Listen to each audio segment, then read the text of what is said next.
Story time. Hello. Good first dialogue. Thank you. What are we gonna say something? Thank you. With all due respect. Oh no, Dan Heng will be This trial's unvoiced. taking far too long. Not again. I forgot. Oh fuck me. Okay. He will not make it. You know, I like the guy, but he will not make it because it just wouldn't make sense if he made it. It feels like we've already waited 42 days. The fourth wall. The fourth wall doesn't exist anymore. 42 days is how long a patch is. You cannot just say that. Of course we waited 42 days. That's how long the patch was. What the fuck? That line makes no sense if you play this like later in the game. You know, if you're a new player, that makes no fucking sense. But it's funny to me, so I'll take it. How did you even arrive at that number? Dan Heng, I can see things that you don't, okay? I can see things. The fourth wall does not exist. What do you think of this, Trinan? It's not possible to tell for sure what goes on within the vortex.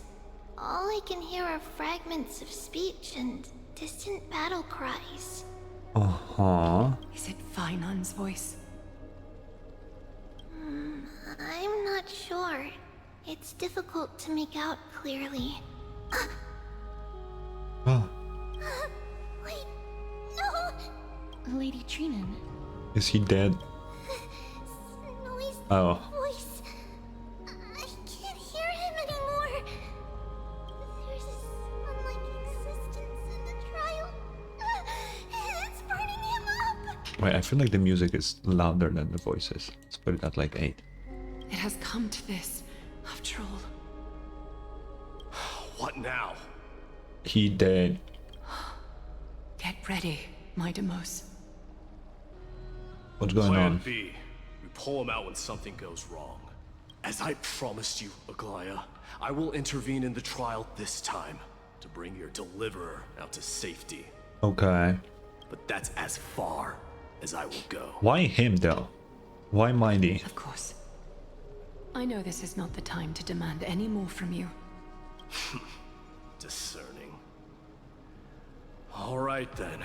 To be as prepared as I can, I hope that the two Outlander warriors can also join me.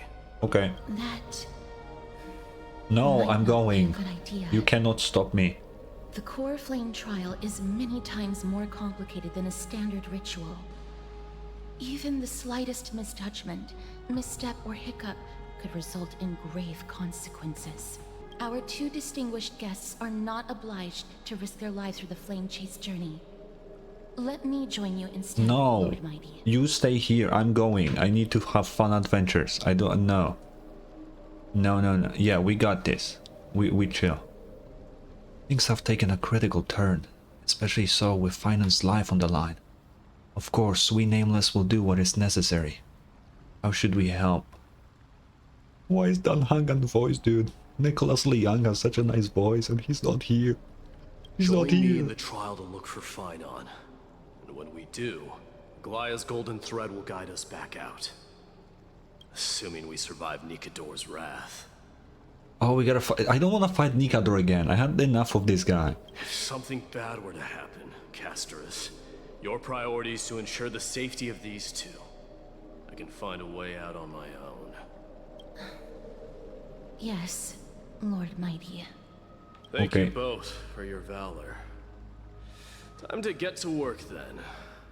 Let me have the honor of taking the lead in this battle. The battle. I need some peak VAing from Mighty again, because last time was fucking hype as fuck. May that warrior be safe from harm. When you are ready, I will preside over the ritual on Trinon's behalf. Okay, let go. Our reinforcements from beyond the sky, warriors of high esteem. Uh-huh. Please close your eyes and hold your breath. They once kept the fate of this world, and many other challenges safe from the devastating rage of strife. They now seek to venture deep into the trial of divinity and prove their will to destroy How our long do I enemies, gotta hold my as breath foretold by for? the prophecy. When the hammer of strife strikes the anvil of the warrior, the heat and impact will leave behind scars, and between them, a demigod shall rise. That's Neus. Very well. Come forth then. Souls foreign to this realm. They still didn't tell me that I can breathe, please. Follow me into the mist and flames, and come face to face with the greatest fear in the depths of a warrior's heart. And with thy strength, banish the darkness and usher in sunlight. Let all Okay, no, fuck Aglaya. I can't do this. Fuck this shit.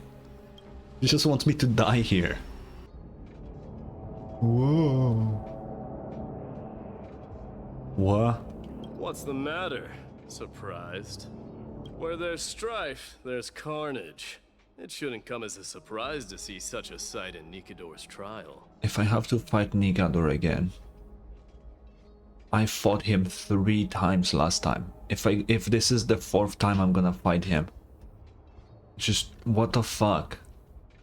I don't want to do this anymore. Where the fuck is Dan I Hong? don't see him around here. We should go first. Let's pray he stays safe. Huh. The greatest fear in the depths of a warrior's heart. The man.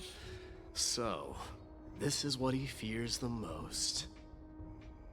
Gotta admire the design. I'm sorry. There's no place. Disaster. So much for the king of... You won't get away, Kremnoan vermin! Yeah. Be on alert. The smell of rust is thick in the air. Tell me your name, brute. Your demise shall be a tale I boast about at the feast table. My name is Perdiccas, and I am here to avenge my people. Okay. Kremnoans and Akamans are at war? Perdiccas? Even the tragic cries of beasts at the slaughterhouse sound better than your name. Say whatever you like, despicable Achaman. Yeah. Better to die in battle than return even in glory. May the Kremnoan spirit always watch over me. Did he just say that it's better to die than win? That makes no fucking sense. I know that Kremlans really like to fight, but I don't think they want to die all the time. At that point, there are better options than go to battle, you know? Anyway. Foolish brute. I see you're eager to die. Very well then. I shall grant you just that. Yeah. Just watch. Die, you swine! Wait, we actually... I thought Mighty would like step in, but now they just killed the guy. Atamos. My king. What the fuck? Why? Oh, that's so Why did you funny. leave us to the mercy of these foreigners? Is this? Oh god. And you are... Oh. Don't call him the So Alpha. the Alpha Brute No. has found his way here. The internet fucked my brain. I cannot hear this word. It's too weird now. You Kremnoans are all eager to die, huh? Then I shall grant you a swift death. What the fuck? Oh. Okay. Yeah, that's... Yep. Ooh. Absurd. I know this Achaman. Strife contorted an honorable warrior into this perverse and twisted being. Wait. And that horrible noise. I can hardly suppress my bloodlust when it sounds. Kill him. This battle cry must have gone to Finon. That's why he lost himself. What a useless fool. Who is he? It's nothing. Let's go. Oh, okay. That voice. Is Cartonis? Not you too, Cartonus. Mighty mouse you are. Destroyed all the wicked king. Here to take my life finally. I won't ask how this happened, nor will I hurt you like you said. Wait, is this like a reality where he fucked the entire city? Like he did it? Ooh. I just need you to tell me where Finon is. All of this you know very well. Leave our city, cursed son of Gorgo. I have no intention of hurting you, Cartonus. Humiliate me you shall not. Leave. Get out of Okima. Get out. Symbol of your sovereignty, take it. Signet of Kremnos, bask in blood-soaked glory, your kind alone. This is... Mother Signet? It's here again. I knew it. Ha! Finally gone mad, despicable vermin have. With your mad king, perish together in that maelstrom of battle! Yeah. No. I mean, no. Be quiet! You were not at all, Cartonus! Look out!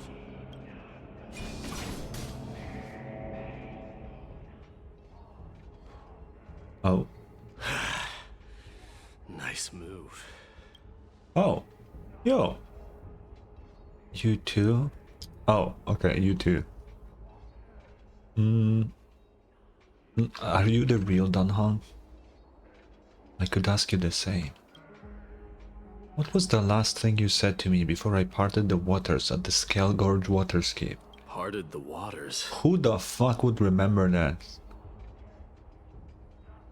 Forget it, just kill me, alright? So true. That sounds like something the real you would say. It wasn't easy, but I finally found you two. So, you are Don Hong. What did you go through before meeting us? Just some memories from my past. Nothing worth mentioning. You mean you saw your past too? The trial of strife is a vicious one, all right. Okay. What are you thinking? This might not be a single person's trial, but an arena for every challenger to engage their own delusions in a bloody battle. I saw someone from my past a while ago. Someone Finon has never met. Oh. That doesn't exactly sound like a bad thing. At least it means that we'll be able to find Finon here. We can only hope this battlefield is nowhere as extensive as I imagine it to be. Let's first follow the sounds of battle to their source. The The battle. battle cries seem to be getting a lot louder.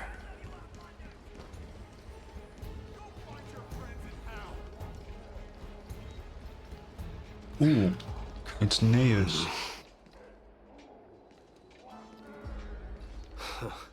Just as I thought. This is where the battle cries were coming from. The true entrance to Nikador's trial.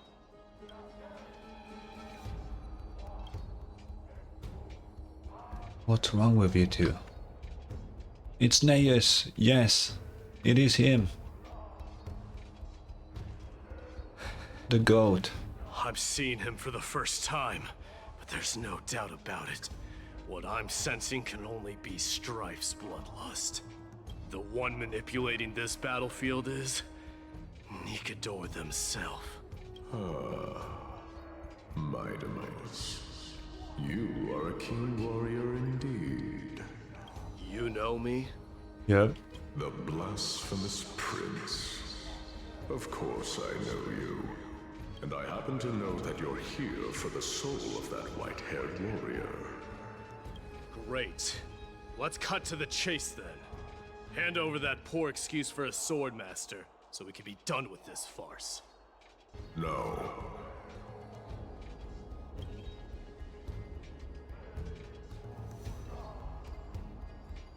I applaud your courage and strength for coming this far, but you have chosen to besmirch the dignity of one who has fallen, and I cannot turn a blind eye to that.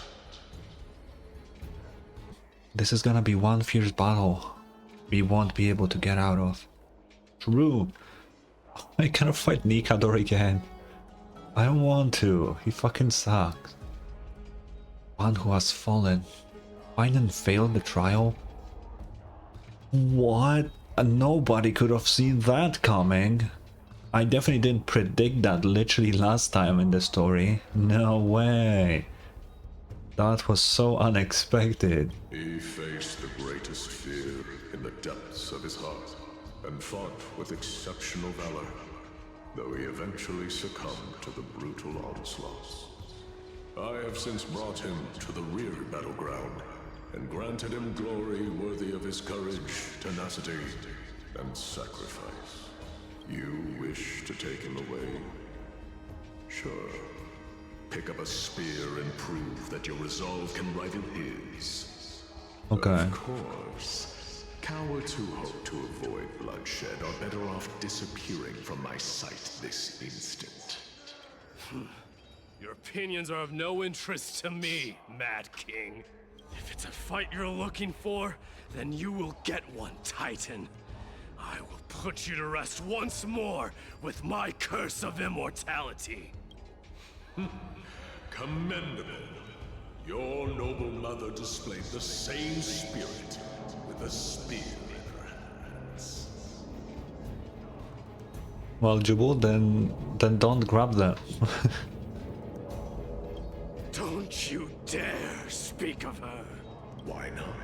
She challenged the former Kremnos king to a duel, even knowing that it was a deadly trap, all to protect your dignity. Are you suggesting her efforts were for naught? Her death was caused by you, the incarnation of strife. How dare you talk about her past? Enough of this nonsense. You should be wielding your weapon at the god of strife. Battle me and put a swift end to this! Yeah.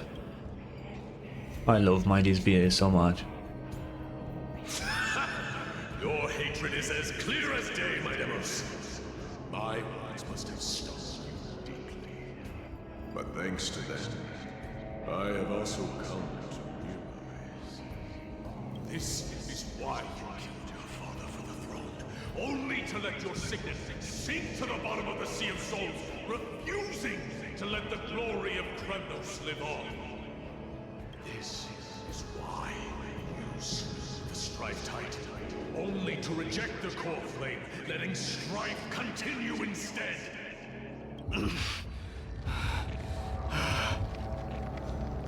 Oh, child, He's gonna lose it.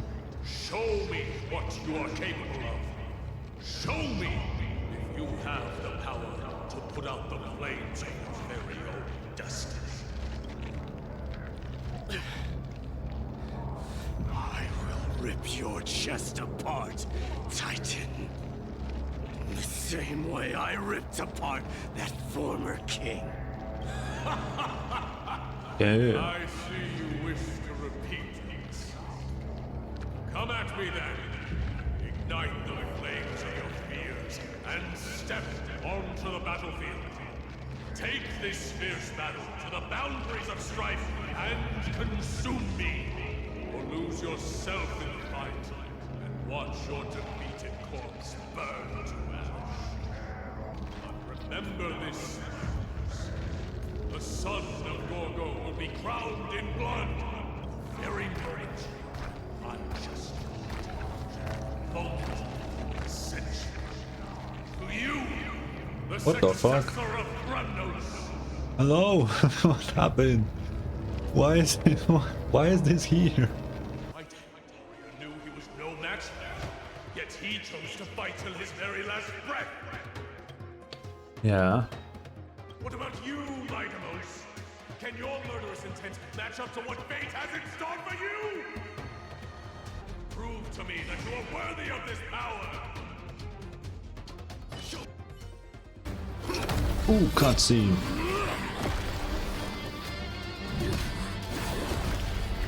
I'm actually using the lens.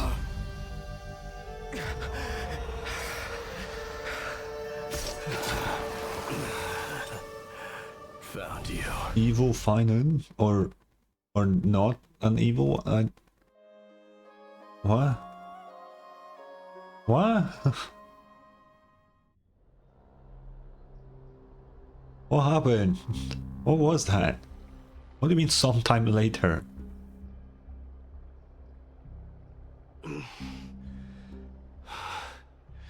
I did my best. Okay. The Corflem trial is indeed no place for the weak. Let's hope that Finan gets through this. Oh, so we took him, okay. There's no need to worry. His soul is in a stable condition. With ample rest for both body and mind, he'll be up and about in no time. The greatest fear in the depths of his heart. Lord Finon must have been forced to relive his past during the trial, and revisit his homeland that had fallen to the Black Tide. In all likelihood. Is the Black Tide really that scary? What a dumbass question. Let's go with That is this. correct. He was willing to entrust the core flame to the Chrysosayers, because he was also pinning his hopes on us, to succeed him in shouldering the responsibility of resisting the Black Tide. Could you tell us more about this Black Tide? It is one of the culprits that drives the people of Amphoreus to madness. It was during the Era Bellica that this unspeakable thing first appeared, like a plague, alongside the three titans of calamity. Nobody knows where it came from or how it came to be. What we do know, however, is that it is steadily encroaching upon what little remains of this tranquil land, much like a rising sea closing in on an island from all sides. It is for this very reason that it became known as the Black Tide.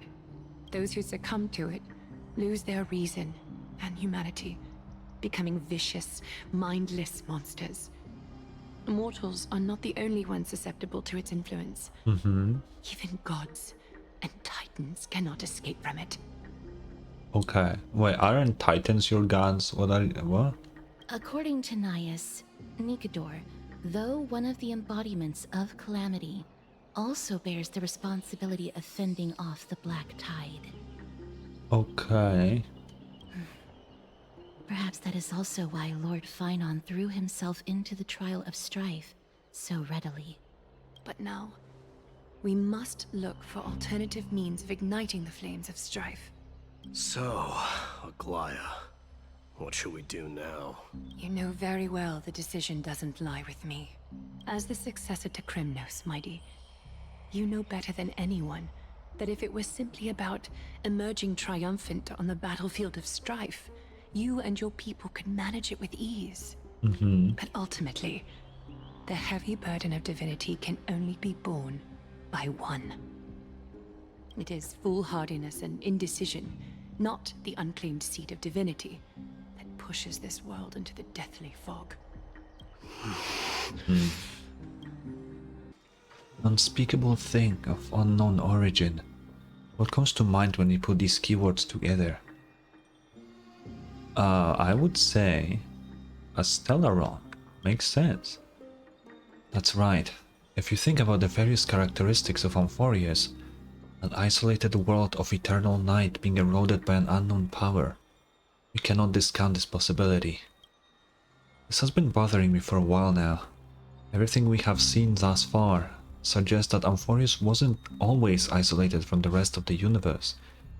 Be it the birth of the Titans or the encroaching Black Tide, none of these can be explained as a natural progression of a civilization. There must be other reasons for its current state of isolation. It's just, if the cancer of all worlds is truly the culprit, then we should have observed certain phenomena, explicit or otherwise, by now. But that isn't the case. The Stellaron Hunters would not be here. I am thinking about... Yeah, the antimatter region kind of makes sense. That's what I was thinking too. Past experience, the destruction has always been involved in some way when it comes to a world corrupted by a Stellaron. There are several other unanswered questions too. My gut feeling is that things here are not as simple as they seem. Furthermore, what happened in Penacony also proved that the appearance of a world may not necessarily be due to the influence of just one path. Don't we know this one is surrounded by 3? So like we know that. No sweat, the trailblaze can tackle even 10 paths if it must. I pressed the wrong fucking button. Great. What did I say? It could be an all-star cat. Okay, wow. In other sense, it's Penacony all over again. For now, let's just take things as they come. The Black Tide could be a good starting point. Since Nikador has fallen, those who were suppressed by them will no doubt begin to counterattack now. It seems our trailblazing expedition is growing in significance. Okay. Don't worry, Dee. This isn't the first time he's been These like this. I'm not worrying about him. Oh, alright. You're a little quiet, though. I'm sorry. That was rude of me. What I meant was, I know that man can pull through for sure. It's alright. Being straightforward suits you better. Okay. Actually, Dee, there's something we're curious about. What did you see in Nikador's trial? Something that terrifies me. Huh. Isn't that ironic? There shouldn't even be a word for fear in the Kremnoan language. Do you think you stand a chance against that thing that terrifies you? Is this also part of your grand scheme? What? What do you mean? Aglaya knew that Phynon might fall, and she expected me to take his place. That was the plan all along, wasn't it? Ah. Yes. Looks like you know everything. I have no intention of condemning you for it. The Flame Chase journey is not a game, and I have long understood this. With the downfall of Strife, and the ever-growing threat that the Black Tide poses, if Circes and Ornyx are also impacted, the ramifications will be dire. True. They are the only 2 Titans who are still lucid and willing to coexist with humanity. Regrettably, I do not hold the key to completing the trial. If I wish to conquer that fear, I need the assistance of my fellow Kremnoans. Give me some time to speak with my people. It won't take long, I promise. Ah, I see. There is strength in numbers, but you must know that the trial to become a demigod is ultimately meant for only one individual. Your people. They have been eagerly awaiting a new king all this time, haven't they? If you take on the divine role, they will have no reservations about following your lead. After all, you're the hero of Castrum Kremnos. I once was. But Lady Trebios, therein lies my deepest fear. We'll talk again later. I'll be back. Okay. Dee? Regardless of what happens, we will always be there for you. Thank you. The person I'm looking for is probably in the hot bath. I should go take a look. Who is he looking for? Billowing steam always brings back memories. The furnaces in our home. Children left unattended by their parents? That's not safe.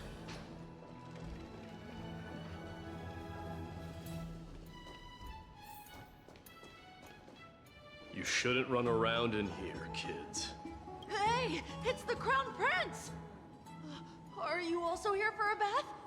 I want to hear stories about princes on the battlefield. The Crown Prince. Are you Kremnoans? What? Yeah, we are! The grown-ups said we used to live next to the arena. Well, next to the parts next to it anyway. Next to the parts next to it. So you didn't. My dad is a centurion with the Hydra Lancers, and my mom is the bravest warrior in the God Shield Brigade. We used to get tons of silver coins from Mr. Crateros. My parents are serving in the Holy City garrison now. As warriors of Kremnos, they're braver than any Achaemen. Why are you kids here alone? Where are the grown-ups? Mom and Dad were asleep, so we snuck out to play hide and seek with Mr. Crateros. That old man can be such a child sometimes. Do you know where Crateros is? I happen to be looking for him. Oh. Sorry, I don't. Come to think of it, we haven't seen him in a while. Did he get lost while trying to find us? No way! Mr. Crateros is a member of the Royal Wing Elites. He's the best at hunting down enemies. He was counting near Verax Leo when we went to hide. I thought about taking a peek, but who knows if it might be a trap he set. It was prudent of you to be cautious. So, which Verax Leo was he with? It's, just take a few turns after you go out from here. It's close to the bats. All right, I'll go look for him. You should consider the game over, then head home for now. And don't play around the hot baths again. Wait, Your Highness! Is there something else? I heard you retrieved Nicodor's core flame. Does Yeah. that mean we get to go back home soon? Oh, yikes. Have you ever been to Castrum Kremnos? You were all born in the Holy City, and are living lives no different from the Achaemens. Everything you know about our people comes only from the tales of others. You've never even witnessed the blade in the sky with your own eyes. How, then, is a city you've never seen your home? Because this place is definitely not home. What? Mom and Dad told me that What? the children of Kremnos are born to wield swords and fight on the battlefield. They also said that the Kremnoan detachment led by the Crown Prince is the bravest army across all of Amphoreus. No one can defeat them. The kids in the Holy City don't play with us. The moment they find out that our parents are Kremnoans, they shun us. Oh. We don't care. We all know that the Crown Prince will take us home one day. That sucks. That time has not yet arrived. But, young men of Kremnos, heed my command. Return to your parents at once. From here on, you are to dedicate yourselves to rigorous training and a healthy diet. You must not neglect these two aspects if you are to become a brave warrior of Kremnos. Only by following this path can you be deemed worthy of returning home. Okay. Yes, Your Highness! That's smart. Future of Kremnos. I should find Crateros. Who even is that guy? Yo. There he is. Brat! Oh, it's the Crown Prince of Castrum Kremnos. It Get a is. grip. We're here by order of the Council of Elders. Even the Chrysos heirs have to think twice before doing anything to us. Out of my way, lackeys of the council. The Civil Guard of Akama is on official duty. Please keep out of this area. Calm down, my lord. Play nice. Don't make me repeat myself. I'll allow you to pass this time. Just this once. Bro. So, you think yourself knowledgeable? Then here is a question for you. Do you know how Chrysius Leo in Castrum Kremnos came to be mounted on the wall? I don't know, my lord. How did it come to be? Let me enlighten you. A long time ago, the founder of Castrum Kremnos led a group of warriors to hunt down a lion on the outskirts of the city of Tritos. Okay. That vicious beast had been a menace for years, and the bones in its den were stacked even higher than the peaks around Akama. But do you know what happened? Nary a moment had passed after the beast's head peeked out of its den, when the Kremnoan warriors surged forward and brought it down within the blink of an eye, shattering its knees with a single strike. And then, why are you red-faced already? We haven't even gotten to the best part yet. It's your storytelling, my lord. You're weaving such a captivating tale that it got my blood pumping. Please, go on. Well, if it isn't Lord Mighty, it's been a while. Oh, what in Akama is happening? To what do I owe the pleasure, son of Gorgo? Don't call him that. Amphoreus, my esteemed teacher. Let's talk somewhere else, Mighty Mos. I'm tired of speaking with this silly lion. Okay. What about the Council's informants? Those two hyenas are nothing but scavengers of rotten meat. They couldn't bite even if they tried. They can follow us if they want to. Let's go. Wait, so how in the world did Chrysia's Neo get mounted on the wall? Keep up with us, you hyena. Oh, sorry. And he didn't even tell him. Why have you stopped? This is a nice spot for a private chat. Shall we, sir? Let's do it. What are they doing? What are you up to? Someone help me! What? Some privacy at last. So, tell me, why have you come to seek this old man's counsel? I came to discuss the future of the Kremnoans. Interesting. I heard the core flame of the Lance of Fury has been restored, though not by your hand. And you're even considering giving up Nikador's divine power. Is this true? Those rumors are not entirely groundless. In other words, you did entertain the thought of giving up the throne of Kremnos and forsaking your people. The divine power is not equivalent to the throne. The path of strife is also not our people's only way. Enough with the word games. You, of all people, should understand the plight of the Kremnoans. Think about all the warriors of the Kremnoan detachment who left their homeland with you. Think about their children. Only the yearning for our former glory days has kept us going all this time. If they ever learn that the crown prince they look up to so much is actually toying with the notion of stepping down, think of the disgrace it would bring upon your departed mother, Marty Mos. You best remember that she died for you because of Europon's schemes to restore the glory of Kremnos. Okay. Since you've brought that up, tell me, who is responsible for my father's death? Are you trying to shame me, Mighty Mos? I may be old, but I haven't become so decrepit that I've forgotten it all. Okay. Of course I remember that Europon died when the Kremnoan detachment surrounded him. You drove the spear into his chest with your very own hands. That was merely the final outcome. Do you still not see it? What led my parents and our people to their downfall is none other than the strife we speak of. The quest for glory. The tenet of valorous death before glorious return. This is the creed of every Kremnoan, no matter whether these beliefs are justified or not. Don't be ridiculous. The only thing that could slay a king is a spear. Even an infant knows that much. I swore to your mother that I would guard your crown with my life. I never foresaw that the son of Gorgo himself would be the first to turn his back on the Kremnoan spirit. Gorgo. Your mother bore that name. The name of the great founder of Castrum Kremnos. And she upheld that name with honor.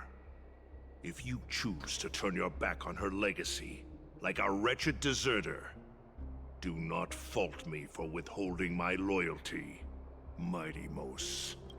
I came to discuss the future of our people with you. But it appears this is not the right time yet.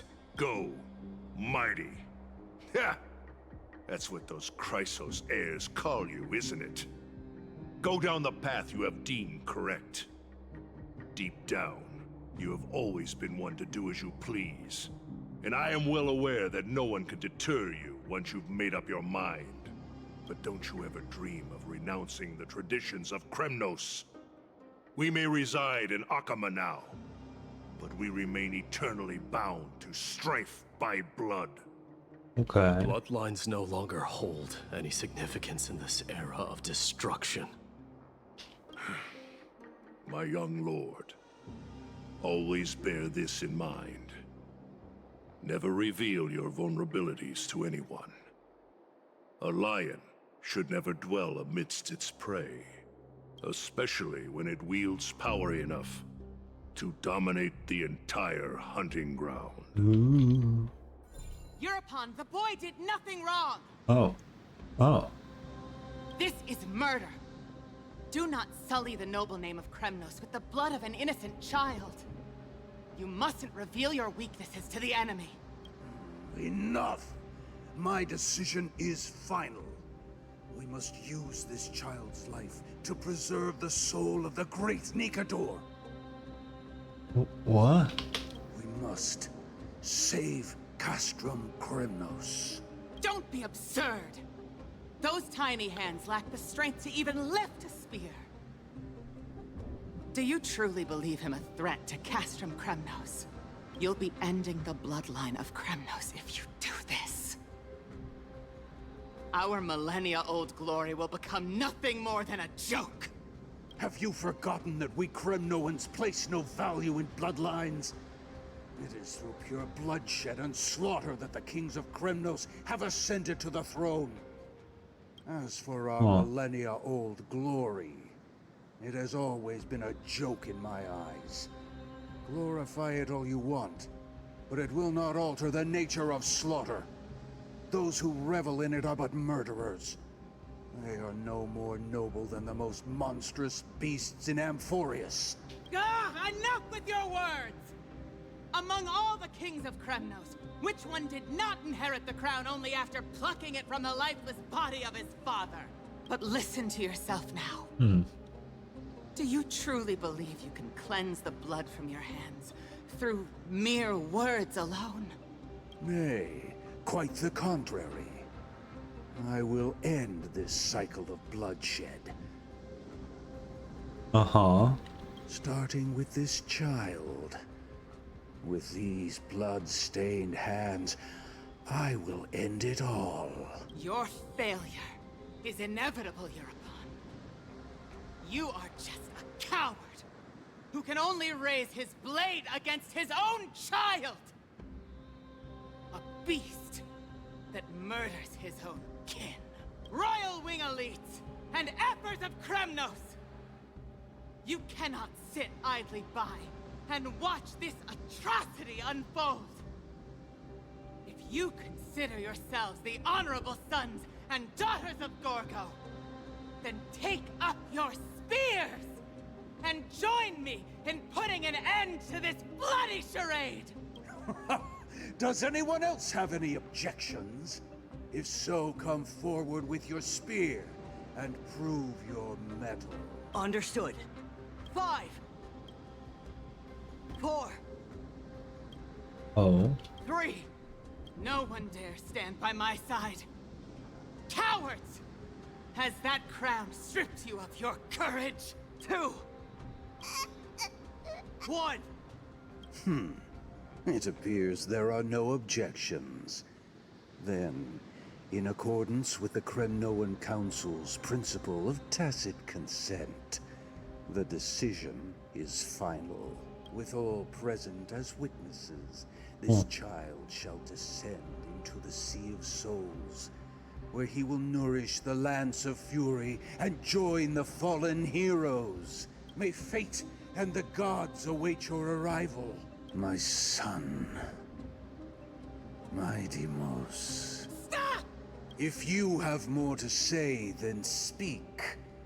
On account of the life we have shared together, I grant you this one final chance. This dude is so fucked With the up. blade of fury above us and the council bearing witness, I, Gorgo, hereby move to challenge the crown in accordance with the laws of Kremnos. O unworthy king, in the name of the Council of Elders, I demand that you duel me! Oh. Very well. We shall see who the Kremnoan blade strikes down.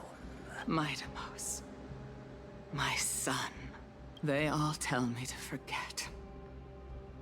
But how could I ever, the son of Gorgo, will be crowned in blood?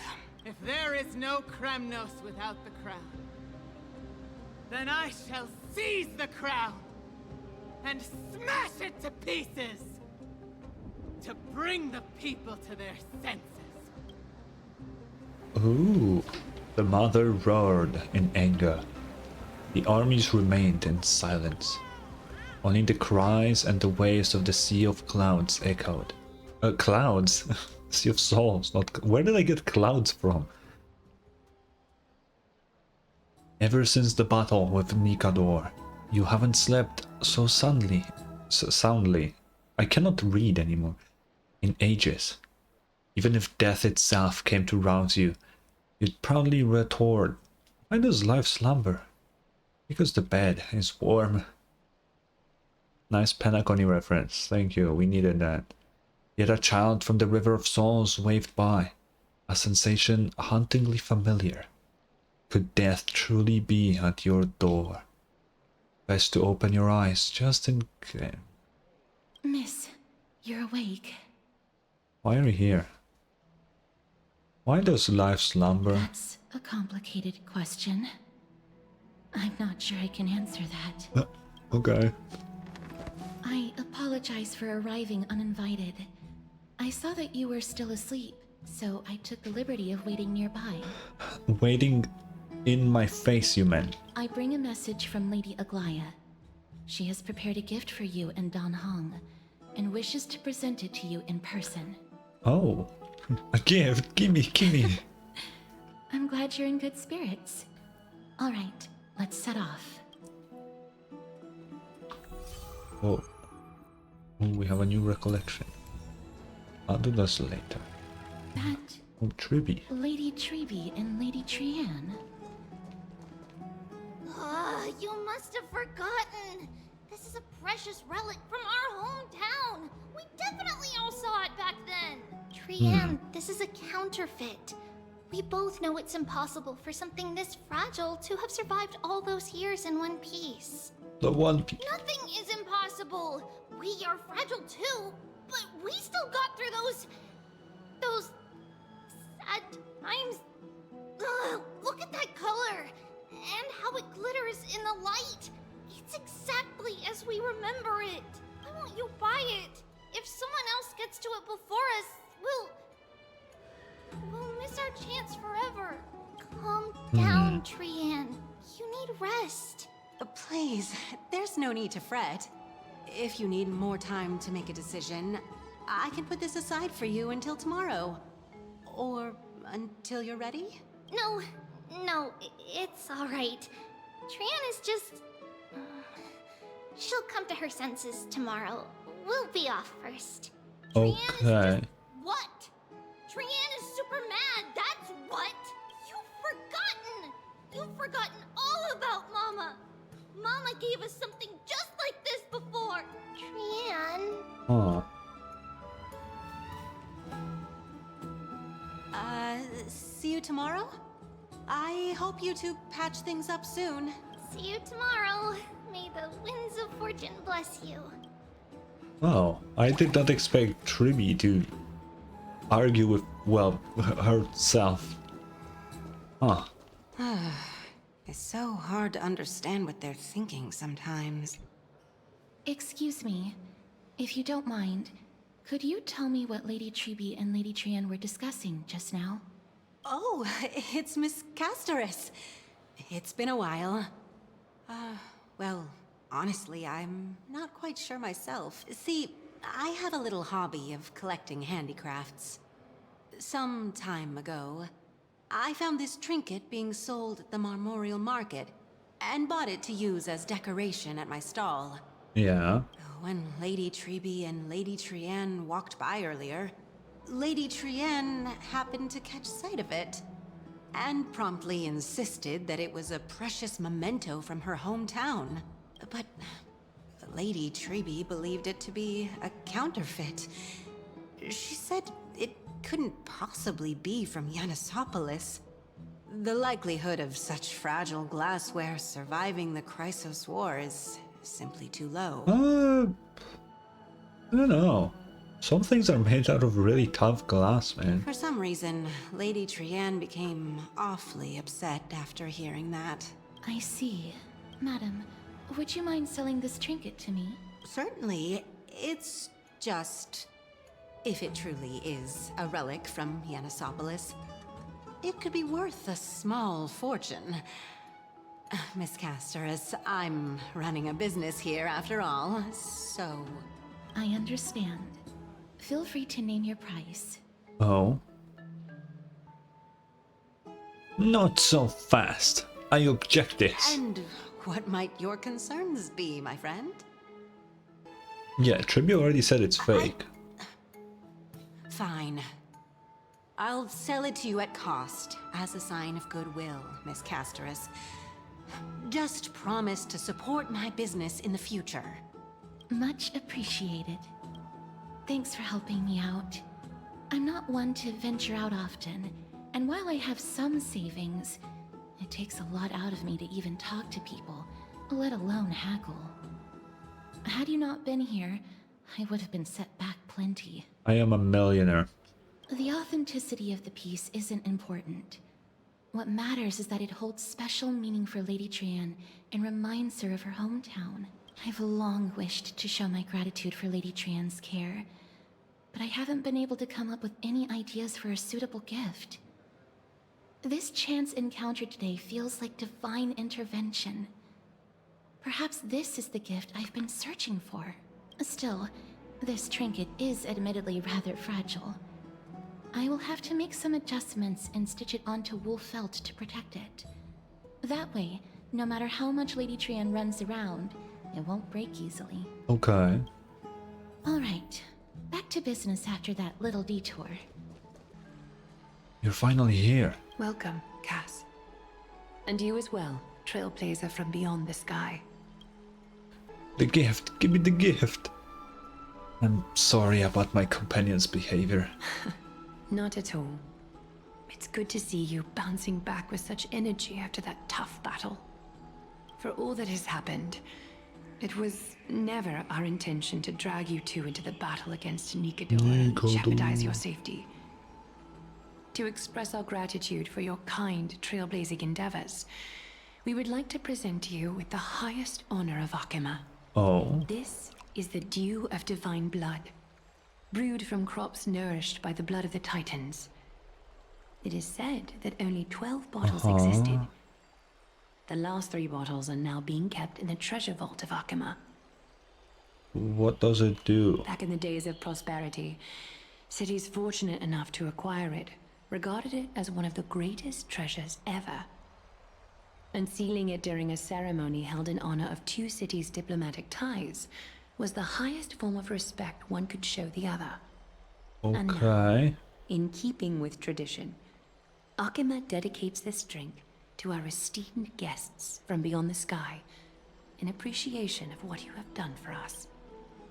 I'm not of drinking age yet. I mean, theoretically, that is true. When you think about it theoretically, that yes, the Trailblazer is not of drinking age yet. My hand is trembling under the weight of this gift. This precious gift isn't simply a token of gratitude though, is it, Lady Aglaya? Very perceptive, Mr. Dunhung. Your heroic deeds have proven that you come in good faith. With the dew of divine blood as testament, we wish to forge an alliance with the Trailblazers. Didn't we already? What? With all due respect, won't forging an alliance with the Crisis heirs embroil us in the conflict within Okema? I'm sure you can understand where our misgivings come from, Lady Aglaya. Or where, yeah.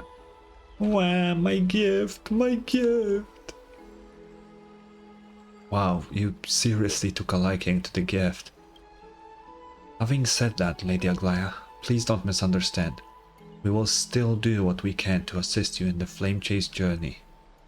It's just, I've heard of a friction between the Crisis heirs and the Council of Okema.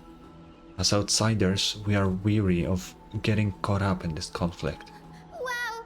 Gray and Danny have sharp eyes indeed. You'd make outstanding members of the Twilight Courtyard. Who the fuck is that? No need to worry, by the way. I can tell from Lady Aglaya's tone of voice and micro-expressions that she's being genuine. Who? Not only are you guests from beyond the sky, but you've also done so much for Akuma. You're practically heroes to us all. Lady Aglaya would never subject you to Aquila's judgment. Who are you? Yeah, thank you, Dan. Hyacinth, thank you for taking care of the wounded of the past few days. A healer. Oh, it's no trouble at all. The patients are very cooperative when we attend to them. I'm just thrilled to see them all going home healthy again. Oh, it's Cassie. Oh, I've missed you. Cassie? Is Aglaya's nickname Ugly?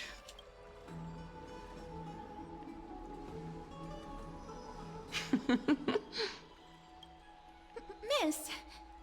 You can't say that. Lady Aglaya should always be Lady Aglaya. Nah. I like how Triby calls her Aggie. You know, I feel like that's fitting. Somewhat. This girl, she's a natural at making friends. Reminds me of an old friend with pink hair. That is... yep.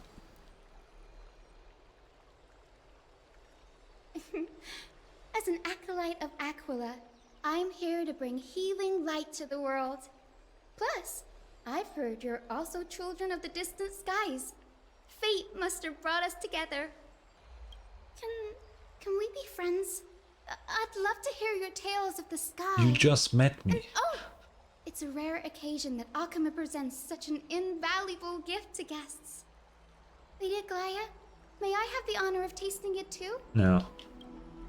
Of course you may. Esteemed guests of Akuma, please believe me when I say that this gift carries no hidden agendas. As for the matter of the Alliance, you need not give me an answer here and now. Oh, she's here to help Aglaya recruit us. Yeah. You're mistaken. The capable Lady Aglaya doesn't need my help with things like this. I see. In that case, we will accept this gift from Okema. We welcome the chance to talk with you, Lady... yeah. Oh, yay! Then I'll get started on my questionnaire. What? Pardon the question, but I've been meaning to ask for a while. Micro-expressions, tone of voice, questionnaires. These all part of the usual skill set for Aquila's priest? Allow me to do the honors. This young lady is Hyacinth, assistant lecturer of the Newsporists at the Grove of Epiphany and head nurse at the medical institution known as the Twilight Courtyard. So, why is her name Hyacinth? Where is the other A? Where is the other A? Where is that coming from? Many of the Chrysos heirs suffered injuries during Nikador's attack on Akuma, so the Grove sent Lady Hyacinth to treat the wounded in Akuma. But what I'm really good at is helping people sort out what ails their mind and spirit. If you're ever feeling troubled, come find me. little sunbathing in the courtyard will chase all your worries away. Ah, so you're a therapist. Thank you, we will keep that in mind. Another Hoyo therapist. What? Hello? Well, it looks like everything's sorted out now. The patients have also all recovered. I think it's time for me to head back, Lady Aglaya. Why does Hoyo have so many therapists now? I would love to keep you in Akama for a few more days, but I would hate to provoke the Aya of the Grove. As it happens, Akama intends to send a messenger to the Grove for updates about the research on the Black Tide. We also want to communicate our desire to discuss the retrieval of Circe's core flame at the earliest convenience. Mm-hmm. Oh, that sounds pretty serious. Lady Aglaya, you can't be asking me to... No need to fret. We won't put you on the spot. Trian will be going there as the diplomatic messenger of Akama, and Castris will be accompanying her. Okay. I happen to have a few questions for Professor Anaxa as well, regarding the missing Titan Thanatos. Oh yeah, we're meeting him. Since this involves Akama's diplomatic affairs, we'll give you some privacy. Let's go out and play? What the fuck is wrong with us? If you're not keen on just sitting around, Miss Trailblazer, why not go with him? The Grove is a picturesque place, perfect for sightseeing. Yep. That's a wonderful suggestion. Come visit the Grove, Gray. I'd be delighted to Don't show call you me around. that. Sounds good. Gaining more insight into the customs and geography of different regions of Amphoreus is also part of trailblazing. In that case, What the do fuck bring is this that? spindle along with you. This tool, called the weft, is used to spin thread and has been passed down in my family through generations. Though it doesn't see much practical use nowadays, it's become a symbol of great significance. In this respect, it is the perfect token to represent my will. If you encounter trouble at the Grove, just take this out and show it to them. While you're in the Grove, the golden thread of the weft can also render all things around you visible, regardless of whether they're corporeal or not, allowing you to see things as I would. Castris knows this too. Make good use of it. Trian is already waiting for you at the outskirts of Akama, so I won't keep you any longer. May your journey be smooth. Okay. Glad to be in your company again, miss. Ooh, more questions. Tell me about Thanatos. Thanatos controls my fate, in a sense. The curse I bear came from them, and they have something of mine. Something of great importance that I must get back from them. Okay. What about Anaxa? When I was studying at the Grove alongside Phynon and the others, Professor Anaxa was responsible for teaching us about the Chrysos heirs and the Titans. That's also when I met Miss Hyacinth. Wait, how old is he She was then? Anaxa's teaching assistant then. What? The Grove of Epiphany is Akama's partner academy. They look after the core flame of Circe's and are the organization at the forefront of researching phenomena such as the Black Tide and the Titans. They also provide academic research support for the Flame Chase journey. Several Chrysos heirs are based in the Grove, including Miss Hyacinth and Professor Anaxa. Oh, I came here with a colleague from the Twilight Courtyard. I've asked her to pack her luggage in advance, so she's already waiting for us by the city gates. Let's go meet up with her. Look, there she is. And Lady Trian. But who's that they're looking at? What the fuck? Did something happen, Clementine? Oh, that's a serious injury. Miss Hyacinth, this man was discovered by Trian! Trian was in a bad mood this morning, so we went to the outskirts of Akama for some fresh air. But then we found him collapsed on the roadside. Trian knows the city has good doctors, so Trian brought our new friend into the city to look for a doctor. Mm-hmm. I was waiting here for Miss Hyacinth when I bumped into Lady Trian. But by then, this man was already in critical condition, so I had to perform some emergency treatment first. These wounds, Okay. they're caused by the Black Tide. Oh. This is bad. Clementine, prepare a ward for this man at once. I'll treat him myself. It's a miracle he's still alive, considering how badly the Black Tide injured him. Gray, Cassie, and Trianne, would you mind making your way to the grove first? Once this man is out of danger, Clementine and I will join you. As a Okay. healer, I cannot ignore those in need of medical attention. I understand. May fate have mercy on this poor man. Trianne believes he'll get better. Everybody, follow Trianne! Fly, fly, fly away from Akama! Yippee! Oh. Down this road we go, to the skies we fly, leaving Akama behind! Little Cass, little Gray, are you ready? Yeah.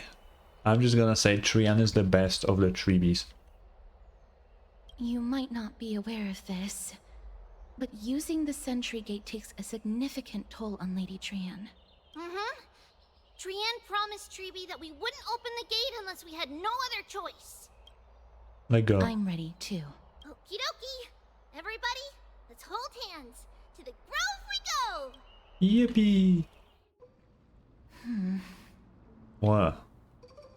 It's harder than I thought to sew gemstones onto Wolfeld. Cass, memmy, memmy, mem.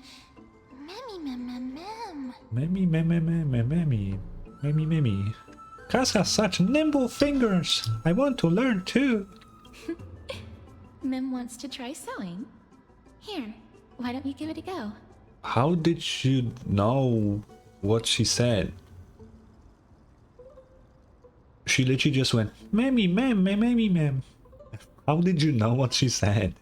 What the fuck? How are you two so close already? Cass and I are now good friends after traveling together for so many days. It's hard not to like Mem when they're so adorable. Sure. This is amazing. It seems as if their voice has become more intelligible after the battle with Nikador. Yeah. After spending the last few days together, I feel like I'm gradually gaining the ability to understand what they're saying. Even if it's just a little. This shows that I'm learning new things.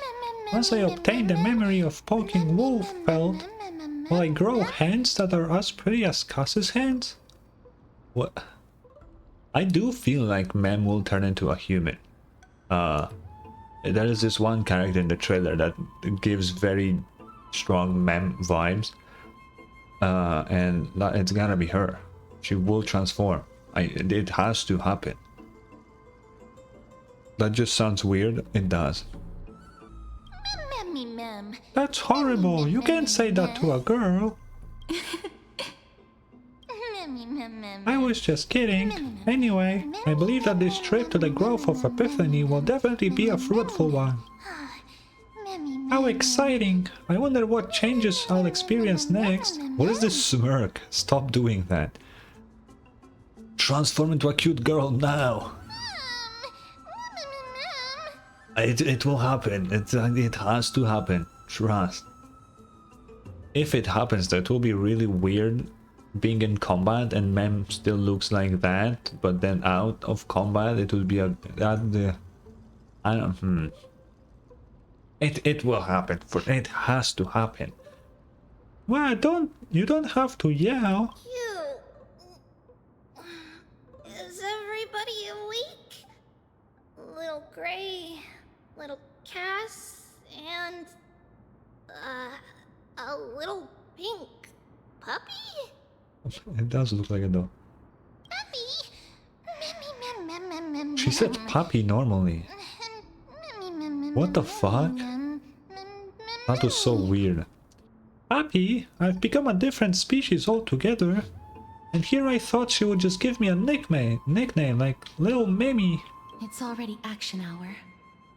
Lady Trianne, I hope you're well rested. You were talking in your sleep. Did you dream of many things? Many things. Sleep talking? What did Trianne say? Something like, Mommy, doll with sword, let's fight together. We'll be brave.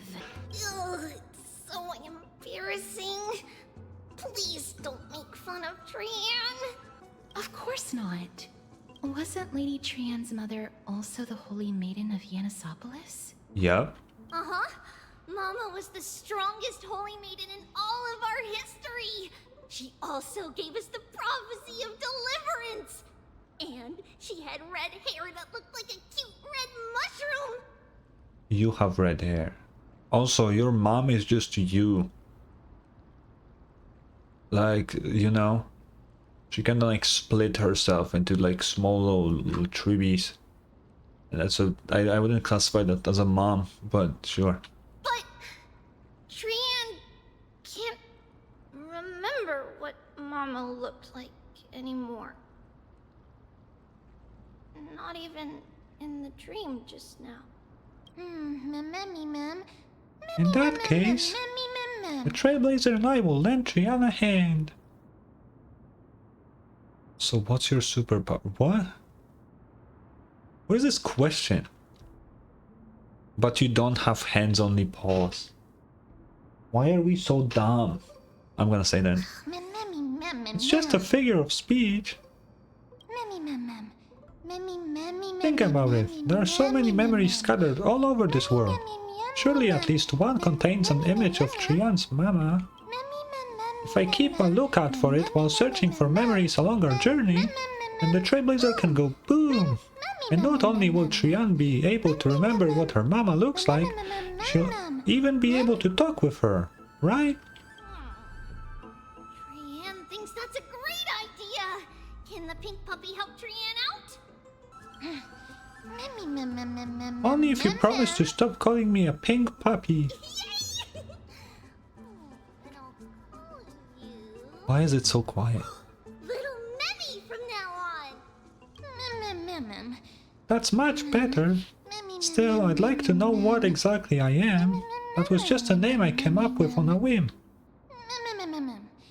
Oh well, it doesn't matter, because I'll be sticking to my word anyway. Now that Trian has cheered up, shall we get going? New area. Trian remembers that we need to help Aggie ask the big tree whether Circes would be willing to visit Akama. Ask the big tree. Follow this woven trail and keep going upward, we'll reach the grove in no time! Yeah. Wow, it's so majestic. Trailblazer, hurry up and capture this moment. A giant tree bowed slightly in the silent forest, tilting and falling into the wilting green waves. A passing breeze rustled through the leaves, as if it was sighing, softly fading into the lightness ocean above on high. What the fuck does that sentence even mean? Would March 7 appreciate this sublime scene? They're uncertain. Down hung, perhaps? Never mind. Every time he encounters a tree as big as this one, it would be a deeply troubling situation. Photo. I never fail to impress. This photo deserves an award. What is this huge tree, though? It's the Bough of Rift, the divine body of Circes. Flora began to grow where they planted their roots, and this flatland basin upon which we stand gradually became a large, verdant forest. Okay. A long time ago, Felicis, the first scholar, led the masses to build a garden and courtyard in the forest, naming the site the Grove of Epiphany. There, people sought mental clarity, knowledge, and enlightenment. This is just Sumeru, by the way. Trian knows this. Everybody says that was how this big academy came to be. What? Is the academy supposed to be this quiet? Something feels off. The Grove has always welcomed scholars. So too would Circes give us her delicate leaves and extend her branches in greeting. Yet, it seems both the Grove's messengers and the Titan are indifferent to our arrival. So we have no way in? There should still be a way in. I'm just a little surprised. Maybe everybody's still asleep because classes haven't started yet. They don't want to be disturbed, so they shut the entrance. For now, let's look around and see if we can find out what happened. This place is too quiet. What in... Trian found it! Everybody, fly across to the other side!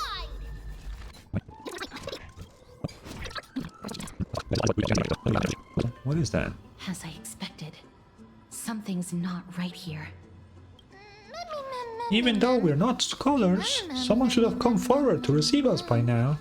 Not to mention that this whole place is also eerily quiet. Maybe something happened. That's possible. Hello? Is anyone there? No one's here.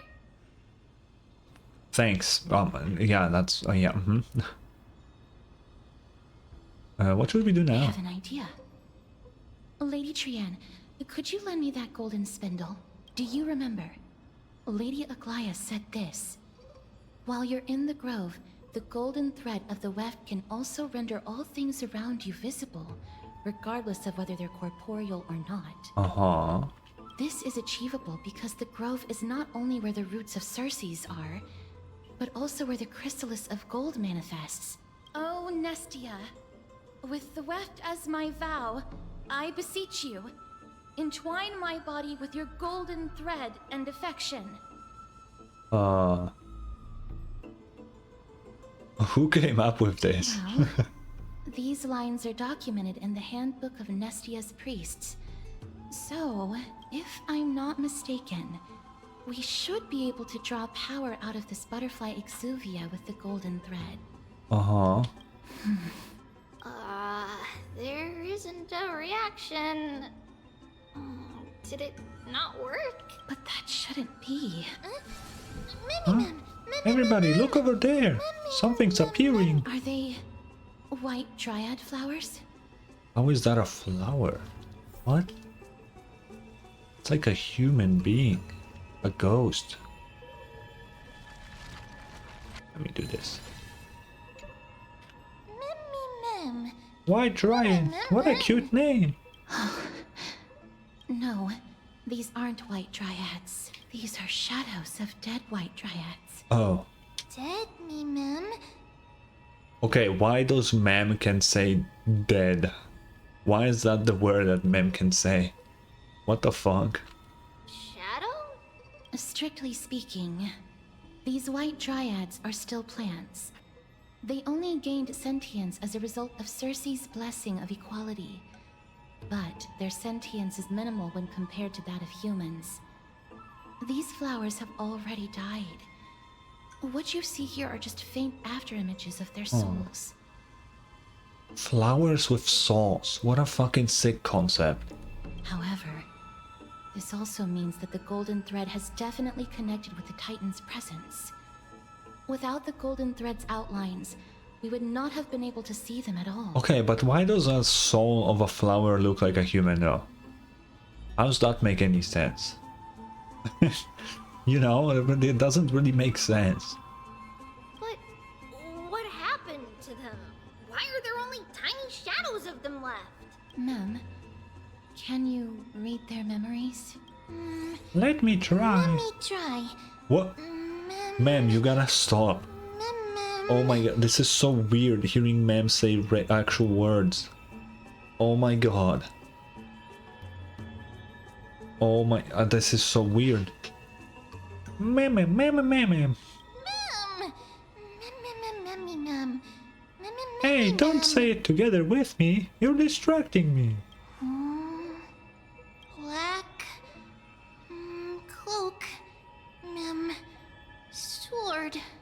Ma'am. Bro, this is so weird. Oh my god. Towards the great tree.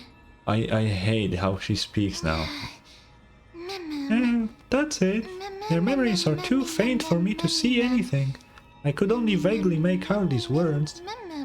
I have a bad feeling about this. The deathly fog of Thanatos. is fast approaching.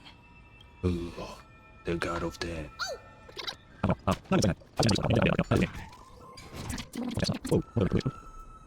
This looks really scary. Thank you, Trian. What kind of beast is this? Or is it the Death Titan's kin? No, it's neither of those. This is a creation of the Black Tide. Such creatures are formed when living beings are corrupted and turned into deformed hollow husks of their former selves. Everybody, stay alert. Regardless of what has happened to the Grove, the fact that we're seeing the remains of a Black Tide creation here definitely doesn't bode well. Should we inform Aggie about this? No. Ah, wait! That black thing seems to be moving.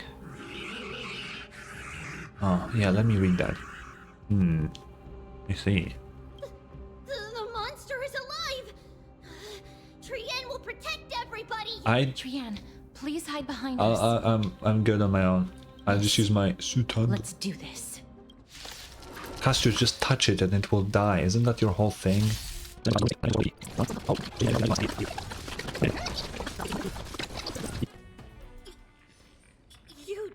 defeated it! Little Gray! Little Kaz! You're so strong! You're the little one here. But these monsters, they aren't supposed to show up here, right? To think the Black Tide has spread this quickly to the Grove despite its remote location. I wonder how much a voice actor makes money-wise for just saying meme, meme, meme, meme, meme, meme. How much money is that? Because that's the dumbest shit ever. Like, they paid someone to do this, you know? It's so dumb. I'm afraid a world where strife has fallen is far more dangerous than we ever imagined. Oh no! Does this mean that Akuma is also in danger? And because she says some actual words, that means they had to pay for 4 voice actors to just make random sounds. Because there's 4 different languages. Like, that's just so stupid and so funny. Like, I don't... Oh my god. Looking at this mess, it seems the scholars at least succeeded in fending off the first wave of attacks. Uh-huh. But at what price? Life. That's... Oh, okay, we're back in Okama. What is happening in Okama? What? Lady Aglaya, after a few days of surgeries, both major and minor, we were able to save the life of that patient found on the outskirts of Akama. Thank you again, Hyacinth, for your hard work. Yep. The scarring of his organs Isn't hyacinth like a flower? That sounds like a flower. A result of the Black Tide's corruption. It's a miracle he's even survived. I can't say for sure when he'll regain consciousness. Don't stress yourself out over this. You've already done everything in your power to save him. There's no need to hurry to the Grove either. You deserve a good rest now. I think someone should hurry. Tribi, I have some things to tell you as well.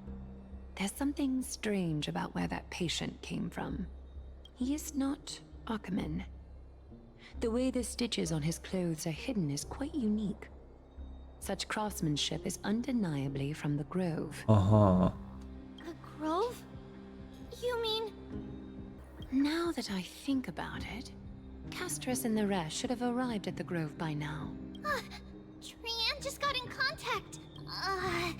Black Tide has invaded the Grove.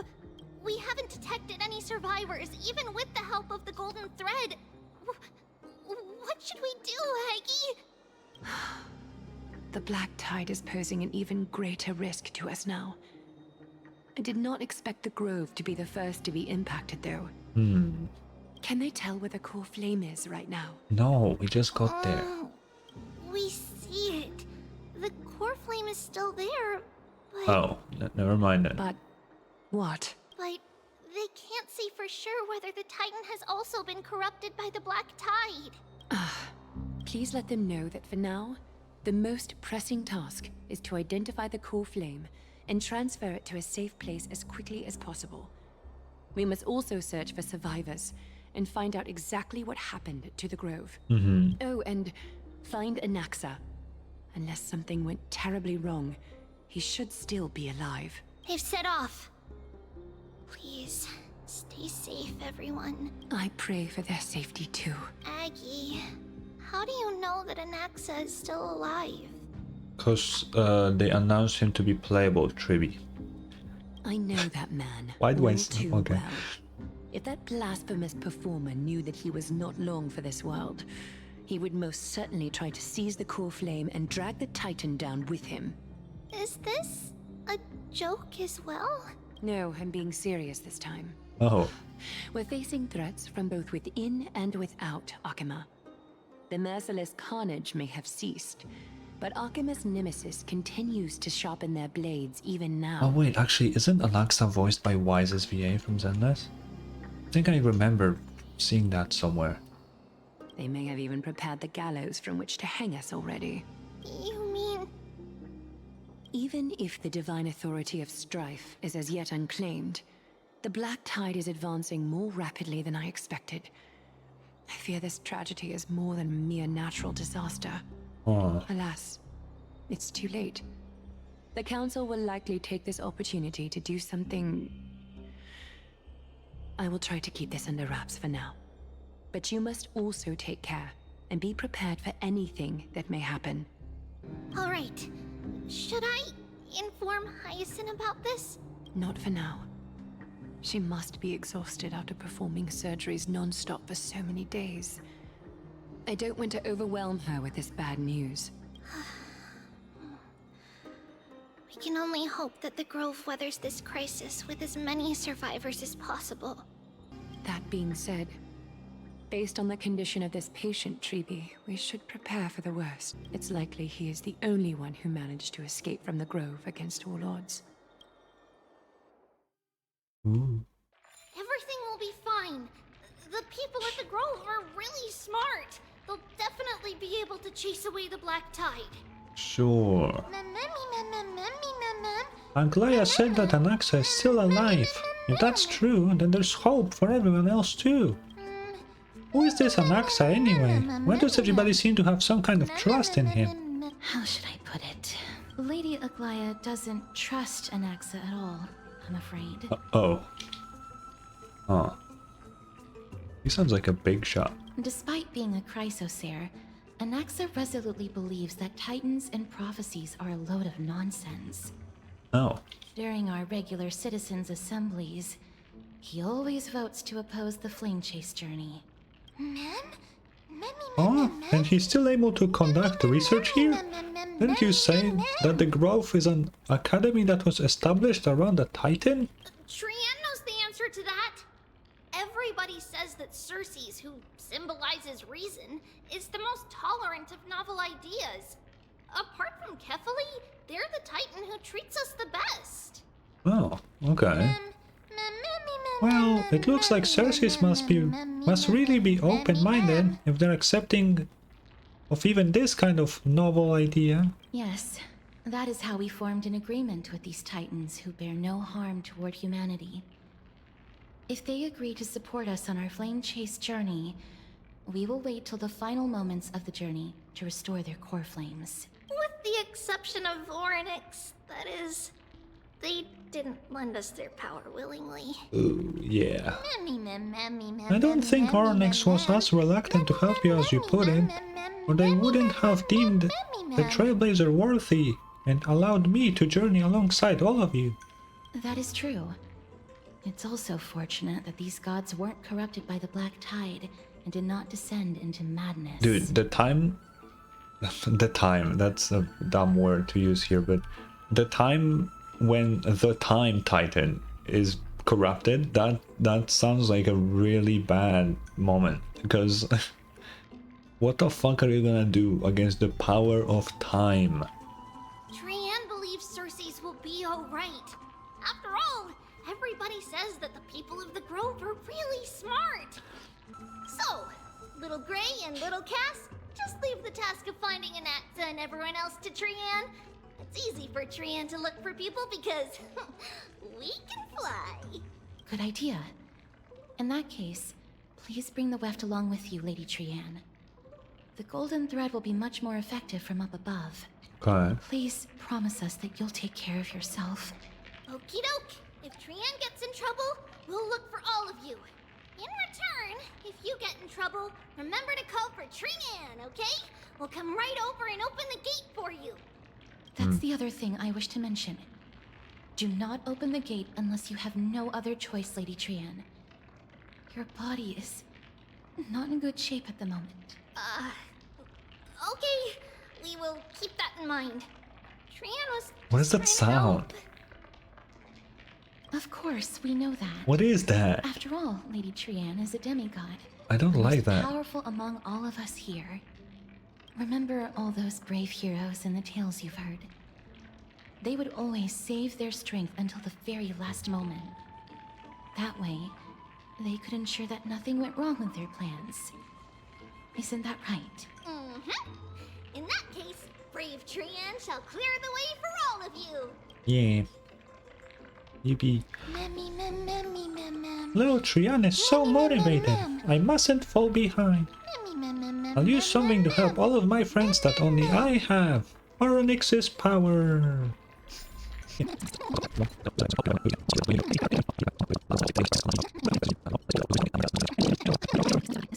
We open the gate. It's locked. Can't open it. It was probably sealed in order to ward off the black tide.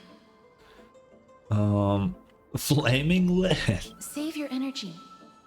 Yanis's power is far stronger than we could ever imagine. Since the door is a creation of the three titans of fate, maybe the eyes of Onyx will help me find a way to open it. Are you serious? Just a mere door, and your first instinct is to call on the gods? Oh. Mimi. Before you try unlocking the door, perhaps you should first find a way to clear the fog that clouds your vision. What? You scared me. Are you the echoes of a memory? My name is Anaxagoras, one of the 7 sages of the Grove of Epiphany, and the founder of the New Sporists. Before we go any further, rule number 1. Do not call me Anaxa. Oh. Anaxa. I'll just stick to Anaxa. Now, can you tell me? Rule number 2. Never interrupt me. Silence is golden. Oh, okay. What a difficult person. The person standing here and conversing with you right now isn't the vestiges of a memory. Rather, it is the culmination of the greatness of science and the pure, irrefutable, and undeniable exalted truth. Through the wonders of alchemy, I have shattered my soul and transmuted it into gold before burying it in this spot. I have recorded these words so that visitors may learn where their next destination lies. Did he just say that he used alchemy to transmute his soul? What the fuck? Alchemy can do that? Nothing is impossible. Having said that, alchemy is not omnipotent. Each time you hear from me, an equivalent part of my soul is being consumed as the price. In other words, this voice isn't created out of thin air. But how is it that you can respond to me? Are you really the echoes of a memory? That's because my precise calculations account for every possibility. I also know that you have already discovered the cause of the calamity at the Grove, the Black Tide, and that you mistakenly believe that the scholars have been wiped. Okay. But that is where you're wrong. While the Black Tide was still approaching the Grove, the sages found a way to evacuate the vast majority of the scholars. They are heading toward the holy city of Akama as we speak. Oh. Only a small fraction of the scholars stayed behind with me to defend the Grove. If all goes well, Circe's core flame will reach Akama before long. But since you have accessed this message, something unforeseen must have occurred. For now, You should continue onward to the Luminary Throne, where you may retrieve the core flame. And our mortal remains. Wait, oh, so he assumes he's dead. And now, the objective is complete. That is all. He disappeared again. Did he finish what he wanted to say? Miss, judging from your reaction, you must have found a useful memory. Wait, what? Professor Anaxa? That's a lot Oh, to she didn't digest see at that. once. I'm sorry. Please give me some time. Oh my god, that's so many. He said... okay, let's just go through all of them. You don't have to take that too seriously. For some reason, he's especially particular about his full name. Okay. Professor Anaxa theorizes that all beings originate from the same source and have a similar composition, which in this case refers to the soul. He calls this theory Nesporism. It is an extremely complicated theory. You should get him to explain it himself if you're interested, provided that he is still alive. Yes, that seems like the only good news so far. We can just focus on retrieving the core flame then.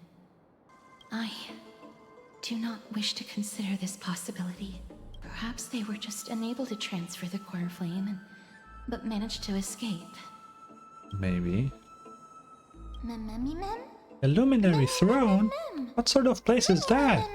Why would there be a throne in an academy? It is located at the top of the giant tree, and is where Circe's core flame is kept. According to Anaxa, the core flame should still be there. Okay. Making our way there won't be as simple as the professor made it sound. Oh, but on the bright side, it sounds like a place that's easy to defend and difficult to attack. If that's really the case, I think that everyone, including Anaxa, will definitely be alright. Right. Let's see whether he left any similar directions for us along the way.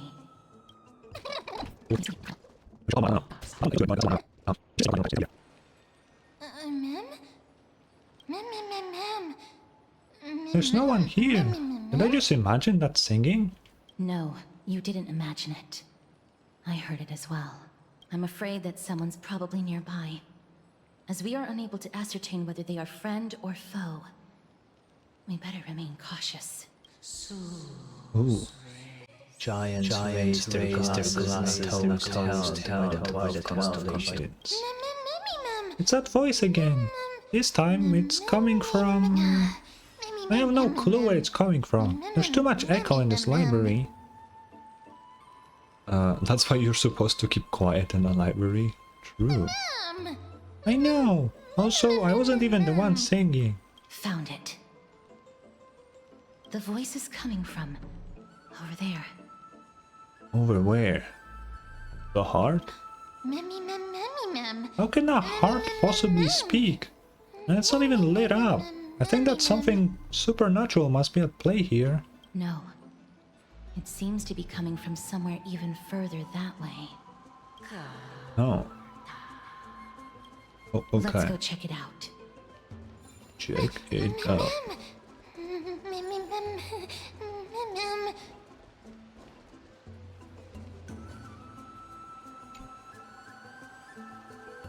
A statue resembling an old man draped in robes, sitting in deep meditation. Stare at it. Regardless of what you do, a stone won't be able to speak. What the fuck? Who the fuck? Such a lively little bunny. You even smell a little familiar. What, is that Circe? Ha! Demon, eat my bat! What a good looking ghost. I kinda agree. What a smooth-talking child. I'll accept your praise. Who are you? Keep your distance and identify yourself. Otherwise, you'll face the consequences. The scent of Thanatos. I recognize you. Idonia's renowned goddess of death. Oh. Since you are aware, stop provoking the authority of death. Answer my question. She's already dead though. At least she looks like it. Baring your fangs at me. How cute. Just call me... Oh, never mind. She's not... What? I greet you on behalf of the 7 sages and the litophagists. What? Hi, Professor. Be careful. Even if the head of the litophagists has never shown their true identity before, we shouldn't trust this person so easily. The Weft could not detect her presence just now. That would be out of the ordinary if she were truly a phantom body. But if she is someone who has passed on, I should be able to tell. Let me test her. Oh. Do you mind if I join your private conversation? That would be rather inappropriate for someone who isn't even willing to reveal their real self. Forget it. However, I'm going to ask you some questions. Please answer them truthfully.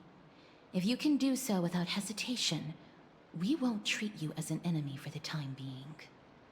A pop quiz? Well, that sparks my interest. Yippee! Go ahead. What was the topic for the grand finals of the 752nd Great Debate? How do you know that? Is a flying arrow in motion or at rest? Who was your representative? Medea. She went up against Phynon of the New Sporists. Who won? Nobody won because the 752nd Great Debate never took place. Oh. What I just mentioned happened during the previous debate. Phynon emerged victorious and obtained his 10th consecutive debate wreath. Also, to alleviate your worries, I shall provide you with a piece of information that's more valuable than the Great Debate. Okay. Anaxa the New Sporist is still alive. I saved him, and he is now recuperating at the Luminary Throne. So, are you satisfied with my answers? This dumbfounded expression of yours is much more adorable and likable than the previous one. Stop. Don't, stop talking like that. As the saying goes, seeing is believing. Why don't you follow me to the throne and take a look for yourself? I'll keep my eyes on you at all times. I will too, but for a different reason. I mean, with that, the discussion is over? I guess so. As long as we can get the water wheel turning, we'll be able to use it to ascend. So, the solution is to awaken this heart. Okay, how does one do that? Exactly did you bring us here? Oh. My intention should be obvious. Should it? See that shallow pond over there? Water lilies grow there. Initially, Circes watered them with their tears, while Nestia nurtured them with affectionate love. They are a token of the eternal companionship between the two gods. Okay. All the two of you have to do is to cross the deep well and retrieve the golden bough of vows for me. Cal, you're making things sound too complicated. All you want us to do is to retrieve the flower, right? Is that how you're going to test on Nameless? Indeed. Could it be that you actually do not know how to proceed? We can retrieve it, but I advise you not to waste your time on any schemes. Oh my. I'm helping you to eliminate your worries and obstacles, and yet I receive nothing in return? Nope. Besides, the bow is essential for awakening the heart and drawing water out of the source. If you can't find it this time, we can just remain trapped here for the rest of eternity. What's that supposed to mean? Are you planning to keep us here forever? You're overthinking things. We're all in the same boat. Although it would be absurd to say that I have no other motives. Since you've brought it up, I might as well take this chance to explain. Yeah. I'm simply making use of this opportunity to see what you two are made of. Flesh. So, is that truthful enough for you? See what we're made of? Could you have phrased that any more directly? Now is not the time for me to elaborate further. So, please proceed. As a student of Anaxa, equivalent exchange should be something that you are familiar with. Oh, I need a Full Metal Alchemist reference once we meet Anaxa. I cannot deny that. Miss, since our interests are aligned right now, it's better for us to do as she says. Besides, she knows about my past. Even though I'm not able to elaborate much, I can tell you that she has reasons to fear me. If you unfortunately turn out to be her ultimate target, please don't worry. I will promptly intervene. It's so reassuring to have Cass around. I should put my brain to use too then. The time dimension revealed by the orb shows water lilies growing there.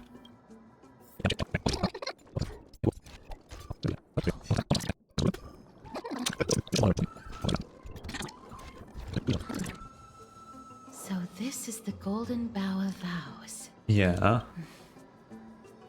I hope that the Titan will not take their anger out on us. Don't worry, there are several eons that have my back. That is slightly true. If only they could interfere in the affairs of the Titans. So lustrous and beautiful. It's even more magnificent than before. Oh. Hey, Carl. Oh. Oh. Don't suddenly appear out of nowhere and scare me like that. My tiny little heart cannot take it. This is already the second time. Understood. My apologies, Pink Bunny. It's Pink Bunny this time? I'm truly an all-encompassing species. Is this the legendary Golden Bough of Vows?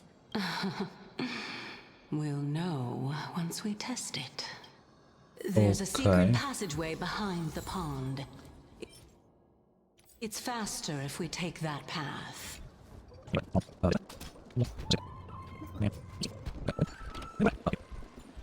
Okay, let's see. We're here. Could you kindly pluck a petal for me? Oh shit. Okay, yeah, let's do that. Now, can our little goddess perform that again? Huh? Huh? That being the oath of Nestia's priests. Right. Got it. Okay. O Nestia, with the weft as my vow, I beseech you, entwine my body with your golden thread and affection. Ma'am, Mammy lit up. Mammy lit up. That's crazy. What is the principle behind this? It's just an ancient promise between the Titan and humans. So, what do you think? It really is the Golden Bough of Vows. And I did not set any traps for you, right? Yet. That is indeed true. You look like a sad, lost puppy. Even if this is indeed a scheme to get you to lower your guard, you don't have any other choice but to play along, do you? Therefore, Kinda why true. don't we just put everything aside and work together? We can always determine who's right and who's wrong once we overcome this. Okay. Yes, I agree. Great. Then let's ride the water wheel. However, giving us half-truths is not the right attitude for cooperation. True. Furthermore, according to the principle of equivalent exchange, since we have passed your so-called trial, isn't it time for you to make your intentions clear to us? Ah, I really can't bear to look at your sad expressions. Your eyes are Although closed. You only cleared a simple trial. You cannot see. I'm willing to make an exception, and I'll Oh, allow shit. each of you to ask a question. But not the little bunny. Boy, why not? So, ask away. What's with this unfair treatment? Is it because I'm too smart and you're afraid that the question I ask will turn Amphoreus upside down? Well, in that case, miss, please go ahead. True identity, true appearance. What is the perspective? Why do you say that our fates are intertwined? Me first, but why? Let's go with true appearance. A good question. It's an inability to do so rather than an unwillingness. For me to appear in my true form, I'll require your help. Okay. Well, it's your turn now, little goddess of death. My question is, was your previous answer the whole truth and nothing but the truth? There's no point in making this unnecessarily complicated. That applies to you as well. However, we do not harbor any hostility. We merely want to avoid any potential harm to us. Okay. Lady Calypso, if you want us to work together more effectively, I advise you to answer my question honestly. All right. I was completely truthful in my response just now. I have not deceived you, nor will I. I just wanna say, that's a really dumb question, because if she did lie, she can just lie again now and say that she didn't, you know? It doesn't feel like a smart question. With all due respect, omitting facts can also be considered deceit. Is that so? Regardless, I still stand by my previous response. Then please lead the way. After all, facts speak for themselves. The truth will come to light once we arrive at the Luminary Throne. All right. I originally thought that you were just a beautiful flower planted in the mortal realm by the hand of Shadow. But now, I see you have some prickly thorns, too. I'll just consider that a compliment. Indeed. I'm complimenting your charming naivete. All right, why did you say it go like that? ride the water wheel. I'll wait for you up there. You can just fly, so why did we do all of this?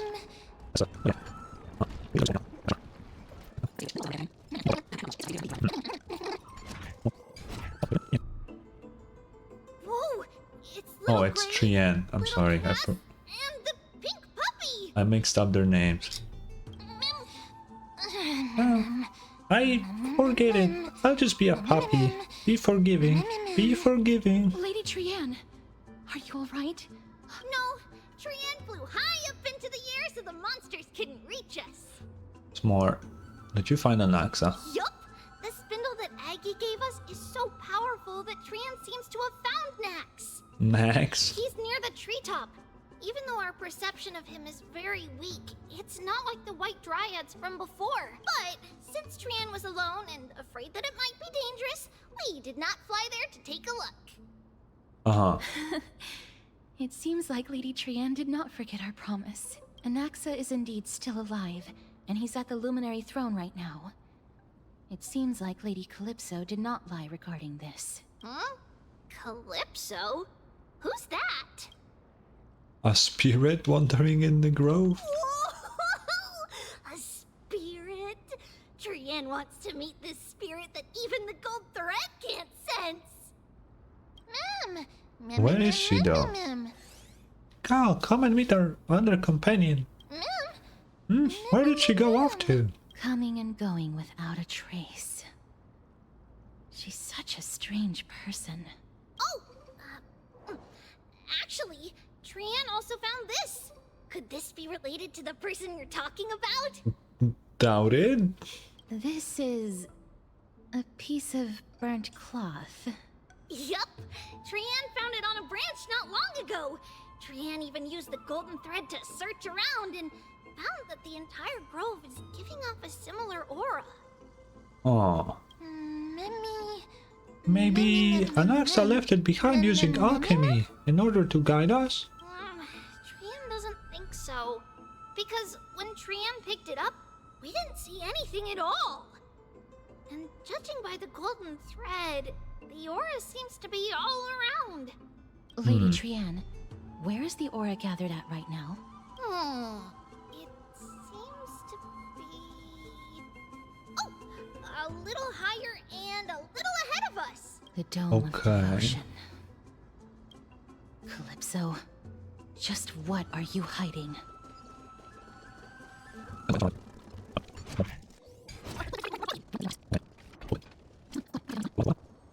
That can't be. Was it for fending off the black tide? Or perhaps... Perhaps. What exactly is this butterfly of the vine mine? So Is it a very powerful guardian monster? No, how should I put it? It's considered a safeguard for the Titan's core flame. This butterfly is created from Nestia's remaining divine mind and bears the responsibility of guarding the core flame. Okay. Legend has it that someone can only pass the trial of the butterfly by proving they possess pure and unselfish love within their heart.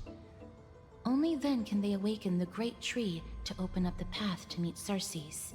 Okay. But how are we going to prove it? Well, telling the Titan I love you work? Mem is good at doing that. Sorry, but even I don't know how. After all, this is a secret among secrets that only a select few in the entire grove and even Amphoreus know. Rather than worry about this, Lady Trian, did the golden thread react to anything around here? No. That unknown thing seems to be even farther ahead and higher up. But isn't there a dead end up ahead? Perhaps we can try again. Let's see if the butterfly will still react to the golden bough of vows despite having dissipated. If it's indeed the token mentioned in the legends, there should be a reaction. Okay. Let's see. You take a single petal from the golden bough of vows and offer it with both hands. The butterfly didn't even move an inch. Chew on the petal? Understanding the common nature of human society, you believe that the drive to compete is an innate instinct of all living things. Surely the butterfly is no exception, and that vying for shared prey should awaken this primal urge deeply embedded in its genes.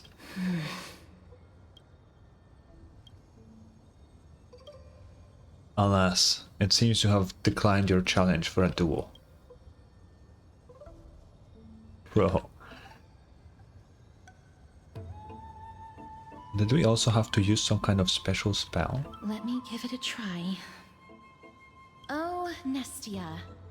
With the weft as my vow, I beseech you, entwine my body with your golden thread and affection. Doesn't work. The butterfly still didn't move an 1 inch. Lady Trian! And What the fuck? where have they disappeared to? Little Gray, little Cass, look over here, quick! Mummy, he's about to burst into flames! The voice What? seems to be coming from the Star Chase atrium. What the fuck do you mean by that? Little Gray, little Cass, it's bad. It's very bad. I'm fine. I just feel a little warm. Huh. Also, I need to stop reading mem. I'm sorry. Like with the mem voice. I just can't anymore. But it would be best if you could keep me from becoming a snack for these little things. Sorry, I shouldn't have called you guys little things. Okay, we'll get there. Trian, what exactly happened just now? Trian and Memi were looking around to see if there were any mechanisms nearby. But just as they went to take a closer look at that big piece of amber, they were surrounded! I see. Oh. Let's get a move on. The orbs belonging to Ornyx's priests should be nearby. Hopefully they'll be of some use. I'll leave it in your capable hands. Before I'm cooked, let me first think about how to apologize.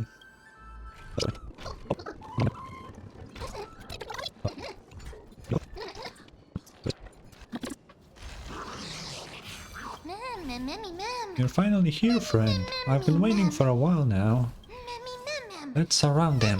It's time to give this bunch of ungentlemanly fools a taste of my fiery and fatal allure. What the fuck is happening to Mem? Precision and grace. That did not take much effort. Was this supposed to be a challenge? Just kidding. I wanted to marvel at how the Traveler and Cass always manage to resolve crises so effortlessly. What the fuck? Actually, there's 4 of us. Oh, right. Sorry. I forgot about Trian. It's alright. Trian only just flew down. I'm glad that everyone is alright. Speaking of which, this piece of amber is... a remnant of Nestia's core flame. To get to the throne at the treetop, gather the embers before you with the golden bough of vows, and present it to the divine butterfly. Whoa, where did you come from? You finally appeared, Lady Calypso. Yes, it's been some time. The battle just now was a true delight, and I feel quite elated. What the fuck are you talking about? It seems like I'll really be able to rely on all of you to reclaim my true form. Lady Trian, how does the golden thread react to her? Huh. There's Oh, no reaction interesting. at all. Obviously. After all, the fragment that you picked up just now is completely unrelated to me. All right. Just do as I say. If you're able to pass the trial, I will tell you everything truthfully. Fuck you. Another trial. Come on, I hate people who don't finish their thoughts. But we have to go to the treetop to find Nax anyway, right? Yeah. I've got a hunch. Come, let's collect the embers and go confront her.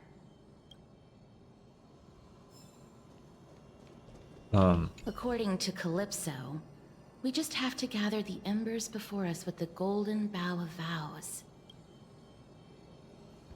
As the golden water lily touches the ember, flames spill from its petals. Curiously, the fire does not consume the entire flower. Only faint sparks gather at the tips, subtly burning. How incredible.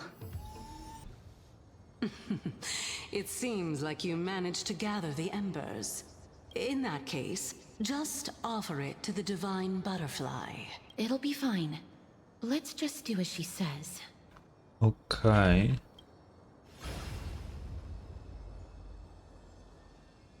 It's a success! The path has Ooh, appeared. nice.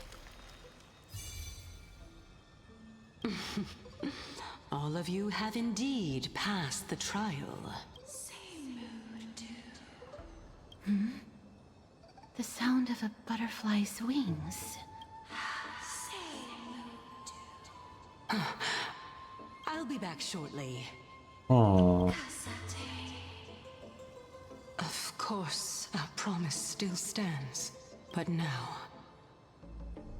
it's time for me to sacrifice myself. What the fuck? If the West Wind ever ends, let that be the place where we reunite. Farewell, my love. My love? Lady Calypso, this is... What? Huh? It's nothing much. Thank you so much for your help.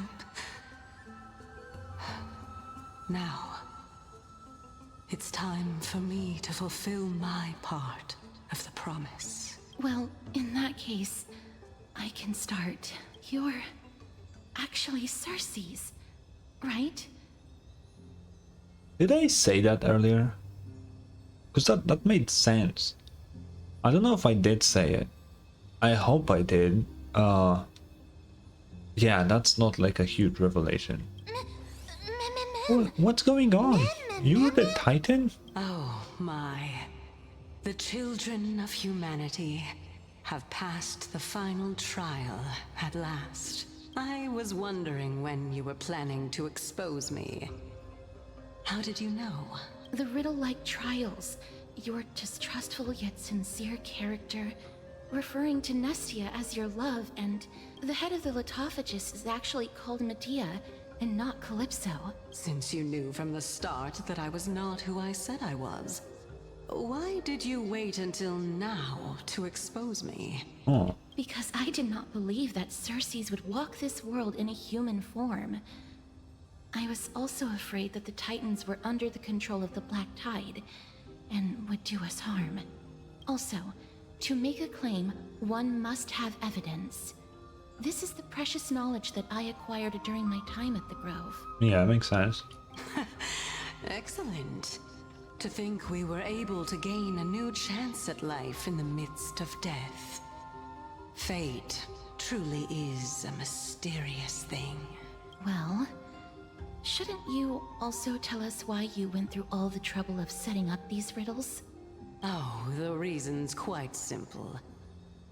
I needed your help, and just like how you were wary of me, I had to ensure that you were not villains who were trying to get their hands on the core flame. I also had to ascertain that you were capable of dealing with the threat at hand. But we are here for the core flame. Is this threat related to the Black Tide? Indeed, and it's even more related to that lost item from before.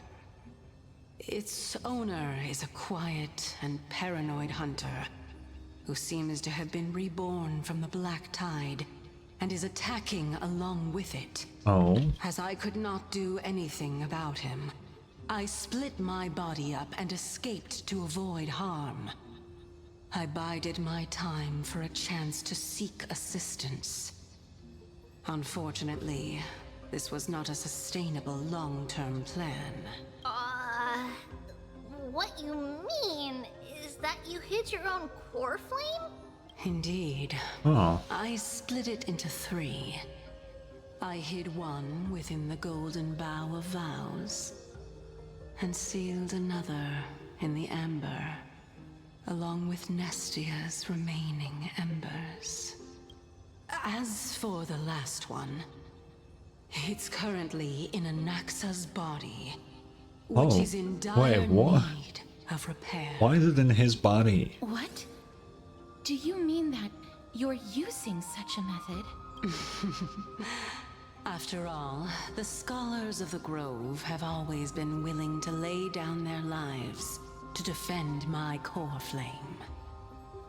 As a respected god, it would be too embarrassing if I were to do nothing and simply watch the children of humanity give up their lives for me.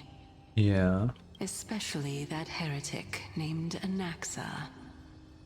He did not even hesitate to tear his soul apart and use it to perform a miracle. He trapped all the creations of the Black Tide within the Grove, so that they would not be able to harm others. Okay, that's cool. His way of thinking was so out of the ordinary that I felt it would be a waste for him to meet his demise in the Black Tide. And so, I decided to save his life. Of course, this also meant that I was able to conceal myself and remain hidden. Well, that's also an equivalent exchange, right? Yeah, I guess so. Ah, I finally understand. So you want us to lend a hand in piercing your core flame back together. Piecing, not piercing. We'll also be able to save Anaxa that way. What a smart little bunny. This way, I'll be able to regain my true form. And you will be able to bring the core flame and your teacher back to Akama. We'll also take down the black-robed swordmaster at the throne. Together, in one go.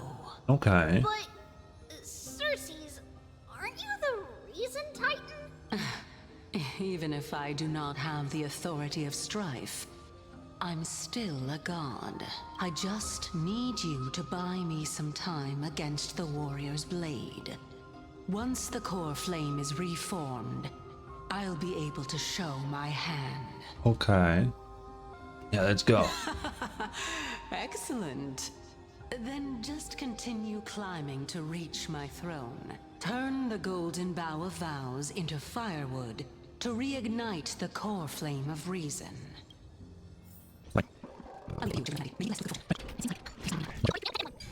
Luminary throne. And also, the battlefield that we're about to step onto. Ma'am. Friends, can you feel it? Memmy, what's wrong? The memories here have a very intense smell. It's the scent of blush, sand, and the blazing sun. Is this Professor Anaxa? Yeah. Seems so. My eyes can no longer see. No matter. All I have to do is to place this body at the core of the array for the sake of Amphoreus. Die with me, Titan. With me, Titan. What the fuck is he planning? What the hell? Oh. Cersei's was right. He's indeed here. But so is the dude. Who is this black-robed guy? Boy, this person is the source of the smell and the memory. No, he's basically the memory itself. The burning paradise, the shattered sun, and... Wait.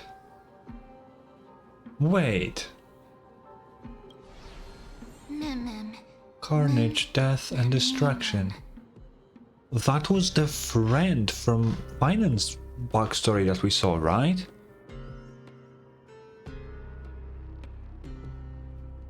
Oh. That's weird.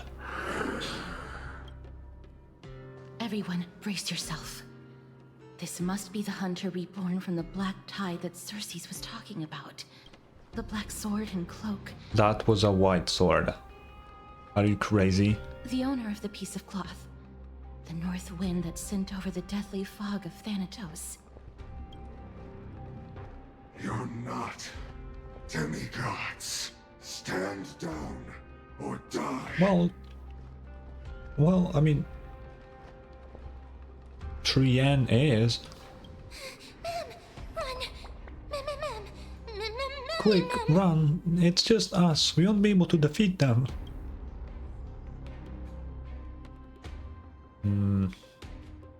I'll protect everyone.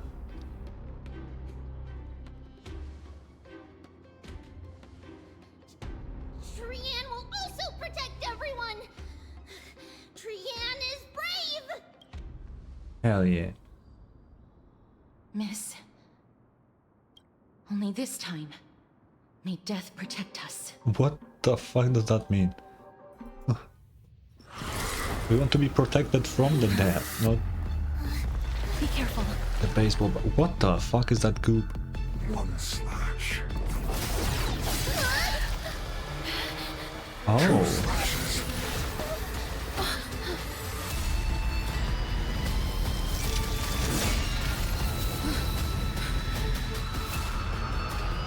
Three slashes are enough. He's so cool. Who exactly are you?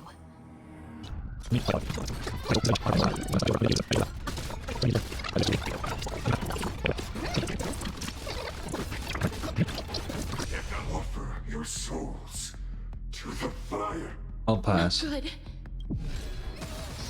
Okay, that was scripted, for sure.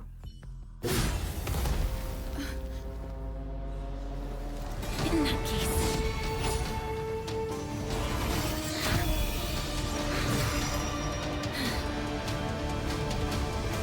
What?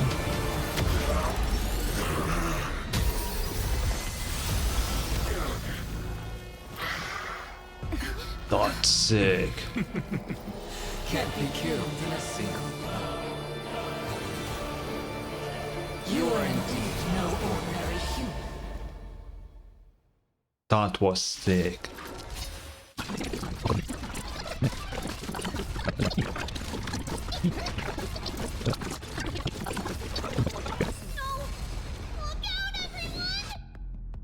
Oh. This is bad. Century Gate, open!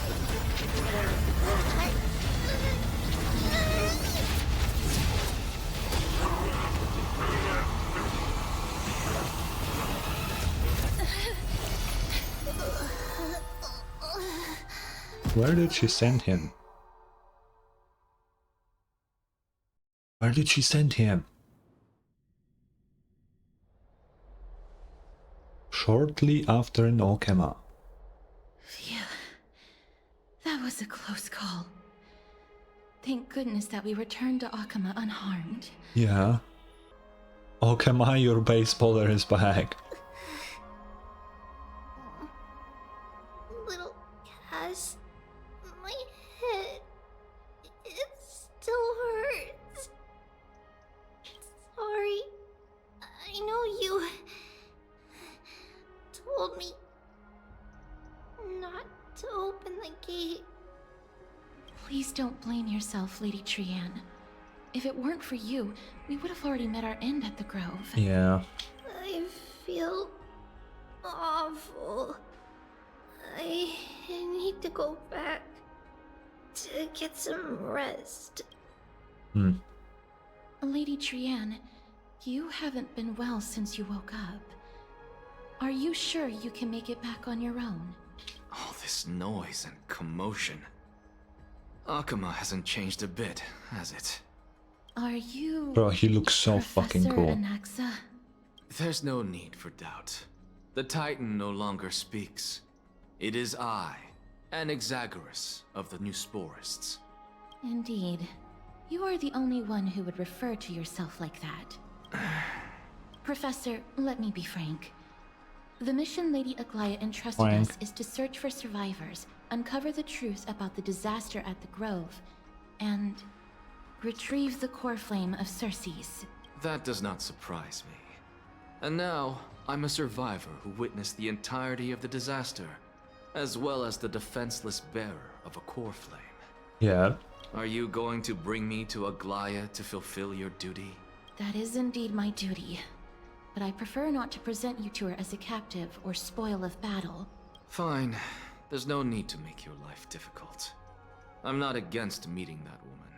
But I have some things to take care of first. The families of some of my fellow Grove Scholars live in the Holy City. Before we meet Aglaya, I want to visit them. Okay. Why do you have to do it before meeting Aglaya? Because Lady Aglaya will probably be against it. Let me guess.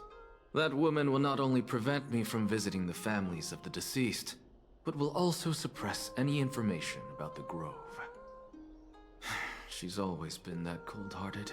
My fellows at the Grove gave their lives defending the core flame and fighting the Black Tide alongside me.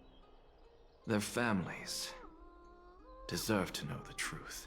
True. You intend to do it without her knowledge. Do you really think that woman would treat me well, even if I behaved and proved my loyalty? I wouldn't mind seeing a bit more anger on her face. Are you going to stop me, Castorus? I will accompany you, but please understand that Lady Aglaya has her own considerations. You truly have the makings of a fine scholar, putting yourself in other people's shoes like that. Yeah. Let's go. I won't go overboard. So, after all these years, you and Lady Aglaya are still... Neither of us is narrow-minded. You should know the root cause of our conflict. Hello. And you are? Joe boy. Hello. If I'm not mistaken, you are Callinicus's wife, right? Yes.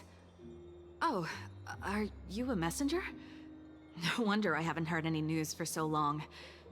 There's been a change in personnel, hasn't there? Ma'am, Callinicus passed away a few days ago, defending the Grove against the Black Tide. Oh. So...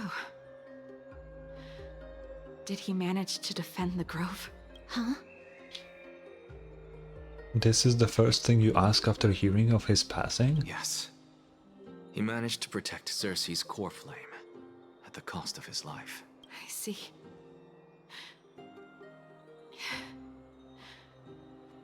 I'll select some of his possessions and pick a nice resting place for him. Please let us know if you need any help, ma'am. I come from Kremnos. Death and sacrifice Oh, okay. are things I've learned to face with composure. Now it makes more sense why she didn't care that You know, much. Callinicus, even though he was a scholar, he'd always ask me to teach him how to fight whenever he came back. Isn't it funny that a Chrysos heir like him wants to learn from an ordinary person like me? Wait, I've been what do you mean a prepared for this Chrysos heir? for a long time. In times like these, any ordinary goodbye might just turn out to be a final farewell. I'm really sorry. There's nothing to be sorry for. I was once a warrior, and I'll find my way back to the battlefield someday. With the coming coronation of the new king of Kremnos, I'll take up my lance against the creatures of the Black Tide and seek vengeance for my husband. She took that well. Oh, hello, young ones. Is there anything I can help you with? Are you the father of Kenani and Artakama? Ah, yes. Did my daughters cause trouble at school again? Alas, forgive this old brain of mine. Both of my daughters graduated long ago, and they are now scholars at the Grove. Wow. As I get older, memories from years past tend to blend together. What's the matter, young one? Why so quiet? Did my daughters really get into some trouble?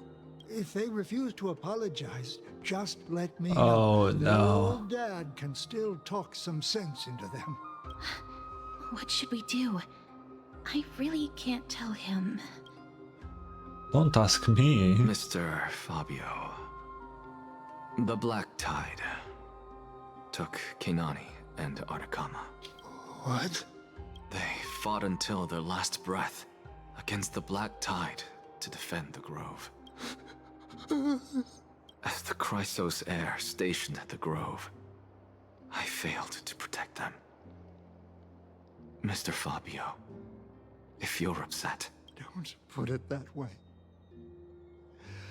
Even if my Artakama wasn't one of the Chrysos heirs mentioned in the prophecy,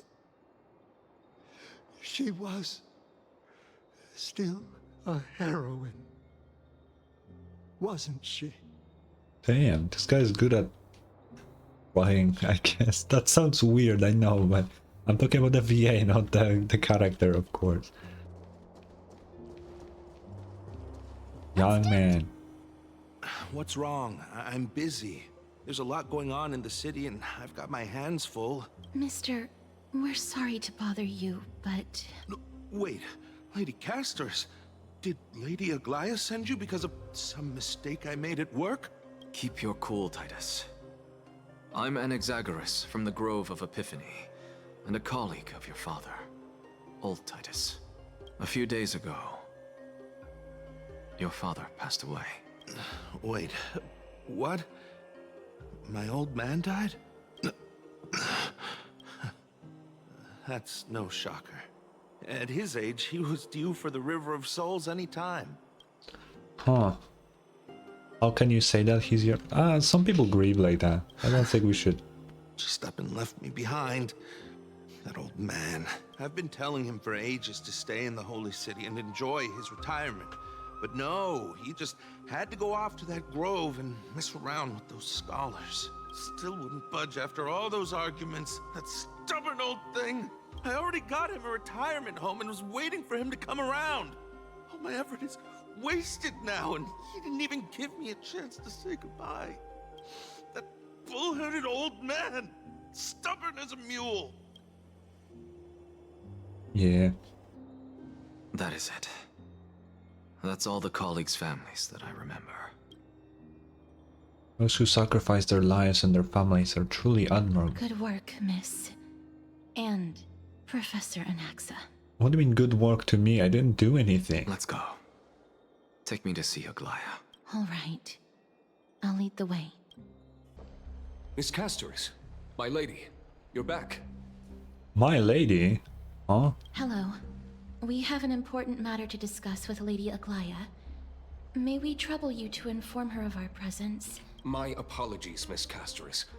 Lady Aglaya has just informed me that she has no time to receive anyone at the moment. Why? That's just great. She refuses to even see me. Answer me this, friend. Did Aglaya order you to take me directly to prison? Who are you? Please don't jest.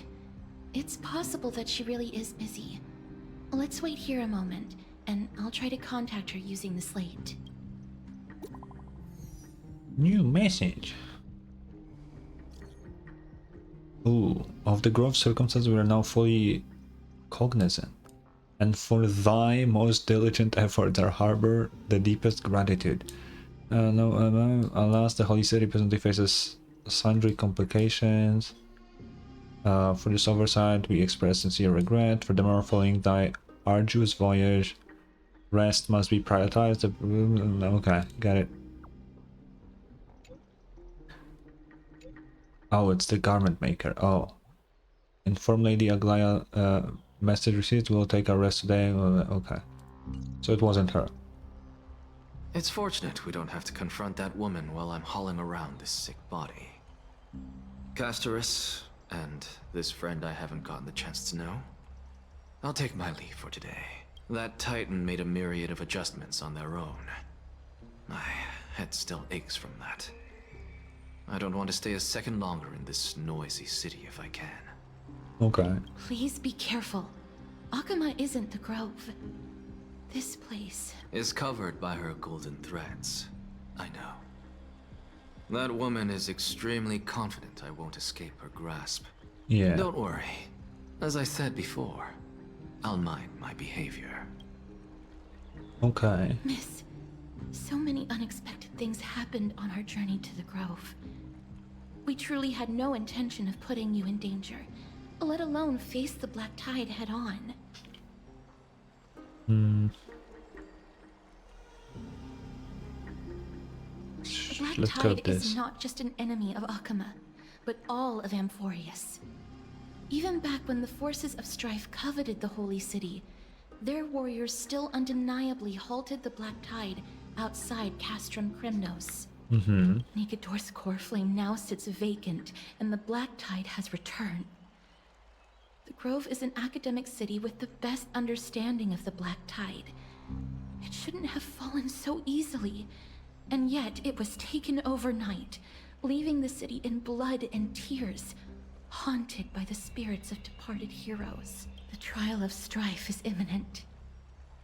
I pray Mighty will be able to steal his resolve. Oh yeah, we still have to do that. Oh fuck. And that black-robed swordmaster. Lady Treeby once traveled across thousands of cities in Amphoreus to repel the Black Tide. But even they have no recollection of this powerful enemy in all their journeys. Perhaps the fall of strife has triggered even more terrifying events in unseen places. Yeah. As for me, I detected a strong stench of death from that entity. But it wasn't because it had a connection with Thanatos. I'm afraid it's purely because it has sent countless others to their deaths. Oh. Speaking of Thanatos, Miss, there is something else I wish to verify with you. You must have an idea of the curse I bear by now. I was born as the shadow of death, a poison shunned by all living beings. Yet when you caught me in the grove, I'm curious why you weren't affected by my power, Miss. Oh, that's a good question. I mean, I'm not living. I'm synthetic. When you think about that. Like, my body isn't real. It's fake. It's not a real, like, flesh and blood. It's just, you know, I'm just kind of special like that. I mean, sure. Let's go with that. My apologies for the abrupt question.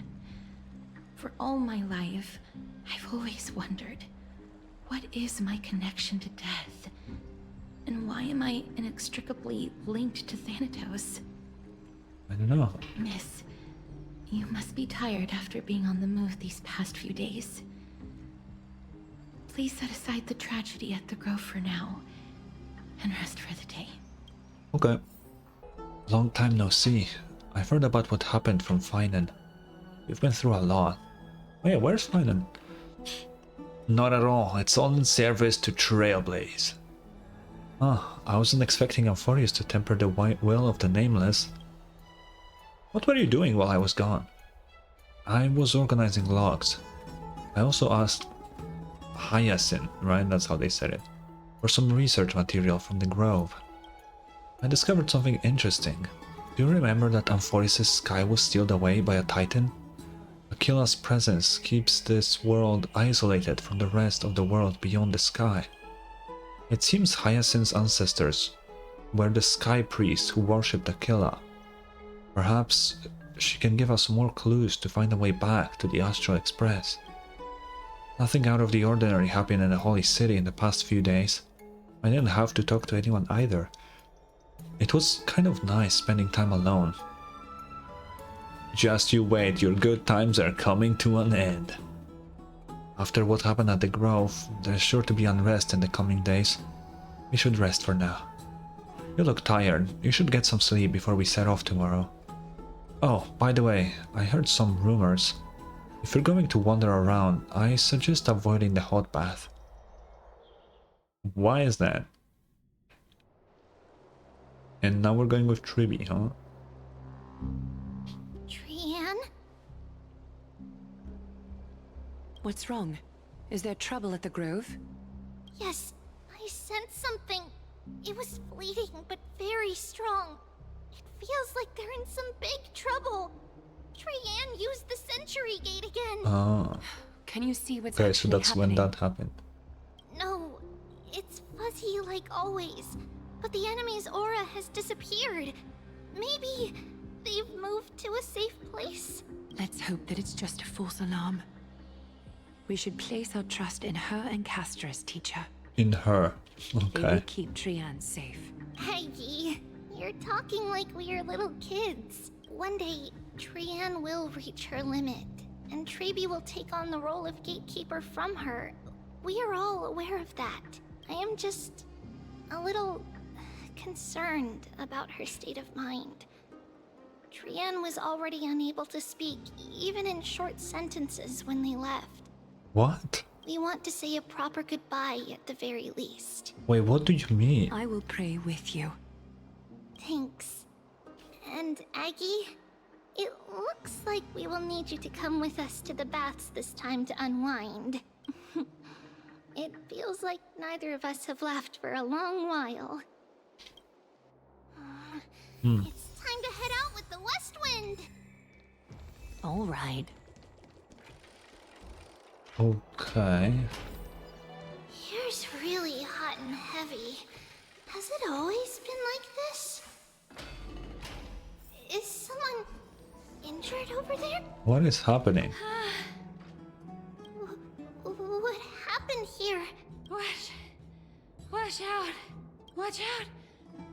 The Kremnoan. What? Kremnoan? This is their doing? Aggie, now's not the time to dwell on that. Let's help the injured people first. What is happening? Coming through! Oh, you two are here as well. That's a relief. Even the Twilight Courtyard is involved? What in the world happened here? I actually just came to relax. But as soon as I got here, I saw all these people lying on the ground. Yeah. I've examined them, and they don't seem to be seriously ill. It feels like they've just spent too much time in the hot water. Multiple individuals fainting simultaneously from the hot pool steam? Where is the manager of the Bobs? He disappeared, and no one knows where he's gone to. Some people have been saying that the Kremnoans are behind this. Lady Aglaya, what do you think about this? Let these people rest. The two of you, please come with me. Have you thought of something, Aggie? Yes. While their intentions elude me, it's time to bring this farce to a close. Okay. This is really bad. Oh, this many people? God damn. This is all you can do, huh? What happened here? Snowy! Even Snowy! The culprit is Mightimos. Oh. Dee, what did you do to everybody? What the fuck happened here? It's just another duel where I claimed victory. Duel? As I expected. On the surface, these two are the mightiest warriors in the Holy City, but they're still impulsive youths at heart. Speak up, Mighty. Tell us exactly what kind of foolishness you and Finan indulged in this time. Some time ago. Uh-huh. No, none of those sound right. Yeah, those didn't really... And those also don't... Forget it. Am I seeing things? Is the magnificent deliverer finally deigning to step outside? What kind of response is that? Nothing. I was just imitating your usual response. Ah. I don't feel anything special from you. Have you passed the demigod trial? The ritual hasn't reopened yet. In case you forgot, it hasn't been that long since I pulled you out of the trial. I didn't forget. Then, you're welcome. In Twilight's last gleam, Makima stands bold. Her walls sturdy, tales untold. Dreaming of her fruitful gardens, pilgrims arrive from distant lands. Figs and olives, so grand.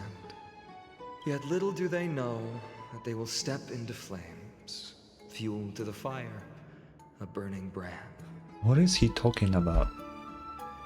What are you playing at this time? I just felt like reciting a few lines of poetry. Surely the Crown Prince of Kremnos knows how to appreciate poetry, right? Kremnoans steer clear of such weak literature. But my library doesn't lack collections of this kind. Uh-huh. These lines express What? the poet's yearning for their home, just as Akama is distant from many people's homes. I know how to interpret poetry, Haikis. There's no point in pretending to be profound, my Why friend. do they spell it like that? Thank you for helping me out when I was in a tight spot, but it seems to me that you aren't prepared for the trial either. Huh. Don't compare your situation with mine. My people are still relying on me. I can't ascend to godhood on my own without first resolving their issues. So, are you suggesting that you, the mighty Mightimos, and the heir to the throne of Kremnos, wish to defy tradition that has endured among your people for millennia? That seems to be the case. I'm still thinking about what I should do. Never mind. It's probably not my place to offer you counsel. An idea does strike me, though. Go ahead. Let's see what terrible ideas you've come up with this time. Maybe we both need to relieve some stress. Come, Mighty-Mos. Let's recommence our previous competition. Okay, so Mighty-Mos wasn't the culprit then. Finally just lied. This time, we'll see who can stay in the super hot bath for longer. What? Are you chickening out? The phrase chickening out does not exist in the Kremnoan language. I just find this situation absurd, that's all. All-knowing historian, are you not aware that we Kremnoans use boiling water from sword forging for our baths? That's insane. Looks like I'll have to teach you some royal etiquette today. And thus, an unprecedented sauna battle commences! With unparalleled They're resolve, insane. the two warriors' determination even alters the very hue of the steam. Flames intertwine with scalding vapor, reaching toward the heavens, shrouding the sky in the sun. The spectacle is so magnificent that none dare gaze upon it directly. Since we can't see what's happening in the competition, why don't I regale you with a tale of kings to pass the time? No. Do you recall the legend of the Gorgo lion mentioned by a certain veteran?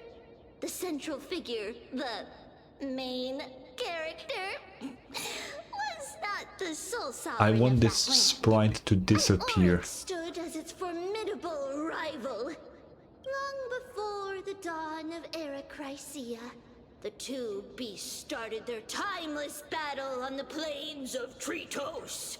The lion regarded the oryx as its food, while the oryx perceived the lion as a scornful, oppressive, and challenging barrier that it swore to topple with its antlers. For thousands of years, without respite, the two creatures thus continued their relentless pursuit and rivalry.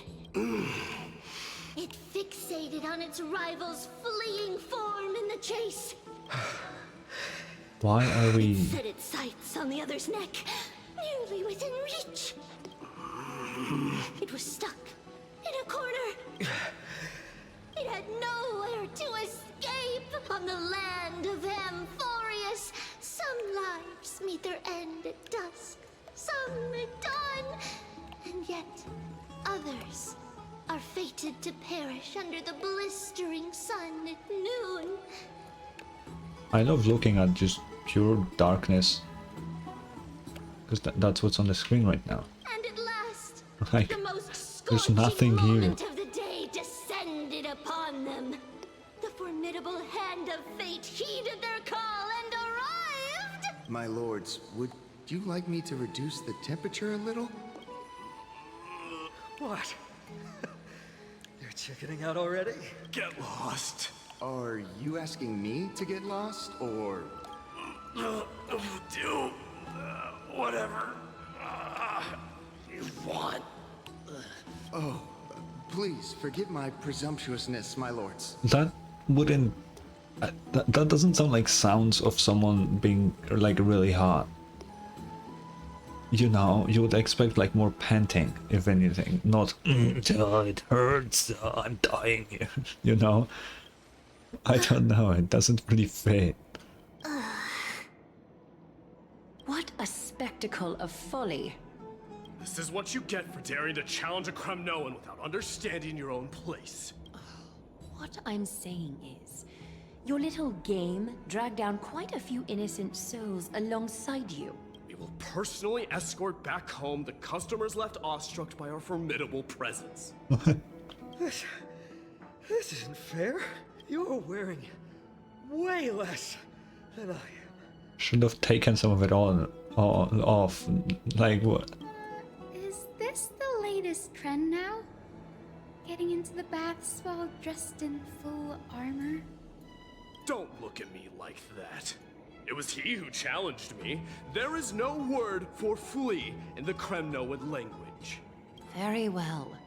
Let us bring this farce to a close, shall we? Warriors, it's time to get moving. Oh.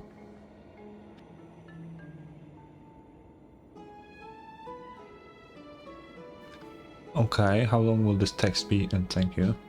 Oh my god.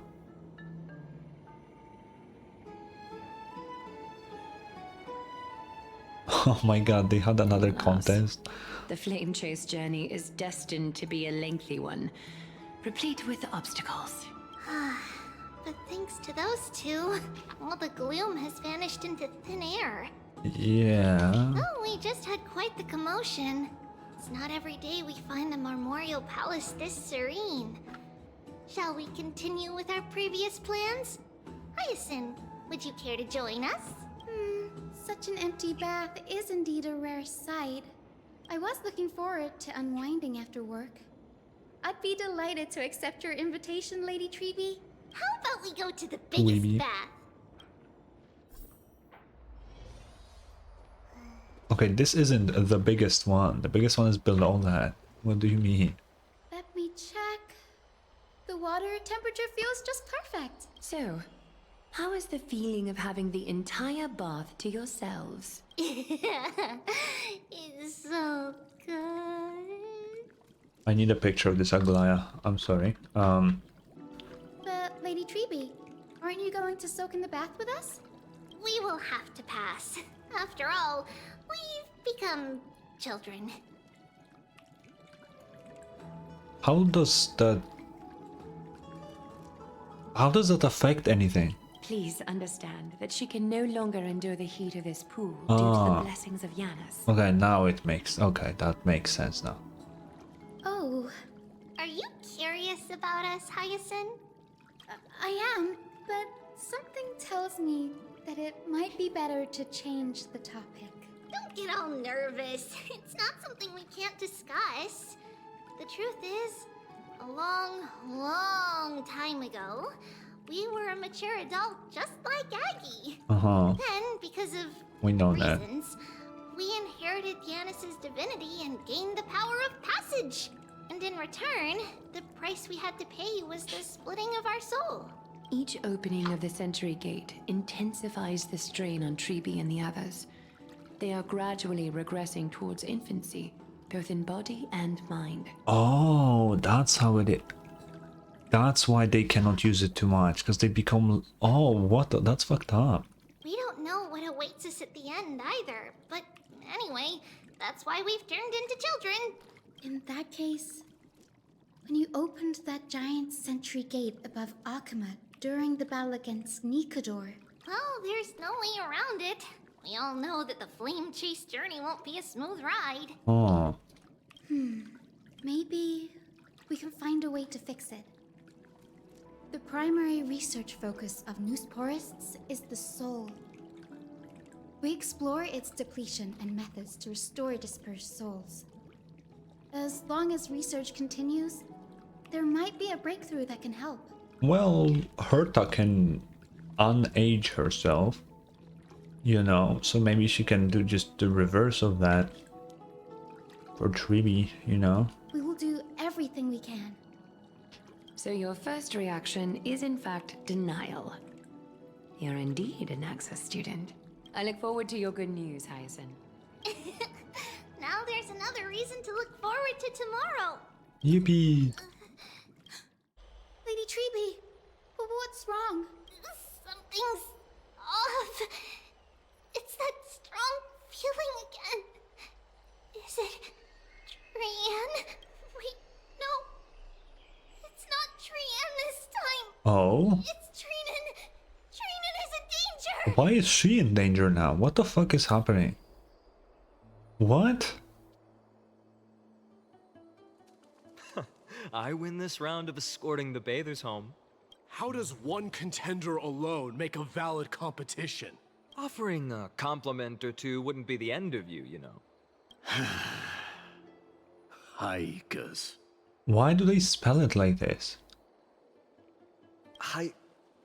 What is that word? Is that your native tongue? It means hyena. I'm likening you to a weak hyena. By the way, you emphasize the completely wrong syllable. Though we've been acquainted for some time, I have rarely heard you talk in the ancient tongue of Kremnos. Uh-huh. It's because I'm not exactly a master at it either. I can listen and read just fine, but when it comes to writing... You can write? That's fucked up. You speak as if you don't have a brain. That was in jest. I understand. After all, you spent all your childhood wandering far from home. Worry about yourself first, deliverer. You also never mention your hometown, apart from when you need to introduce yourself. That is true. Well, it's because there isn't much to say. Aedes Elysiae is simply a tiny village that disappeared many years ago in the flames of war. The only times I get to see it are in my dreams, and in the trial from the Lance of Fury. I knew it. Yes, I saw it all. Aedes Elysiae ablaze with everyone.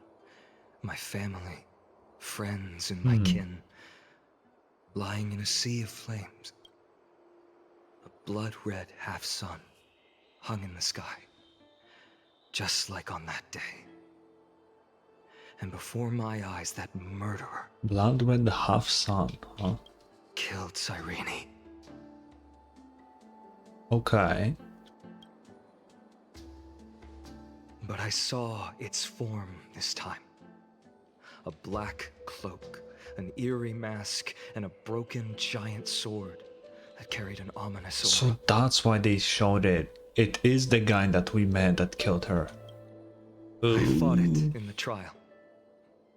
But even though I've been fighting, improving, and resolutely getting stronger all this time, I still couldn't defeat it. I do wonder who that guy is. Because he's like ridiculously strong, you know? Like, what the fuck? You were blinded by hatred and almost lost yourself in that trial. That's right. And that's why I am truly thankful to you, Mightymouse. You finally picked up some manners. Better late than never. Then what about you, Mighty? What did you see in that trial?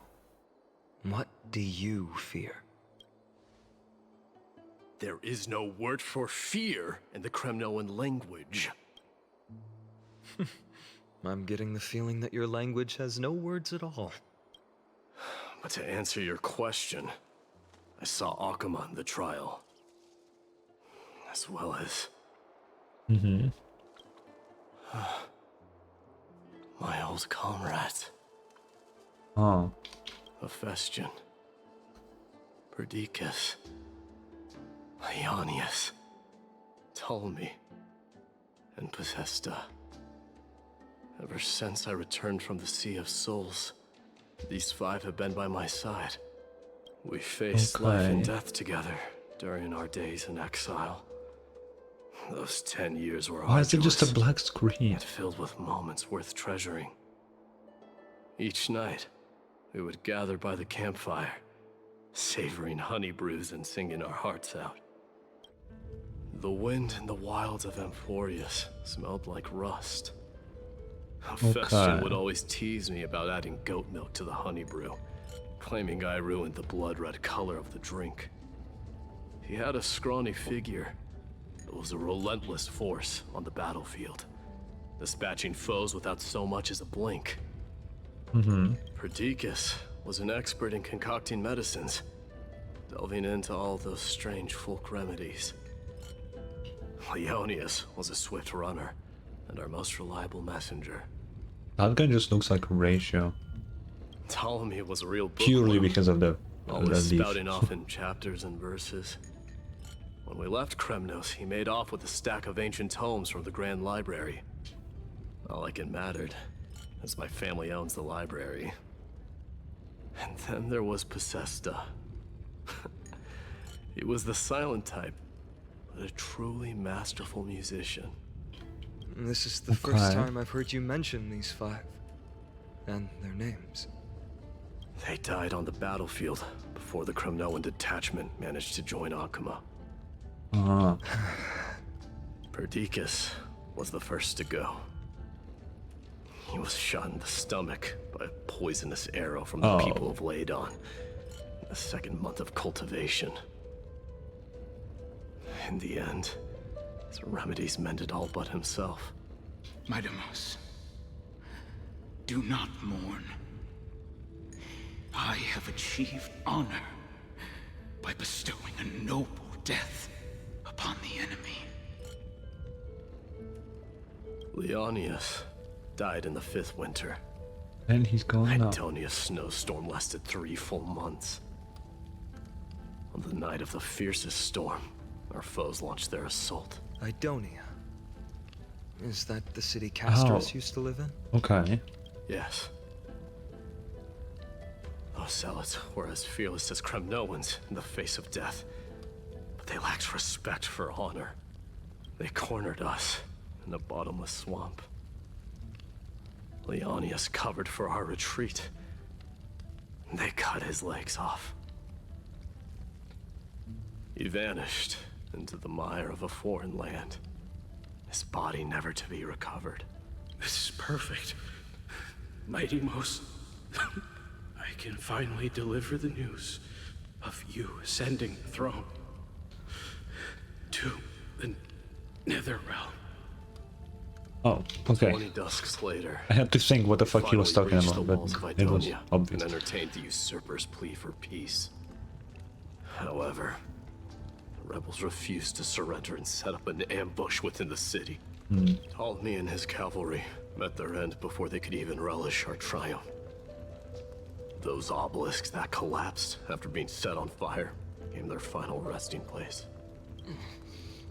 Mighty Most, please tell my family. It was not cunning schemes that vanquished Ptolemy, but the immense weight of Amphoreus' entire history. Then, it was Pacesta. He lured the enemies into the city of Aenionis with his melodies, buying us invaluable time. Our enemies, consumed by indignation when they discovered the trick, set the entire city and my soldiers on fire. Oh. His final words were recorded on a small clay tablet, fractured by the flames. Mighty Most, don the crown. And at last, my most trusted friend, Hephaestion. He was supposed to stand by my side through it all. But a sudden relapse of his illness hit him on the eve of my duel against my father. He hid his condition from me.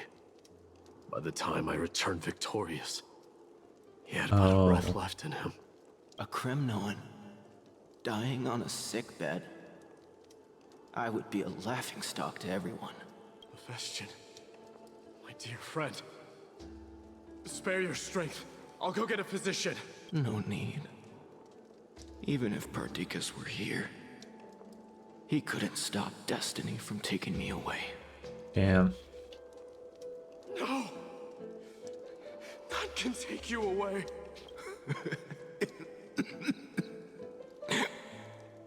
Midamos,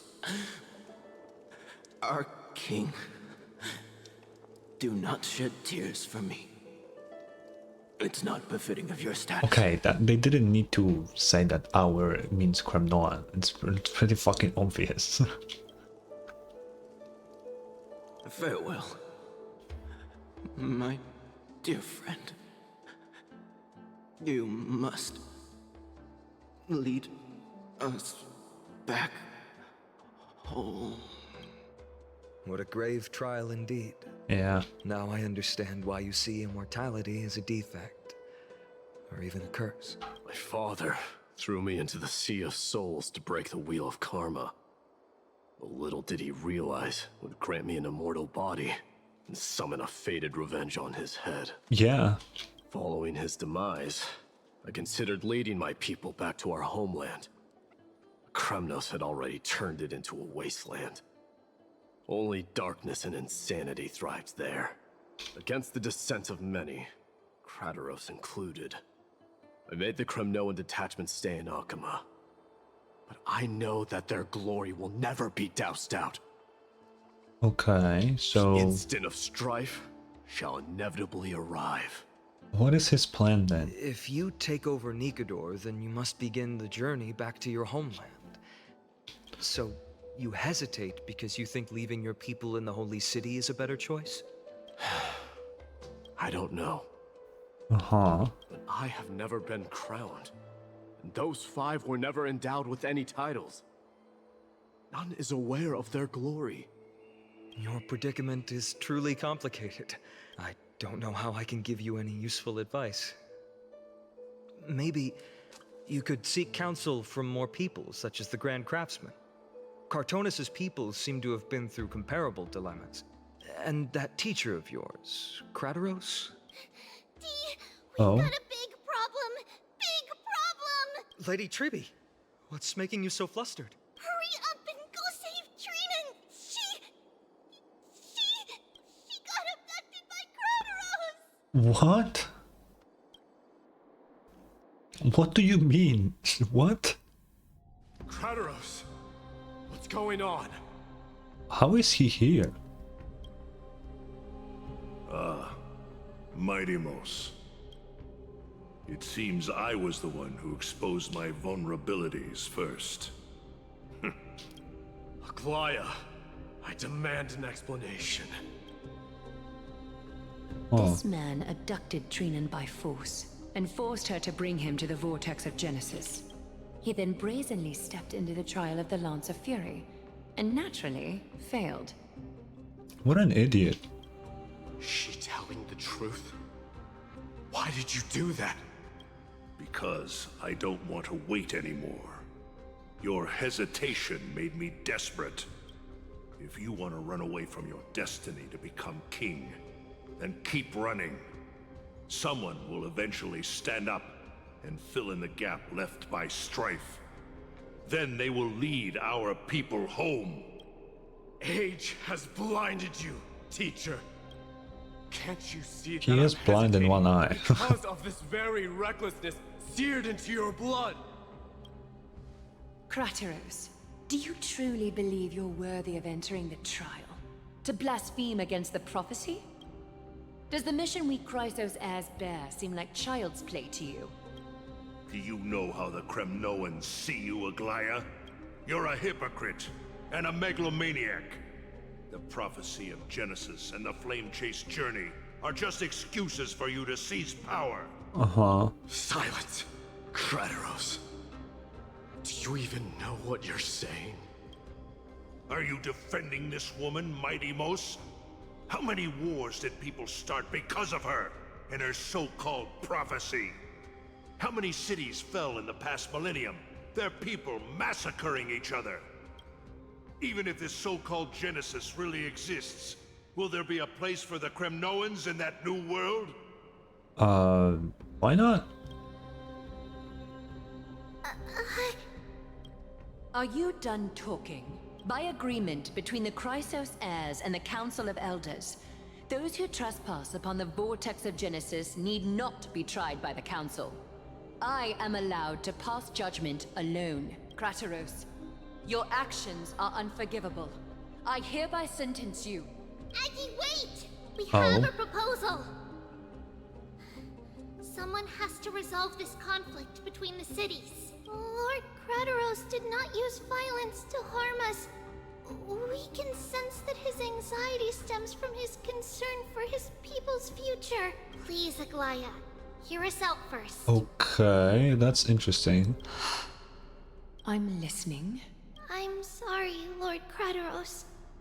We were so preoccupied with deciphering the fragments of prophecy that we neglected those of you not favored by its message. Your accusations were harsh, but justified. We wish to earn your trust and those of the Kremnoans. I think the best way to do that is to take you to witness the source of the prophecy for yourself. How are you going to show me something that has no form? Yeah, that's... You've heard about that Outlander, right? She has somehow made a connection with Orynyx and can completely replicate scenes from the past. We will ask for her aid. Tomorrow, at the Abyss of Fate in the Temple of Yanisopolis, We will show you everything from that distant memory, Krateros. Ah. A fair proposal. I accept. Until then, you will be stripped of your freedom. That is my one condition, and I will brook no argument. It is not the first time I've been made someone else's prisoner. Do as you please, demigod. Teacher, why did you do this? Forgive me, young master. But I just cannot wait any longer. Maybe he's dying. That's why he literally cannot wait any longer. Ever since your father died, our people and I have been waiting for a day to revive Kremnos. We placed all of our hopes in you, but never received an answer. This obsession for returning home has become a sickness for our people. Wise as you are, I refuse to believe that you can't see the truth. You have a clear head, which is why you're also incomparably alone. A smart person can only choose to tangle himself with the mundane of this world. If you're truly capable of leading our people beyond this blood-stained fate, then prove it to me once more, Mighty Mos. Okay. Just as you did back then. Oh. A fierce fighter. I did not expect such heroism from a feeble Acheman. I mean, I need a screenshot of that. Fulfill your duty as the victor, warrior, and tell me your name. I seek an honorable death from you.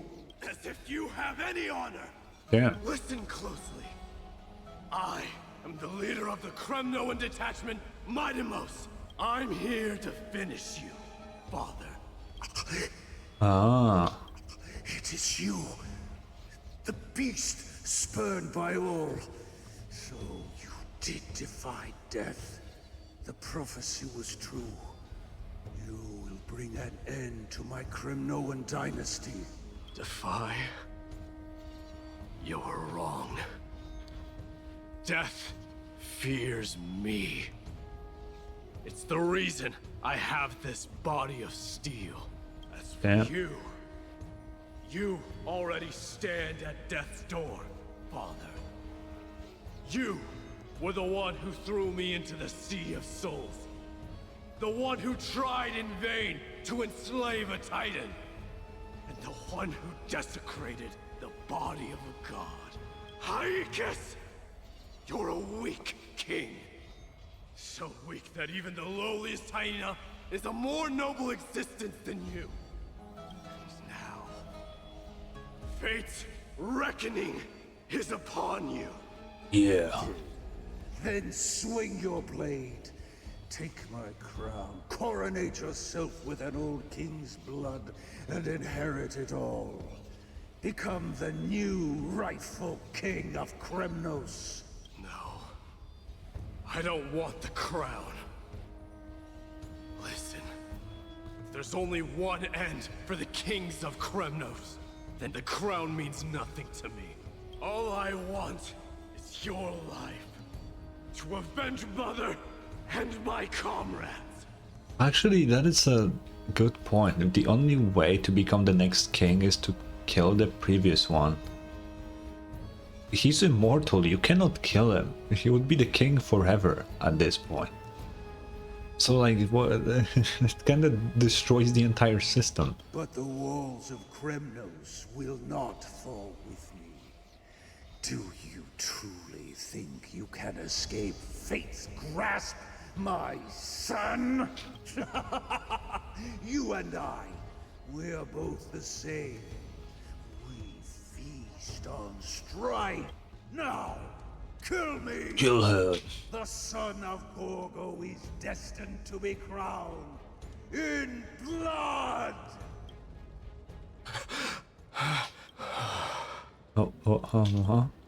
Where is he now? Where did he go?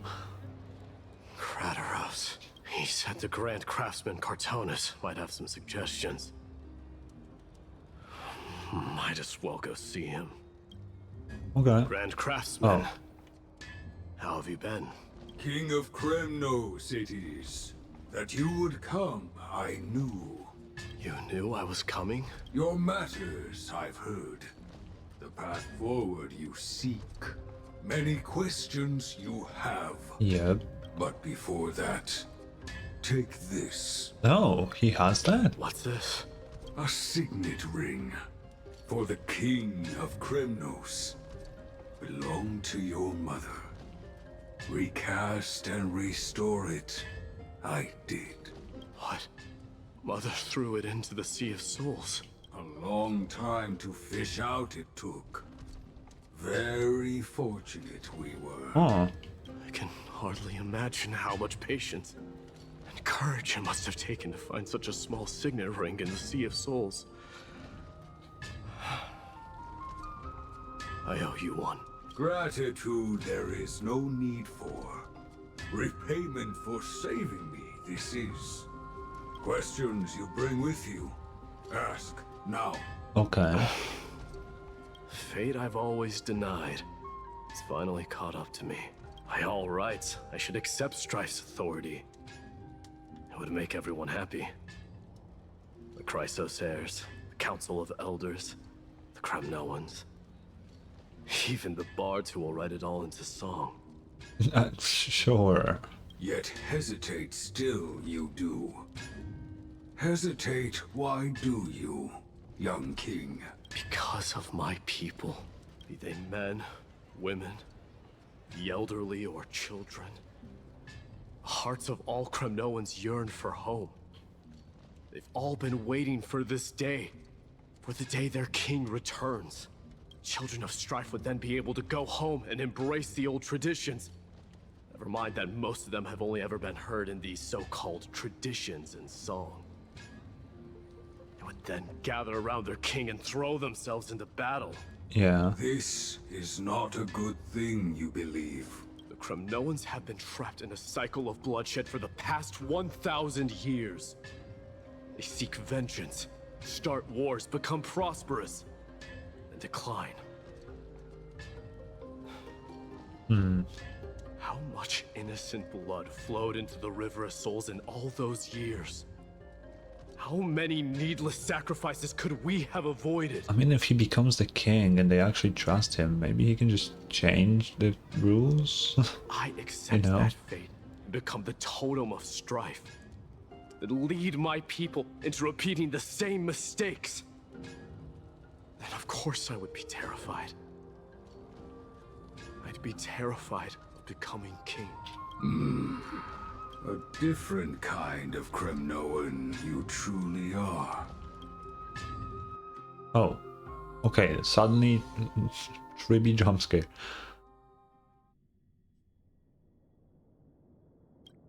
Moments later, in Triby's room. Mama! I had a dream last night. Oh. Now what did you dream about, my darling Trebios? I had a dream that I turned into many me's. Then we made the moon into a ship and made the stars into our sails. Then we floated on the ocean and let the wind blow us in any direction it wanted. Okay. Well, that sounds like a lovely dream. Yeah. The ocean and the sky were really, really dark. But there were so many of me that I wasn't scared at all because we'd all sing together. The ocean wind blew us onto an island where the wind tasted like flowers. There were bleating sheep and chirping birds inviting us to be their guests. There were so many animals on the island, but none of them ever fought. How does the wind taste? Like what? Giannis's holy maidens can receive guidance from the god of passages. Perhaps what you saw in your dream is a divine land somewhere in Amphoreus. You think so? What's wrong, Trebios? You look unhappy. Because on that same island, I saw a dark mountain on the other side of the ocean. And it was very, very tall. Okay. The mountain looked alive, and it kept getting closer to the island. Then I realized it wasn't a mountain, but a very, very tall wave made of water. When the wave smashed against the island, it looked like it was going to eat the island up. The small animals tried to chase it away, but they couldn't stop it. Then there was a bang and I woke up. A dark wave. Mama, does something that scary exist in real life? Yes. Unfortunately, it does exist in Amphoreus. But it's very far away from our It's temple. a black tide. She saw the black tide before it happened. We call it the Black Tide, though it has nothing to do with water. It has no shape or form, but it can swallow up animals, humans, and even titans, turning them all into monsters. Oh, the black tide is a baddie. I don't want everyone to turn into its food. Can't we chase it away? Of course, my dear. You only need to behave well and listen to what the adults tell you. Study all the knowledge and etiquette you need, then grow up and become a proper holy maiden. The divine Yanis will then give you guidance Okay. and help you light the way for the people. Wow, I'm gonna eat a lot and study a lot and become a holy maiden. But Mama, you said the black tide can swallow up titans too. What do we do if even Yanis is eaten? If that happens, then the holy maiden will have to be the one to guide people on the right path. After all, we are the human avatars of the God of Passages, yeah? Yeah. Yeah. But one person alone is not enough. Once you're older, you'll make a lot of friends. You must do your best to unite them, because that's also our duty as priests. Friends? Are they also like me and Mama with pretty red hair? Why? They might not, but they'll certainly be just as smart and kind as you. Mama? Am I dreaming? Don't be silly, dear. Of course you're What? not dreaming. I've always been by your side. What the fuck? What? Now be a What good girl indeed? What? and call your friends over too. Well, let's play hide What and the seek, fuck? just like we used to, okay? My Trebios is the smartest girl. I'm sure they remember where everyone is hiding. The voice sounds so far away. I don't remember. Who am I looking for? Your friends, who will chase the black tide away alongside you, of course. Is this from my childhood? I don't remember. What is this? Go get this away. What is that? Am I dreaming? Oh. Oh. Use the spindle. There will be an amazing captain on that big ship. She's cheerful, optimistic, bold, and cautious. She'll be able to get everyone together. As in Aglaya? That's amazing! Can I be the captain? Of course you can. But you'll find someone else who's better for the job, my dear. I think that person lives in a beautiful temple that sits atop a hillside, covered in golden fig trees. There's a noble girl there who's very smart, but also very delicate. Just like Mama? Perhaps. But before we find the captain, the ship also needs someone who can navigate it. Who could that be? Let me think. I know! She's Treeby! I named this doll after myself? I don't remember it all. Okay. Is this a dream? Or something that happened in the past?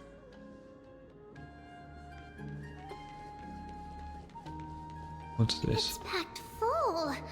Mama must have left all of these for me. All the words are blurred out. Could it be that my memory is fading? Maybe. You can't lock me away! Huh? Why is this doll inside a chest? It's holding a sword. Why? Why? Many years later, many brave warriors will board this ship.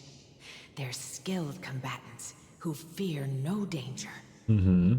Ooh, I can learn how to fight too and protect everybody!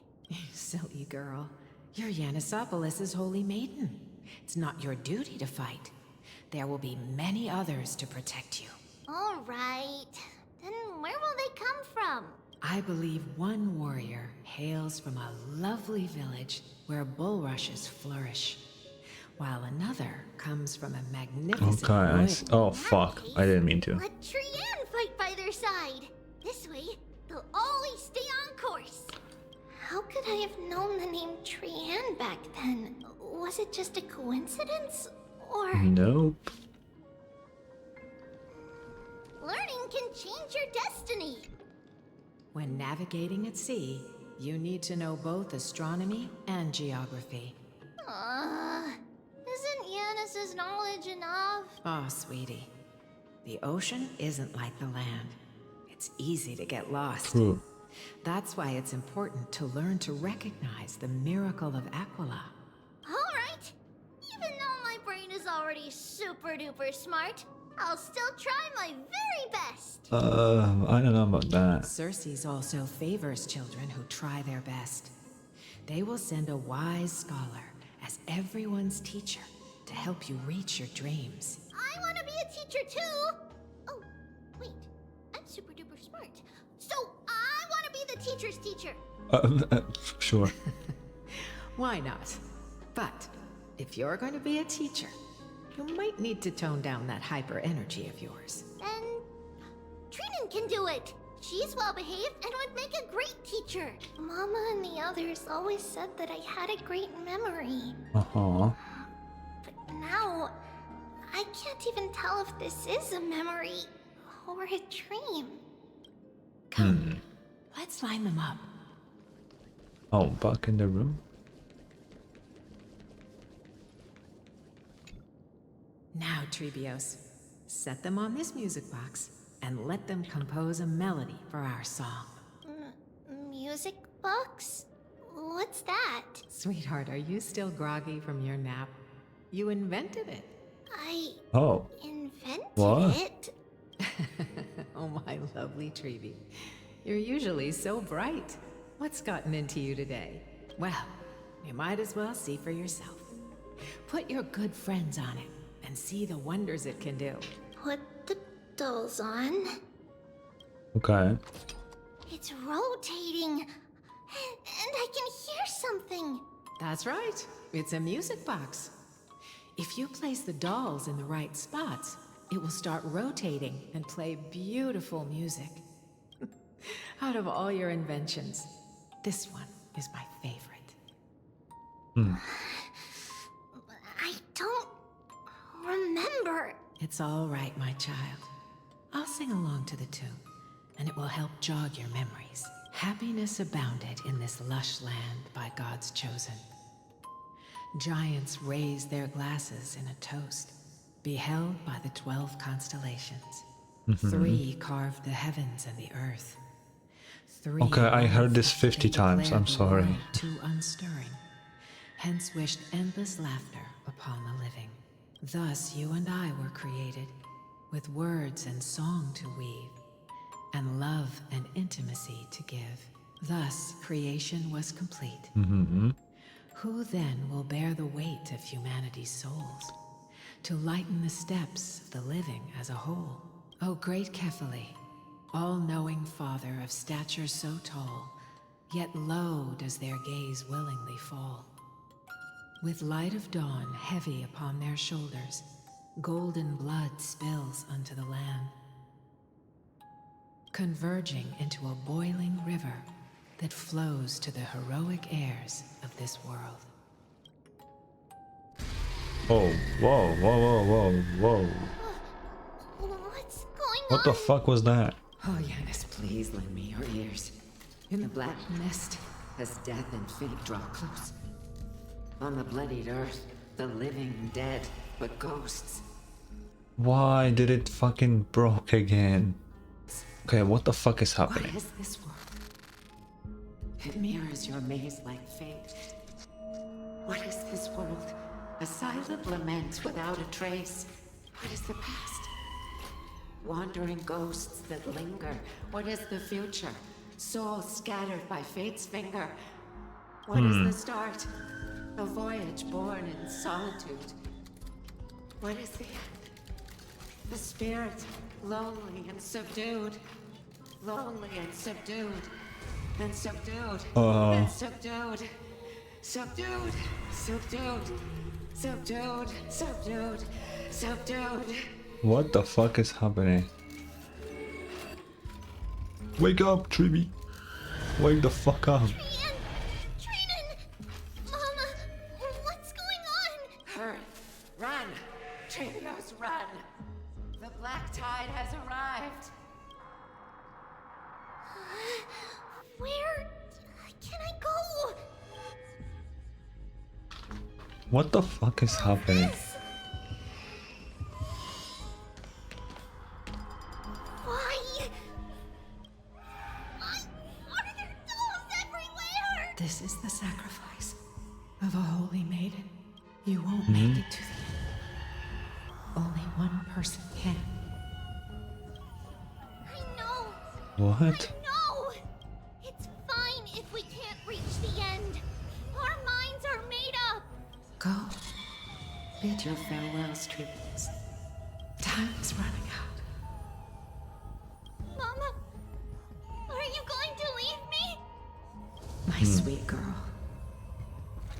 I will never leave you. But remember this, Trivios.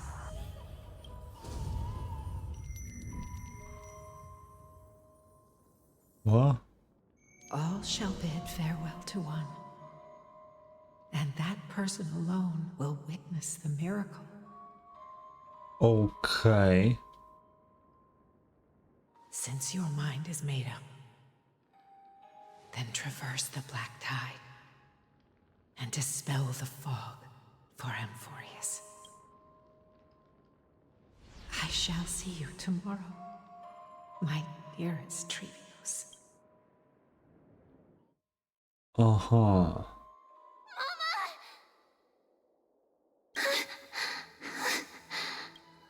we still in a dream?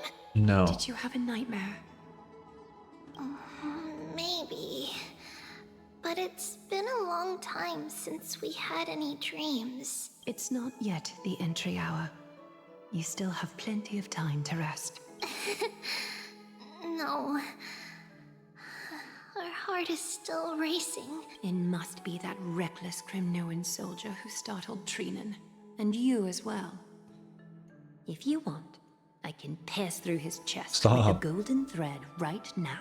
Aggie, cut it out with the scary talk. I'm just kidding. If I were serious, I wouldn't have waited until now. Do you want to talk about the dream? Keeping it bottled up is not good for your health. We had a dream about Mama. The dream itself was nothing. It's just the timing that feels a bit unsettling. Uh-huh. You mean... It's Trian. Even if we refrain from ever using the power of the Century Gate again, her soul continues to slowly drift away from her body. Oh. There isn't much time left. Perhaps it wouldn't be such a bad idea to let her relinquish her role as the gatekeeper and live out her days as a carefree child. You have a point, Aggie, but our decision has already been made on that matter. I believe there's still another way. Oh. Souls will be spent until they dissolve into dust. Such is our fate. Once we had a whole and connected body. If that body were a tree, then its trunk and branches would share the same fate, decaying at the same pace. Now, we are fragmented into numerous selves. Despite the absence of a trunk, we are offered another possibility. We can choose how our branches will perish in a way that is most beneficial to the flame chase journey. Compared with saying farewell to Okay. one person, watching many fade away before me is even more sorrowful. But advancing is the destined end of Yanis's trial. There's no retreat in our path. Don't feel sad about saying goodbye to us. We've already agreed on this, right? It won't be long before I forget what sorrow tastes like. So, what would you like for breakfast, Aggie? What? Where did that come from? After all this talking, we're feeling a bit hungry. Plus, it's nearly the entry hour now. Do you remember when we first met, Aggie? You were still a little one, and we caught you secretly eating oatmeal late at night. What the fuck? While my emotions might be fading, those memories are still as vivid as ever, teacher. Please, let me do it. What would you like to eat? It's fine. Leave it to us. You should rest for now. It won't take long, and we'll call you when it's done. In that case, thank you. Then, see you tomorrow, Aggie. Whoa, and she's gone. Nevertheless, that nightmare is ominous. Memories are slipping away. Even the image of Mama. Just as expected, another trip must be made into the abyss of fate. Hopefully Orynyx will be willing to help us. Yeah. Somewhere in Okima. Oh, okay. Long time no see, Professor Anaxa. Who are you? It's been a while. I'm the one who once overthrew the entire classroom in that spiritual physics lecture. Oh, it's you. Oh. No way. Do you really still remember that, Professor? I remember that glib tongue of yours. What brings you here? Surely you're not here to reminisce. You could tell. Of course. You only beat around the bush when you have a hidden agenda. That's not true. I'm here to seek enlightenment, as always. Okay. Could you please teach me everything you know about the black-robed swordmaster? Ah. Rumors sure travel fast. Unfortunately, I too know nothing about it. I can only tell you that it is clad in a black robe and wields a greatsword. At least, it looks like a greatsword. It's shaped like a twisted half-sun, and a peculiar dagger resembling a crescent moon. Yeah. By the way, take this with you. I got it from the sneak attack. It's yours now. I was okay. right. It is this thing.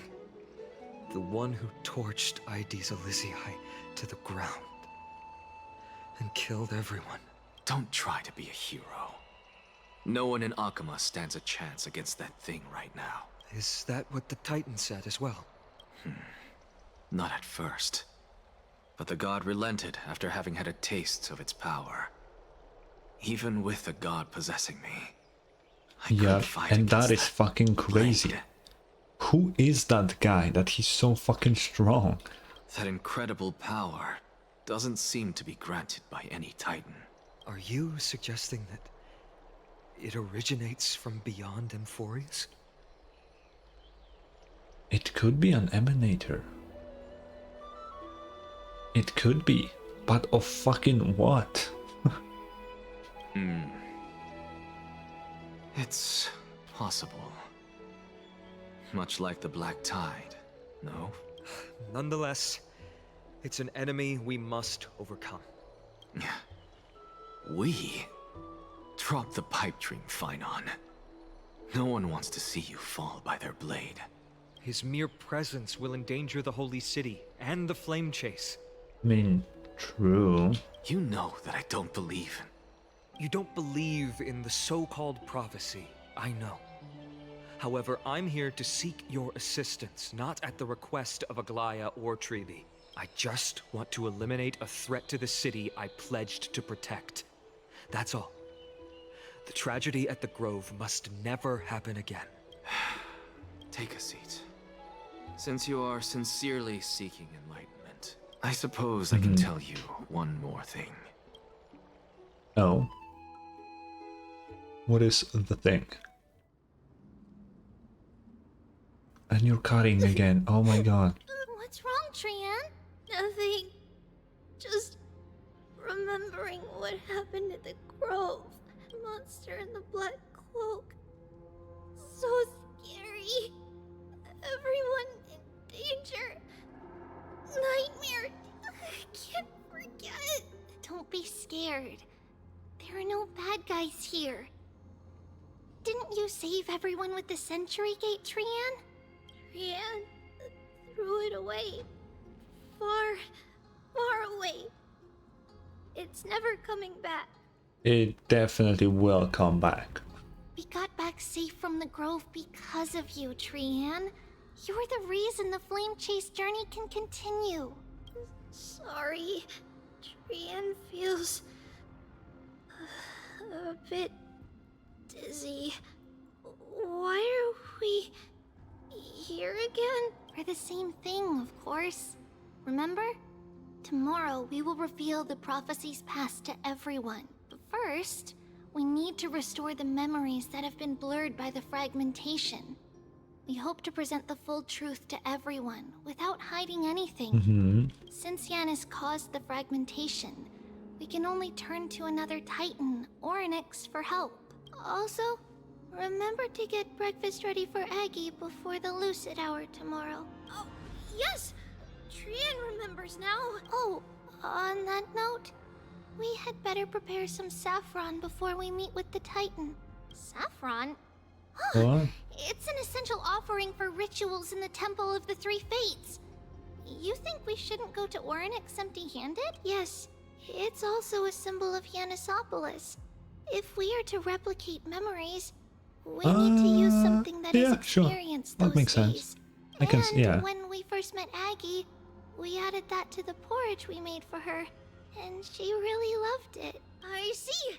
It's like killing 3 birds with 1 stone. But it all depends on whether Orynyx is willing to help us. Yeah. This could be a problem. After all, it was us who took the core flame from Yanis, from Orynyx's kin. We will have to give it a try. If there's truly no other way...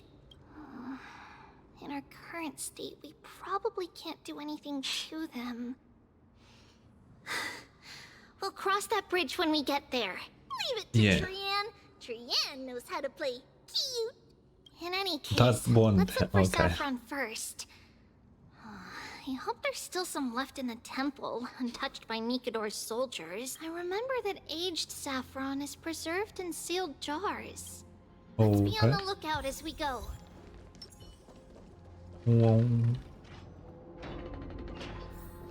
It's a dead end ahead. What the hell? Turn back, teacher.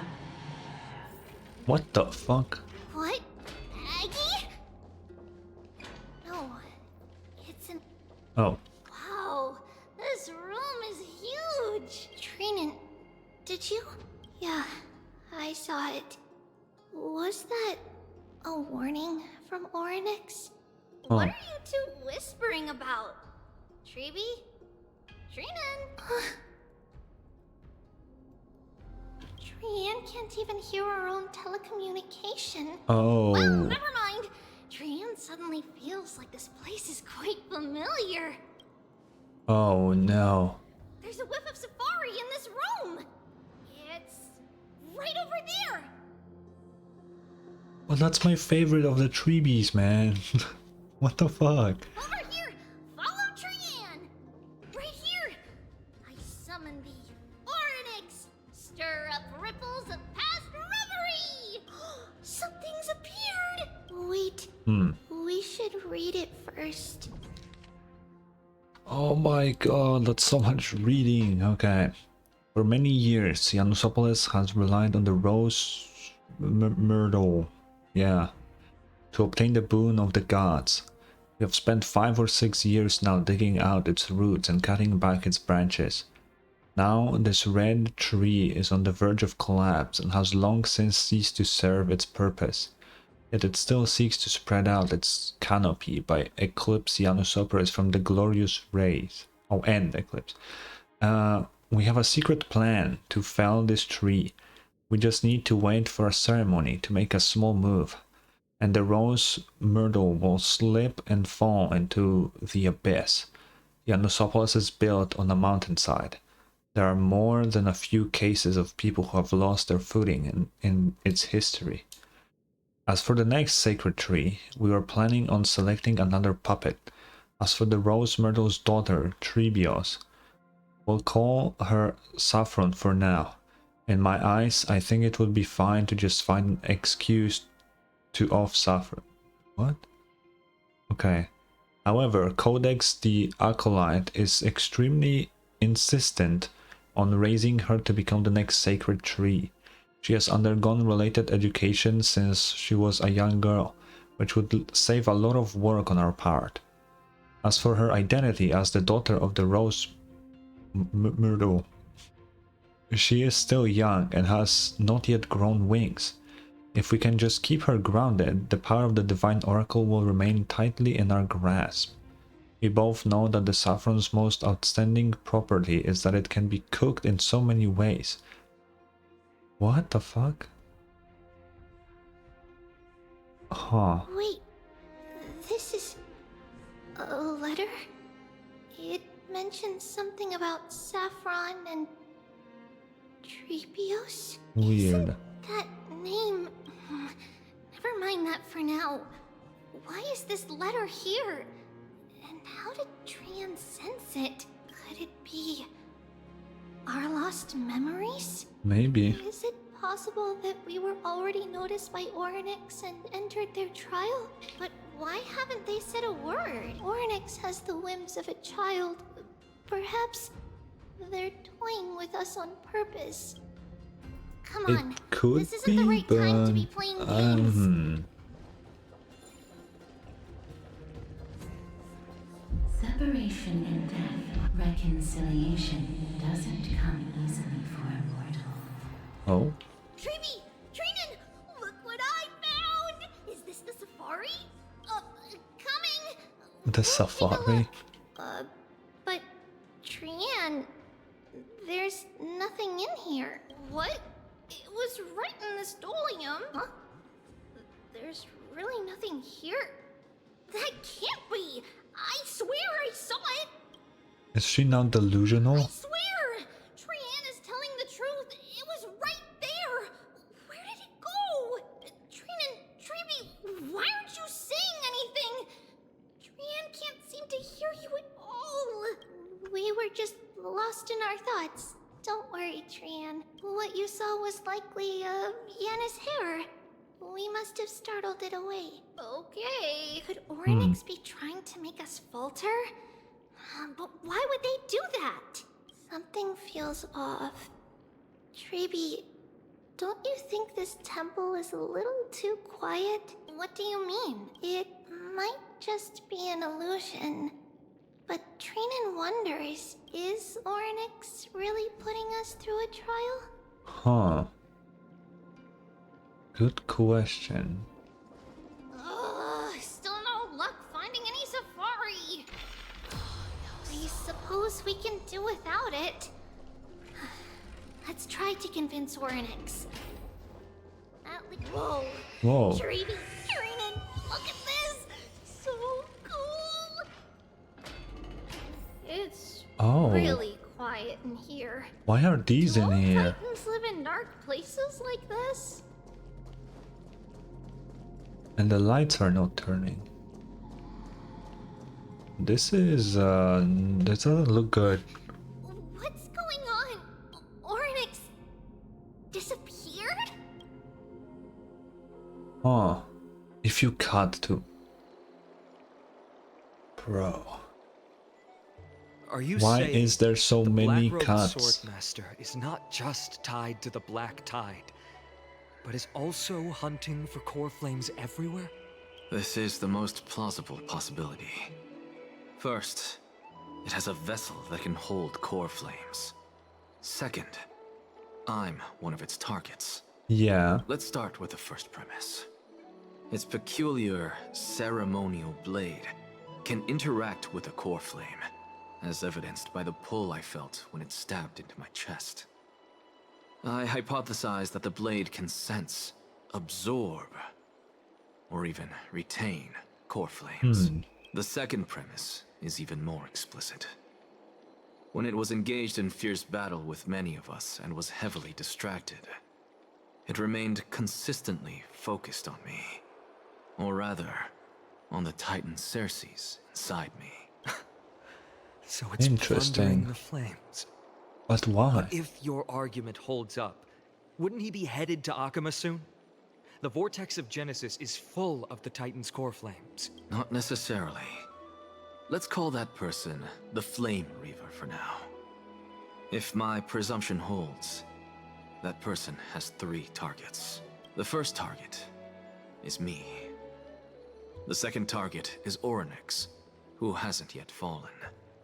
And the third is Akama and the Vortex of Genesis, where the core flames are housed. Okay. But I suspect Akama won't be their first target. Kefali's core flame is guarded by the Council of Elders' arcane power. And Fagusa's water curtain should be able to block out any external perceptions. What about Thanatos and Aquila? Their core flames are yet to be restored? Yeah. The whereabouts of Thanatos remain a mystery to all. As for Aquila, can you fly? That's fair. That is fair. No, I can't. Why are you asking that? Can that Swordmaster fly? Good point. But what if he does grow wings? He was levitating. I would assume he might be able to... Wait, was he? I mean, in combat, he's like levitating. So, that's kind of... If they had wings, I wouldn't have made it out of the grove alive. That's a relief. Anyway, since the Flame Reaver has 2 targets, we need to move fast. With the distances between Akama, the grove, and these potential targets, I believe we should bolster our defenses and... Bad news, Finan. Tribi is missing. The last time the 3 of them were seen was in the Abyss of Fate. Okay, so it intertwines, so that's why we have so many cats. Are you in here? No response at all. Did they foresee that we were coming and hide in the fog? Or he came here. We saw the same monsters as in the grove at the entrance, so he might be here. We should leave. This temple has other people in it. People is a strong word.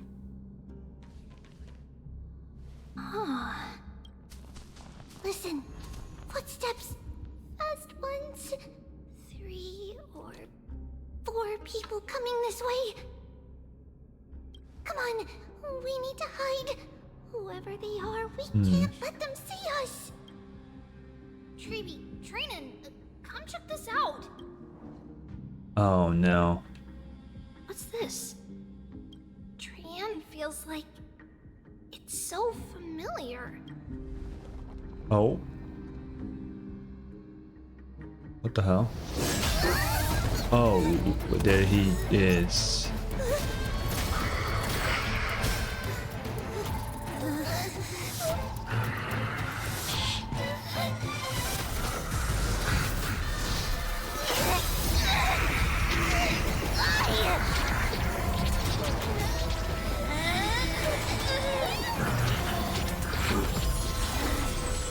What?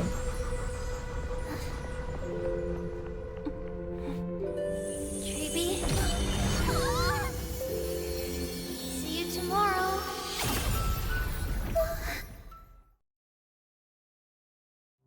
Oh.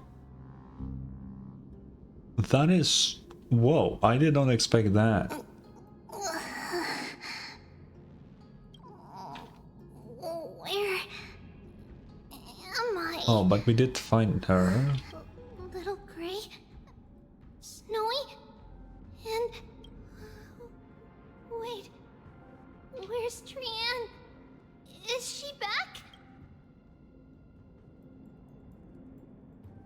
We only saw the two of you collapsed on the side of the road when we arrived. Danny and I looked around, but we couldn't find any traces of Lady Trianne. What about the black-robed swordmaster? Wait, fuck, they look so similar. Wasn't Trianne who sent them? I thought it was Tribi. But Tribi wouldn't be here if she was the one that sent them through the gate, right? Okay, so it had to be Trianne then, not Tribi. They just look the fucking same, bro. Blast it! Of course it's him. We were still too late. I fear something bad has happened to Orynyx's core flame. Then Lady Trianne... She doesn't have much divine power left. We can barely sense anything. I mean, we need to go after the swordmaster. Safe is already a blessing. Everyone, we must take action now. We should split into two groups. One group will stay in the abyss and meet up with Aglaya's reinforcements. Then search for Trianne's whereabouts. I'm going in. You cannot make me stay here. The other group will come with me to pursue the Black I'm Robe going with you. Swordmaster and recover the core flame. Do you know where it's headed? I didn't get to tell you this before, but Anaxa and I already have our misgivings about the Black Tide. So we've made preparations. Oh. I'll tell you the Yeah. details as we move. Opportunities are fleeting on the battlefield. We should hurry. Yeah, let's go. Lord Finan! Lady Tribi and Lady Trinan. I'm glad you're all right. Did Aglaya's people get here? Yes. Lady Aglaya already knows about the situation and sent along a message. Okay. Finan, I understand that Swordmaster is of great importance to you. But if you charge in without a plan, I fear that you won't be the only one who dies in vain. I understand. Hatred is a hero's deadliest poison. I have no intention of fighting alone. If that Swordmaster really is related to the Black Tide, the Chrysos heirs must not take them lightly. I have indeed planned to return to the Holy City and discuss the strategy with Aglaya. We'll need all the help we can get for this encirclement. Okay. Why don't we split as previously discussed? Hyacinth and I will stay to regroup with the reinforcements, and you go back to the Holy City with everyone else and tell Aglaya about their plan. Trinan will stay in the abyss too. That way, both sides can communicate with each other if anything happens. Thank you, everyone. Partner, Tribi, Partner? let's go. Okay. Dude, so much is happening suddenly. We're back, Aglaya. You should have come to me first, Finan. Aggie, there's no need to scold Snowy. Alchema is currently in grave danger. I know. It's beyond my imagination that the only two titans humankind can still rely on fell in such quick succession. I've never seen the golden thread pulled this taut, as if it could snap at any moment. Finan, tell us your plan. Time is of the essence. Yeah, what is the fucking plan?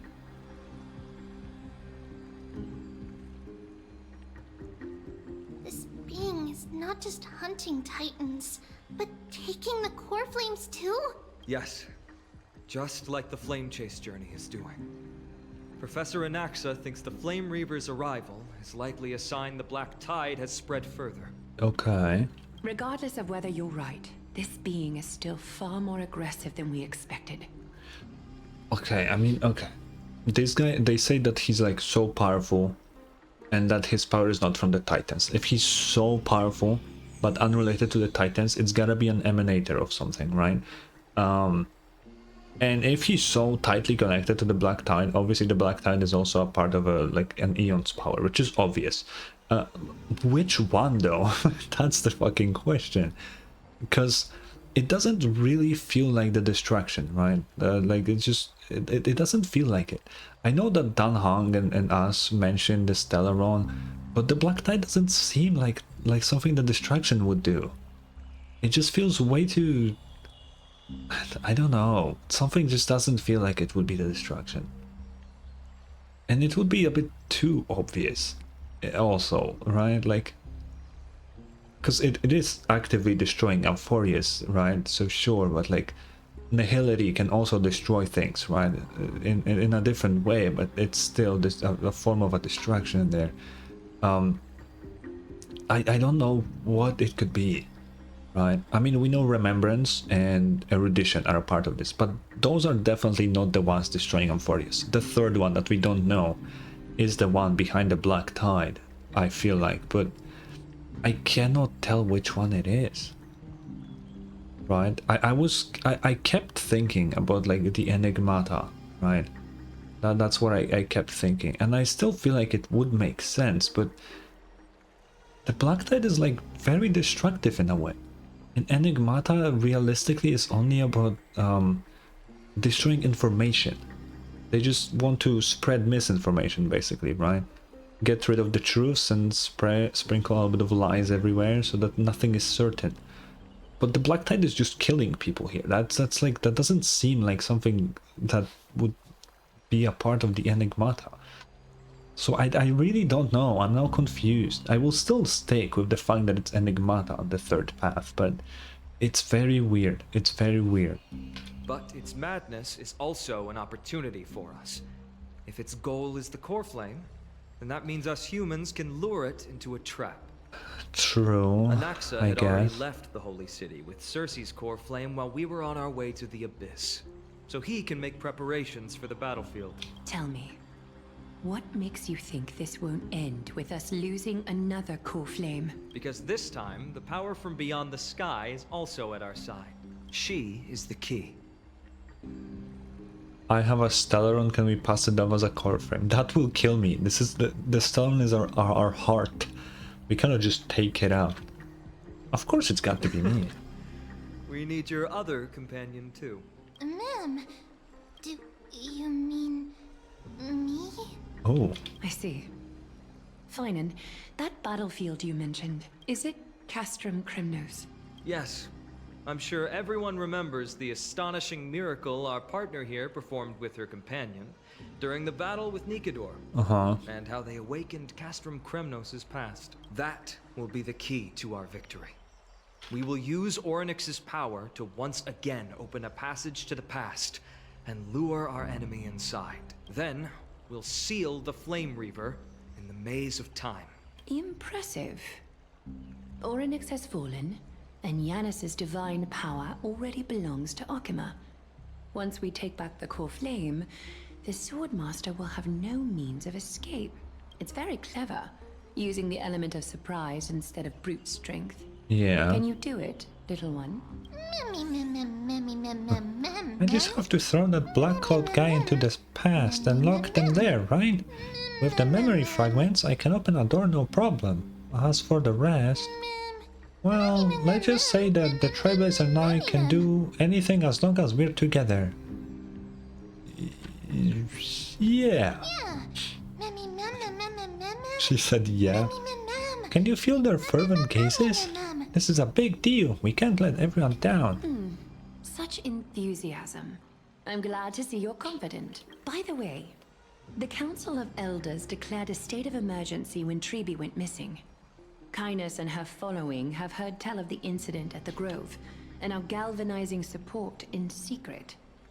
I fear she'll make her move before the next assembly of the citizens. What are they plotting? That short-sighted politician likely believes the Chrysos heirs have outlived their usefulness, and is making preparations for her next step. That ugly side of humanity is something we'll have to deal with eventually. But that's a problem for another day. I've sent Castorus ahead to the council with a message. She should be able to keep the situation under control for the time being. Finan, it is my hope that we can come to an understanding on this. We must take down the Flame Reaver in one go, and retrieve the core flame. And in doing so, grant ourselves an advantage against the Council of Elders. Okay. Of course. You may count on me to lead the charge. I apologize for tasking you to spearhead the plan once again, but Okima is currently beset by enemies from within and without. The situation brooks no delay, and we have precious little time to confer and discuss the plan with you. That being said, you are the key to our success, and I shall respect any decision you make. Yeah, I'll help. Oh wait, we have questions. How do we make sure that the plan will work? I may not be as masterful as Trian when it comes to the Century Gate, but even I can open a nice big gate if I have enough time. As for whether we can take back the core flame, that will be up to Anaxa's capabilities. Okay. Based on what I know of him, he can do it. How do we guarantee my safety? I don't really care about that. Let's go with this. Hooray! I was so worried that you'd be mad at me. We are grateful to you for your aid, and to the rest of you as well. Now, let us be off to begin the hunt. May carefully sharpen our gaze and grant us victory over the enemy. Feels like we're missing someone. Where's Castris? You mean Mighty? He's dealing with a Oh, different... I am Mighty too, yeah. Don't worry. That man would never miss out on this fight. Hmm.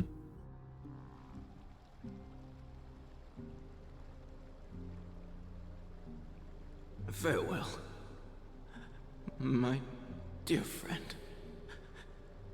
You must lead us back home. You and I, we're both the same. We feast on strife and fear. If you're truly capable of leading our people beyond this blood-stained fate, then prove it to me once more, Mighty Mos. Okay. Is he gonna do it? Oh. I knew you'd be here. I heard you're about to set off on an expedition. Yeah. That's right. It's going to be a tough battle, and our destination is... turns out to be Castrum Kremnos. Is that why you're here? To pray to the dead Nikador? No, just the opposite. I'm here to tell you, you can entrust the front lines to us this time. Okay. You can't afford to lose your upcoming battle either.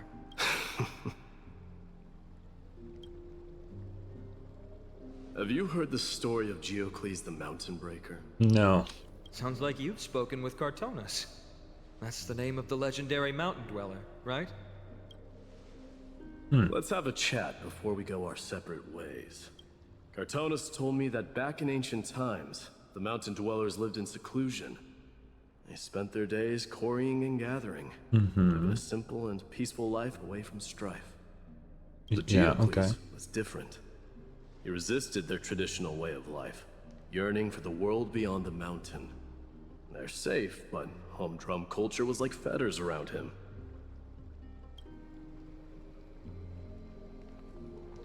He sounds a lot like you. Yes. That is why he, too, faced the same dilemma as I do. One day, during one of Geocles' many ventures beyond the mountain, he spied a battalion of Ladonians stationed at the foot of the mountain. Okay. The Ladonians were at war with their arch-enemies, the Companions, and they used the mountain as a base to carry out guerrilla warfare operations. When Geocles, who had taught himself the common tongue, approached a soldier, he learned a shocking piece of news. Ladonians were planning to plant mines and explosives all over the mountain, and then lure their enemies within. With danger lurking with every step, the mountain dwellers' homes were no longer safe. Geocles quickly returned to his village to bring the news to his people. But... let me guess. They refused change and chose to put up with the situation instead. That's right. The mountain dwellers were fearful of even the smallest change to their lifestyle, let alone leaving their home. Despite the imminent war, the elders would rather negotiate for peace instead of leaving the mountains. This made Geocles both angry and sad. That makes sense. But he didn't give up. If you were in his shoes, what would you have done? Lead my people on a resistance, perhaps. I'm not sure. I can't think of a solution that would make everyone happy. A solution that would make everyone happy, huh? That's how naive we are. Well, let me tell you what Geocles did. He took the mountain dwellers' store of gemstones and traded them with the Ladonians for a massive amount of gunpowder. But he didn't do this to fight the Companions. Under the cover of night, he set ablaze the forest surrounding the settlement, forcing his people to flee the mountain. Oh. That great fire marks the beginning of mountain dweller history. Since then, their people became part of civilization, and giants became a common sight in the holy city. Meanwhile, that mountain they once lived in has turned into little more than foam inside the black tide. But leaving their homeland also brought many mountain dwellers misfortune. They were hunted by Kremnoans or enslaved. Indeed, that is undeniably also part of their history. Yeah. But if he didn't do it, all of them would die. Now, some of them at least live happily. That's way better, right? That is Geocles for you. The merits of his actions, or lack thereof, have been scrutinized by many, but historians nevertheless hail him as the Mountain Breaker. Why do you think that is? It's simply because he took action and enacted change with his own hands. He didn't try to make everyone understand him, nor did he even waste time trying to make everyone happy. He started a great fire and burned the shackles of tradition to ashes. And then forced everyone to march toward the coming of a new era. You've made up your mind, haven't you? Yep, he has. I'll be leaving Akuma soon to fight the great darkness of this world, and to shoulder Nikador's destiny. So, listen well. If there comes a day when we meet again on the battlefield, and I stand opposed to the flame chase, remember to stab your sword into my back through my 10th thoracic vertebra. That's my weak spot, and the only way to kill me. Oh. Oh shit. He told him his weak spot. That's a very specific spot, by the way. At least he didn't say heal.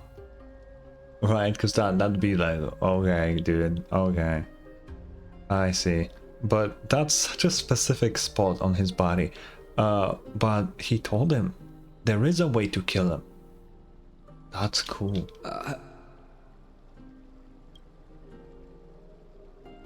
You have my word.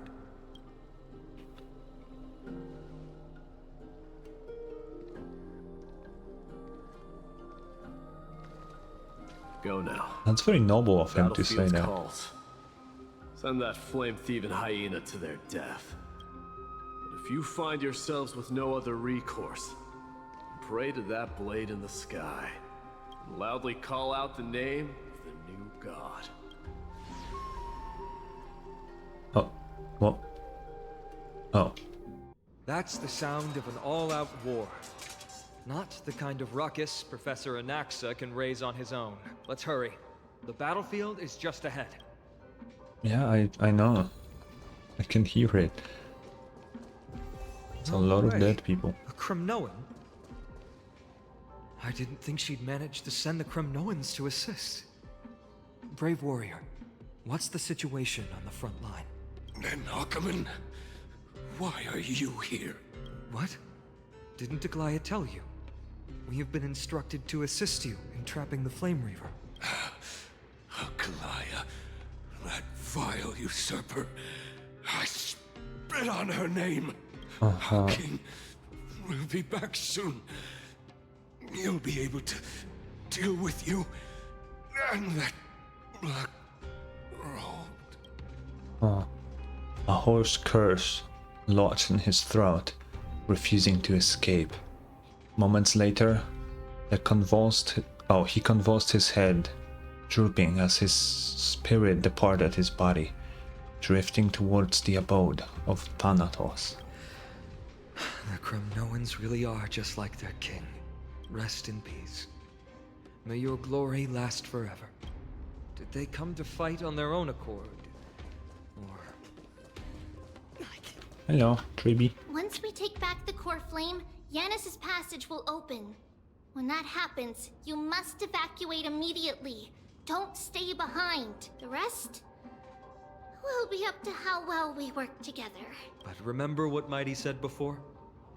Cast aside all distractions once you're on the battlefield. Let's go, partner.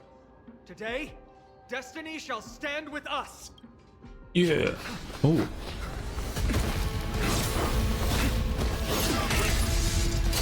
Finally.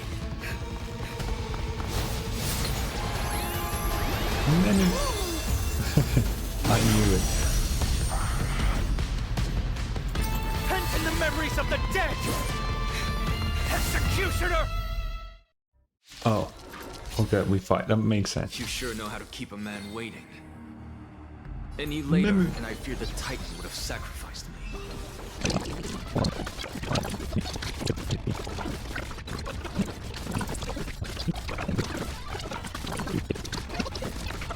Get ready, Croft. Can't hold out much longer. There's one done.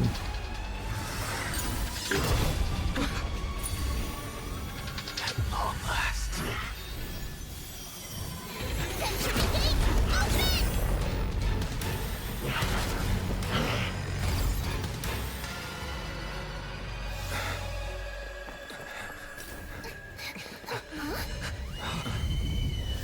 No way.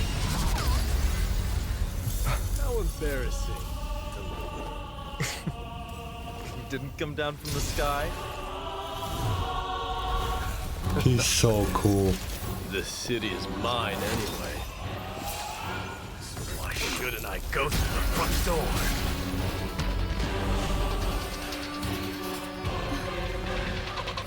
He's so fucking cool.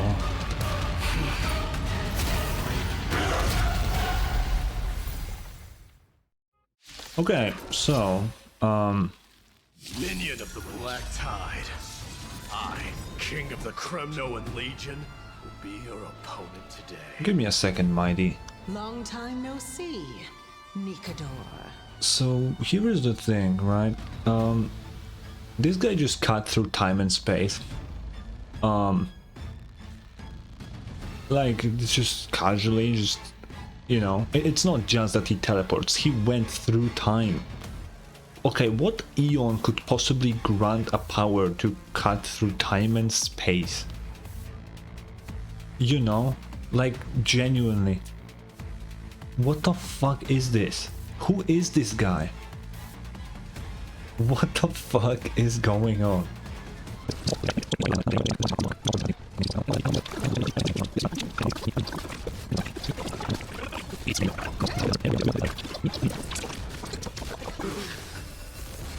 It's time to end this. Mm-hmm.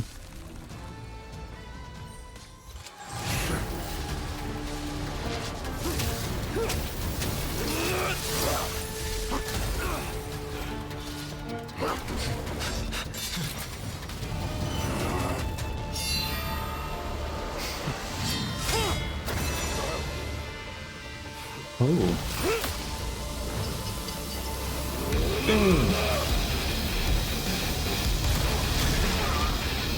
Oh my god.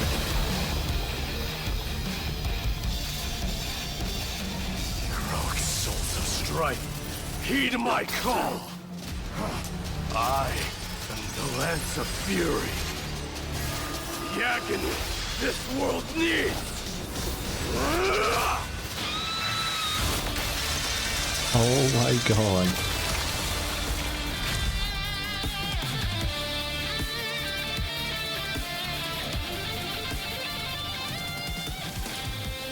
Whoa, the sand, wow. New god has come to Castrum Kronos. That was so fucking cool. The warriors have returned. That was actually genuinely super cool. What? Are the rumors true? Has Ornyx fallen? How big of a power up it is to become the demigod, holy shit. It's as the Council of Elders said. We face a dangerous threat. Yet the Chrysos heirs are only inciting more chaos. They don't care about the people's safety. They really gave the core flame of strife to a Kremnoan at the end. What a noisy crowd. This, doesn't feel right. It's probably because Orynyx is gone.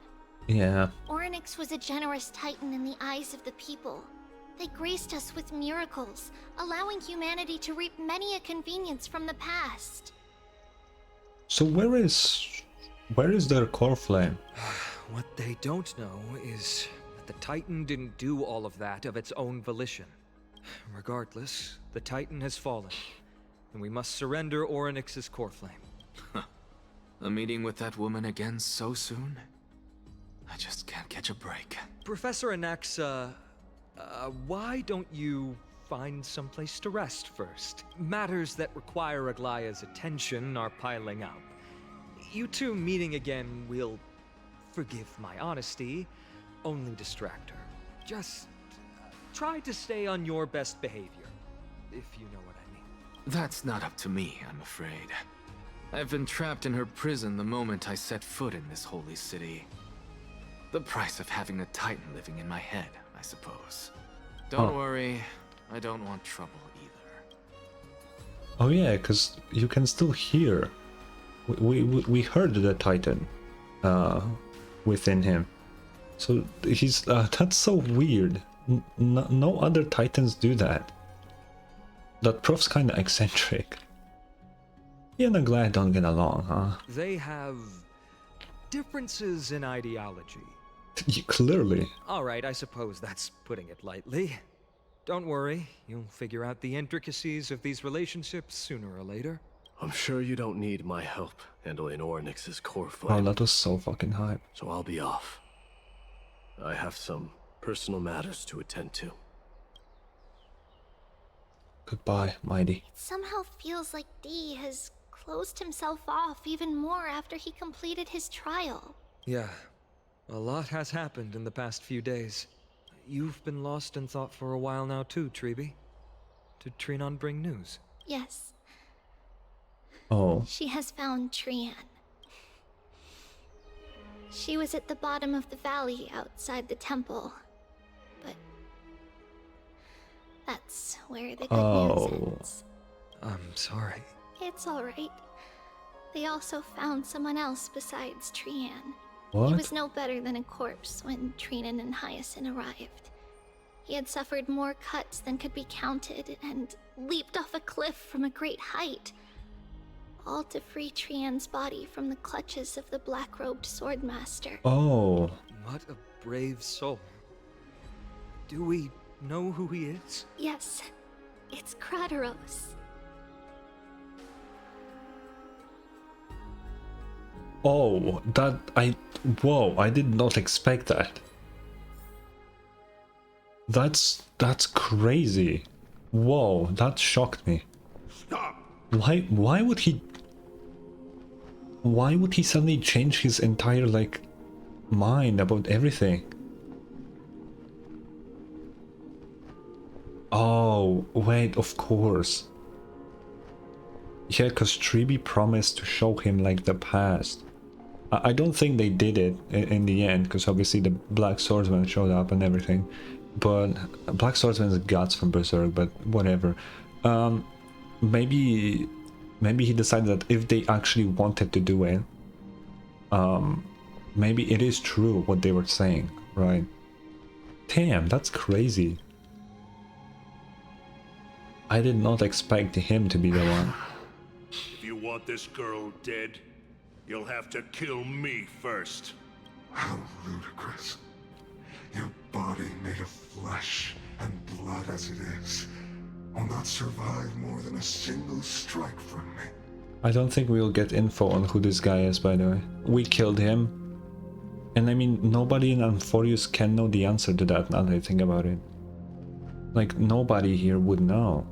Because they don't know about eons, they don't know about the past, they don't know what the fucking emanator is. There's nobody here on this planet can give us the answer to that. And we don't know who he is either, so naturally we cannot figure that out. Maybe we'll get an answer whenever we are able to actually contact the Express, but Otherwise, this is gonna be a mystery, which is kind of crazy. I wanna see some theory videos on that. I hope there are some coming out. I love watching theory videos on YouTube, by the way. Just a random thing that I'm gonna say, but I fucking love them. Better to die in battle than return even in glory. As a Kremnoan, I know not the fear of death. She's lost her divinity. I have no interest in an empty shell. Dude, he really gives me like finality vibes now. But answer me this, child of strife. Why do you raise your shield for her? Because he might be completely unrelated to the third path of Amphoreus, by the way. He can just be a random dude that just showed up. That is a possibility. As the leader of the God Shield Brigade's elite, I protected the king against the Black Tide with this very shield. And I've done this over and over, hundreds and thousands of times. A pathetic killer like you could never understand the weight it bears.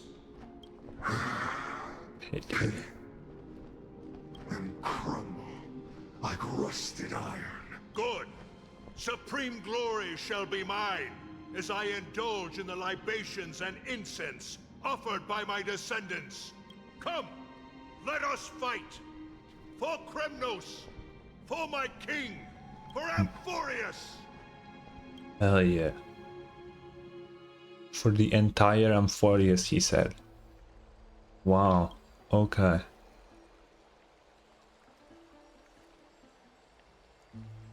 Where are we?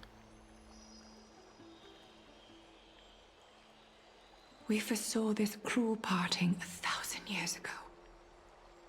Today is but a reminder of that bitter taste. Don't show the doll. But Lady Aglaya, I don't understand. It wasn't life itself that Lady Trian lost. Why does she look like she really turned into a doll? She actually... I don't understand. But that's actually her? Don't be sad, Hyacinth. Trian has used up her borrowed time from Yanis, that's all. Her spirit is now riding the west wind, flying ahead to a world free of sorrow. If a world like that truly exists, does that mean everyone from the Grove is there too? I guess so. It exists, Hyacinth. Do you not remember? The prophecy that guides the Chrysos heirs is the voice of Kefili before it fell silent. It loves all of its creations dearly, and would never bear to lead us astray with lies.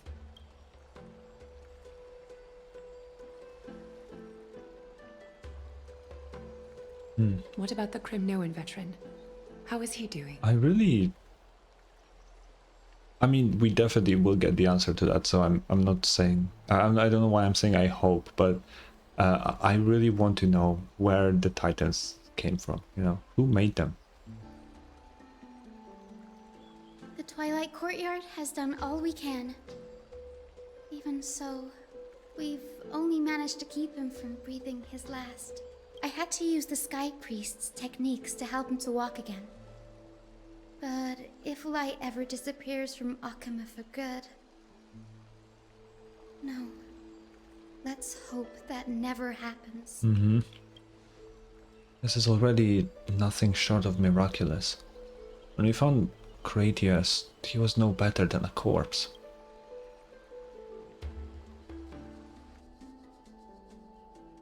Damn.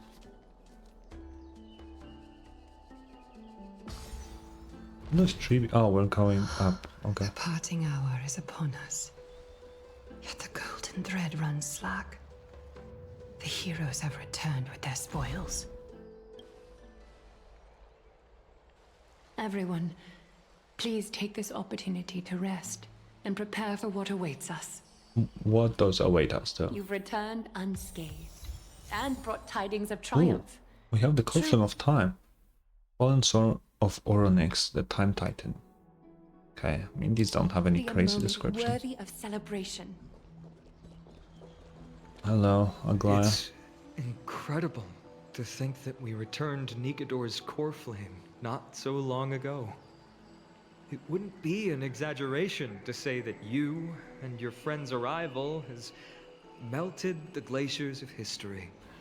Yeah, they really sped up since we got here, huh? Where a nameless ghost, trouble follows. I don't know if we should say that. I've melted a real glacier before. When the fuck did I do that? Let's just go with a normal answer this time. This is the true face of history. It slumbered for 1,000 years, only to awaken for this one moment.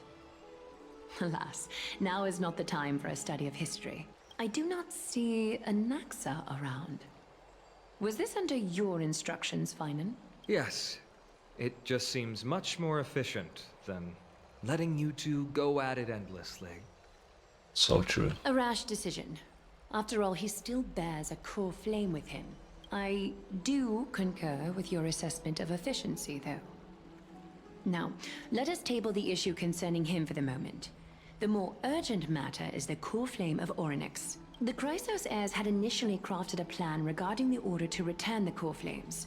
For titans like Orynyx and Circes, who harbor no intentions of harming humanity, our strategy entailed assuming their divinity only at the very end. Well, that failed. Also, who the fuck will get the power of the Time Titan? But this unforeseen turn of events has thrown everything into disarray. If we don't return the core flames to the vortex of Genesis, and we leave the Titan's divine positions vacant, we can't even begin to imagine the disaster that would follow. But the most pressing issue at hand is that we haven't found the Chrysos heir capable of bearing Orynyx's divinity. Finan, Castrus, Mighty, and Hyacinth. Treepy and I devoted a millennium scouring the world, only to find these few people. Only a chosen few possessed the capacity to assume divinity. The elite among the Chrysos heirs. We would never hastily extend our invitation without first verifying their potential to bear such power. Yet we cannot compel anyone into divinity, as it would be no different from sentencing them to the gallows. Aglaya, just look around Amphoreus, right? And if someone looks like significantly cooler than everybody else, they're your person. Truly a dilemma.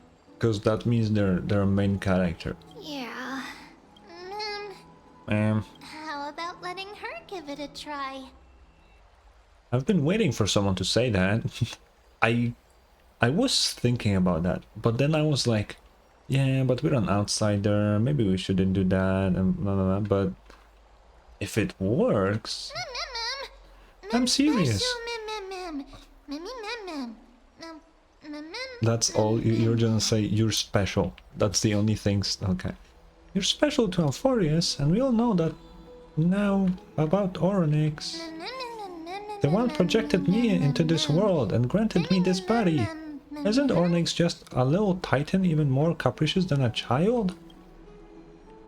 What the fuck are you talking about?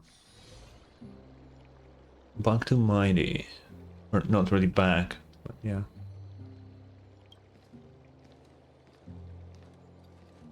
I see the Reaper has forsaken you too, teacher. It simply put my life in the hands of the Twilight Courtyard. That priest girl's medical talents are truly exceptional. She might be far from the ordinary girl we envisioned. But this isn't about me, Mighty Mos. I saw it. You finally decided to embrace your own fate. Power of strife is stirring a tempest within me as we speak. My bones have turned into steel, and my blood is seething in a blaze. Past rulers of Kremnos could only aspire to this might, yet I have merged with it. I've made history, and henceforth divinity and kingship shall coexist as one. Indeed. You've realized the aspirations of every former king of Kremnos. And now, you can at last bring our people home. and reforge the glory of Kremnos. I don't think he wants to do that. Unfortunately, I harbor no such desire. What? What do you mean by that? Over 2 millennia past, devotees of Nikador's might banded together beneath their feet and erected a city of their own. Ever since then, Kremnoans have served as the blades wielded by the god of war, following the Titan's path in its conquest. Yet, gazing upon our history through the lens of my newfound divinity, I now see it with unprecedented clarity. This history is sheer absurdity and inferiority. People surge onto the battlefield like ants, plundering and slaying for their own greed, only to be trampled upon like ants. The city and the beliefs that Kremnoans hold so dearly, alongside the supposed tradition, mere anthills that could be crushed with a single touch in the eyes of the Titan. You! Are you trying to strip Kremnoans of the pride we've amassed over thousands of years with mere words? That pride holds little significance, Kratos. Now that I've assumed the divinity of strife, my next step will be to renounce the title of king. No. No! Yes. Convey my message to every Kremnoan. This is an order. Do not do this, Mighty-Mos. I beg you. Our history commenced in the year 2506 of the Light Calendar, concluded in the year 4931. I, Mighty-Mos, last king of Castrum Kremnos, son of Gorgo, do hereby proclaim the Kremnoan dynasty comes to an official close today. Let's go. You have killed us. You have killed us all. No. I am granting you a new beginning. What is this? My mother's signet ring. It served as a symbol of kingship, and I now imbue it with a fresh significance. Take it, and rally those who have lost their identities.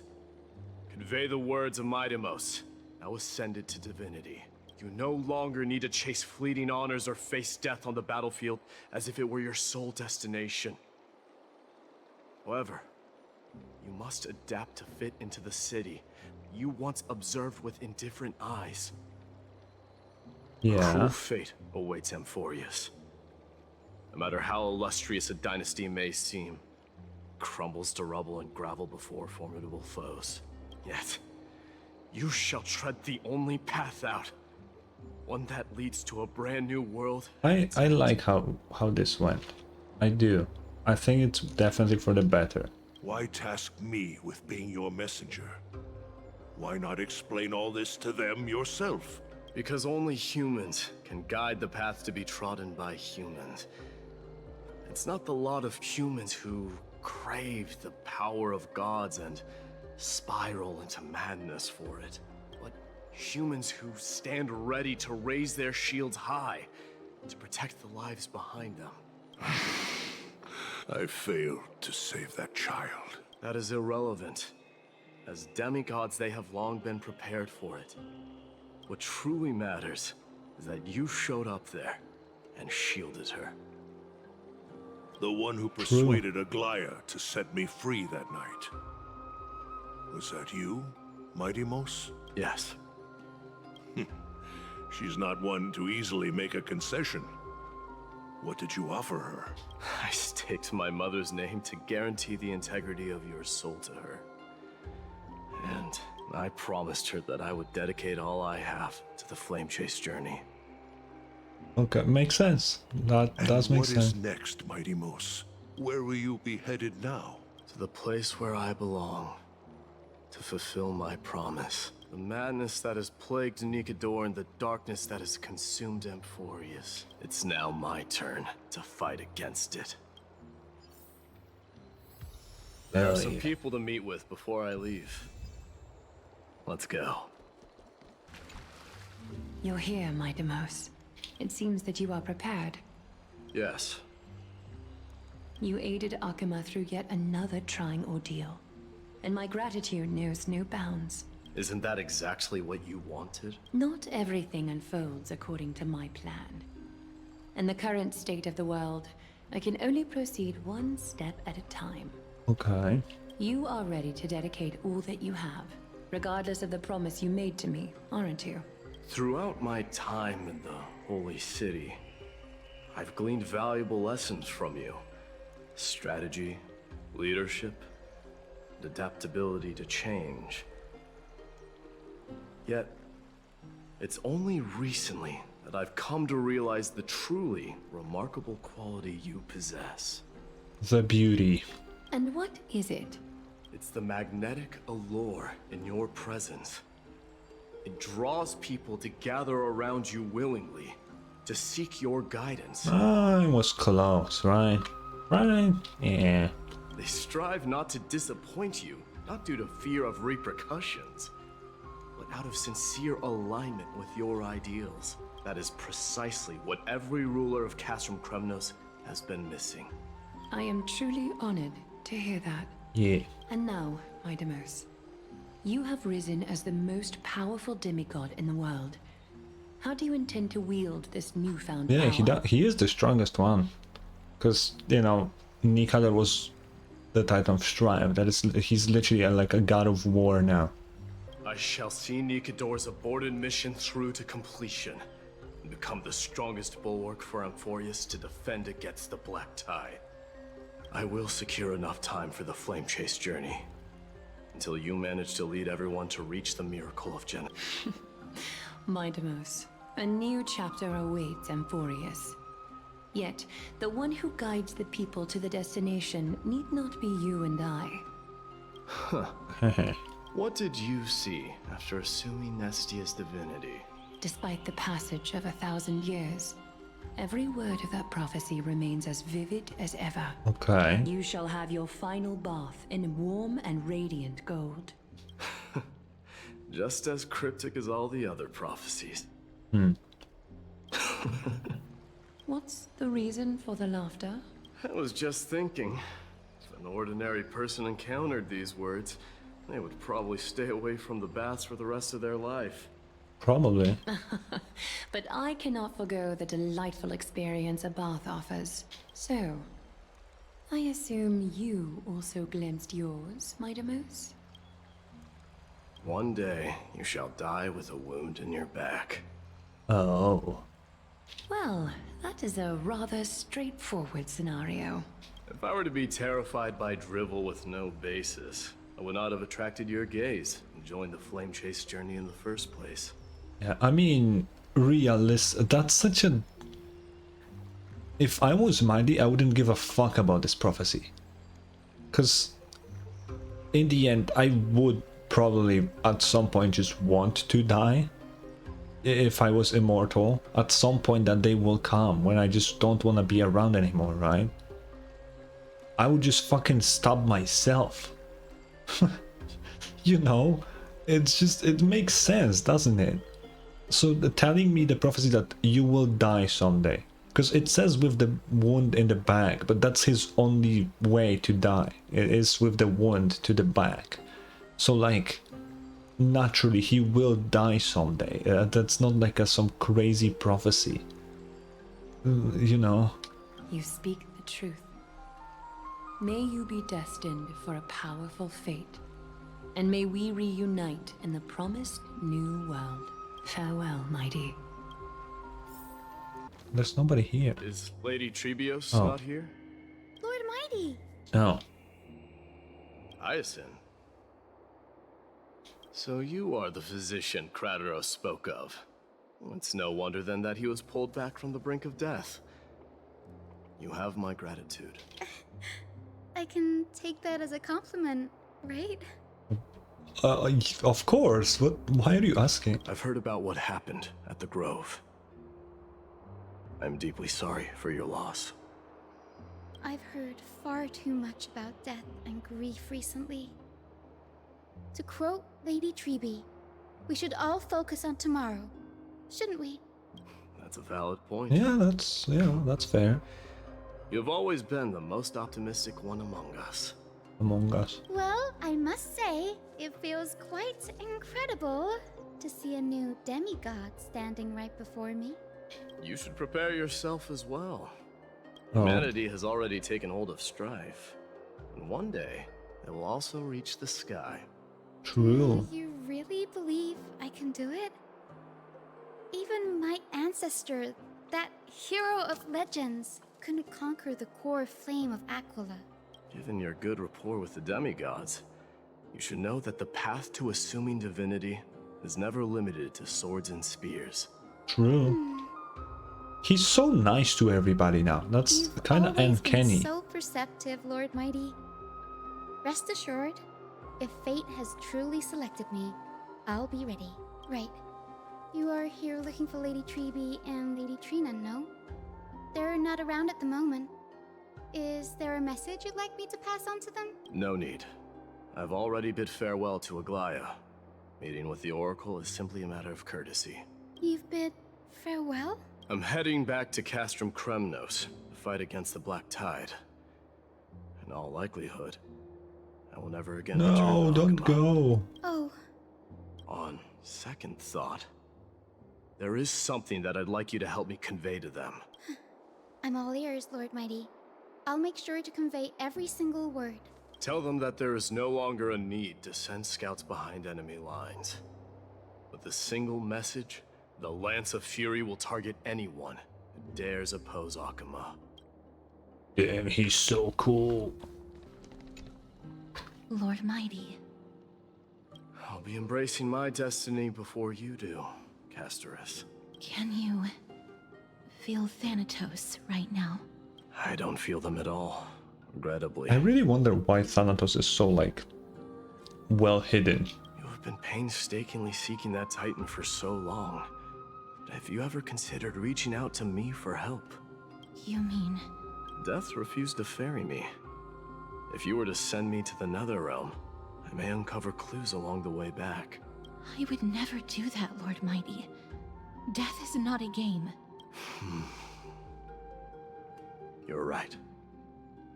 That may very well be the reason why my people have struggled for millennia. They underestimated the significance of death. Maybe. So, are you returning home alone, Lord Mighty? Returning home, you say? Maybe. At this moment, Castrum Kremnos is not just my birthplace, but also my fated destination. Work harder, Castorus. Go and do what you have to do, so that the trials we have endured may have meaning. I will, Lord Mighty. May we reunite on the other side, where the warm west wind blows. The King of Kremnos, without the signet ring, but looking more like a king now. No longer the king, Grand Craftsman. Matters not the title. Surpassed all former kings, your achievements have. True. I will honor your trust and liberate the world from the clutches of fear. Nevertheless, I must request that you continue to watch over Phynon, Cartonis. I have a feeling that his fate will weigh heavier than all of ours combined. Keep Phynon in mind, I will. Return to your home, brave king. Together with everyone, I shall remain here. That thunder from Castrum Kremnos, we wait to hear. Mighty. Outlanders? No. Trailblazers. I will soon make my way to Castrum Kremnos. If all goes according to plan, this may be our final meeting. I just want to let you know that I appreciate everything you have done for Amphoreus. Dude, why is he so nice? That's so weird. Reflecting on the past and moving forward to the future. A challenge I faced as well. Though we never had a chance for a deep conversation. After all we've experienced together, we are also an ally of the Trailblaze, Mighty. That means a lot to me. May success accompany your trailblazing wherever it leads. Thanks, man. How about you let me guess what's on your mind? Something inspiring, sentimental, nonsensical. That's definitely what I would say. Are you gonna say something insane again, Trailblazer? What are we going to do without you? Just smile if you don't know how to respond. Now that I bear the divine within me, I can get the vague feeling that you have a great significance for the future of Amphoreus. Oh. With this departure, fear that I will never again return. Can I entrust you both to watch my back? And to continue supporting the Flame Chase journey in my absence? Of course, yeah. Rest assured, we'll do whatever we can. You have my gratitude. Then, farewell. Hold on. Yes? Let's at least snap a photo together to capture this moment, shall we? Sure, let's do it. Yippee! Looks pretty good. What do you think, Mighty? Well, feels peculiar, I suppose. I'm not talking about your photographic skills. It's just that I rarely take photos. But this one, it's pretty good. Oh, okay. I never fail to impress. I'm glad you like it. Make sure not to leave any regrets behind. I wish the same for you during your time in Amphoreus. The prince is here! Run! Hold on! Lord Mightimos isn't the prince anymore. He's now the guardian of Amphoreus! What's going on? What? Wait, what? Bid farewell to Okema. What about Minan? We salute the guardian of Amphoreus. Oh. We salute May you. triumph always be yours. Farewell. It's been a while. Guardian? I should have known you were the mastermind behind this. Hey, don't go pointing fingers without cause. I swear I'm innocent this time. See those kids over there? They're the ones who brought everyone together. I admit, that took me by surprise. Were you seriously just going to sneak off without a word with me? Well, I was actually on my way to bid farewell to you, but ended up running into this. Oh, that's quite an honor, I suppose. We better not leave them waiting too long, don't you think? The road to Castrum Kremnos from here is long. Perhaps it wouldn't be a bad idea to take a moment and etch their faces in my memory one last time.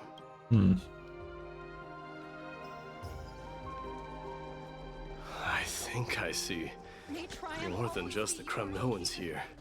I'm thinking... Yeah. Maybe it's about time the god of strife gets a new name. How about the god of solidarity or preservation? Dongha. Oh, come on, what the fuck? I barely got there. All right. It's about time I for wanted us to listen part to the whole ways. thing. I thought they would time it in a way that you cannot outrun them. Oh, fuck. Reservation, huh? When you think about it, though, Nikador's whole thing was technically pushing away the Black Tide, right? He was the one fighting against it the entire time.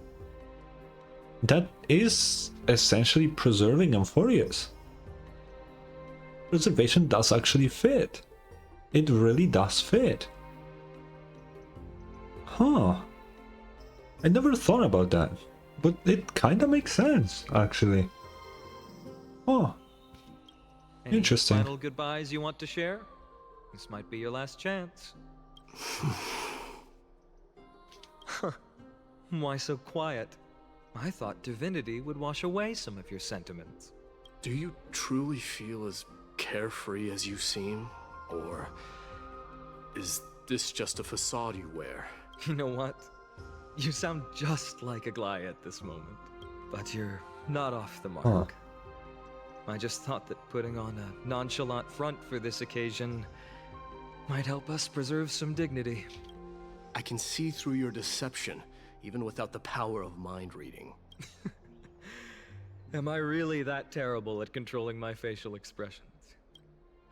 Well, with that said, thank you for aiding me in defeating my archenemy, Mightimos. Hell yeah. No need to thank me. This triumph brings no delight, nor does it signify closure. You understand that more than me. Indeed. In the end, I still haven't unraveled the mystery behind that black-robed swordmaster. And I can't even ascertain their demise. Actually, wait, that's a fair point. We don't know if he's truly dead, you know, with that much power he had. Yeah, that's fair. Maybe I've never managed to cut off my destiny.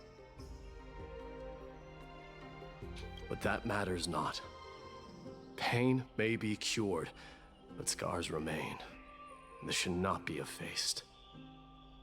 Even with the divine might of Ornyx, you cannot stop the past from leaving its marks in our blind spots. Can you genuinely let go of everything as soon as that swordmaster is dead? That's impossible. Revenge is merely an obligation that must be carried out, and no one can find mental fulfillment through it. I really want to know more of Finance story. You're right. Look forward. Chew up and swallow your past. And make sure emptiness and bitterness are not the only flavors you know. Remember that there is a whole world behind you waiting to be saved.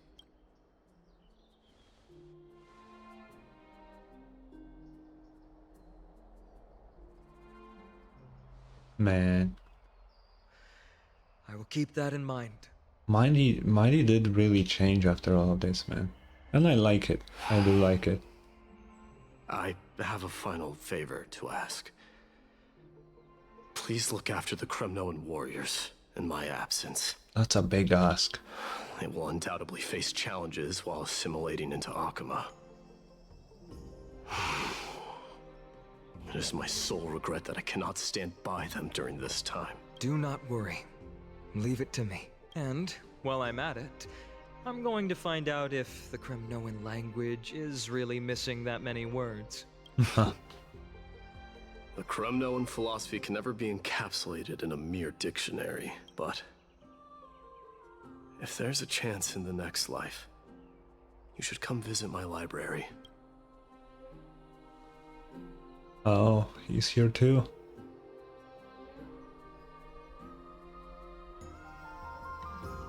Oh, you know what? I'll be on my way, Deliverer. Remember to stay alive till the final. They missed a chance with showing whatever that guy's name is. I'm sorry, I don't remember. They should have showed his hand, and then he has the signet on his finger. That would have been such a fucking cool thing to show.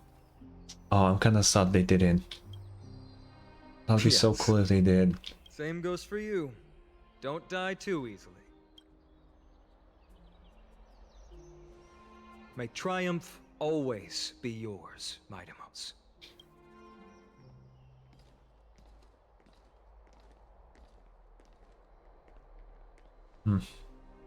Oh, right. One last question. Oh? Go ahead. You better not leave any regrets behind.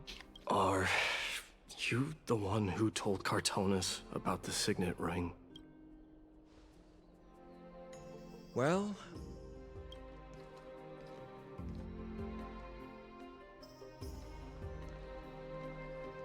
who knows? That's a yes.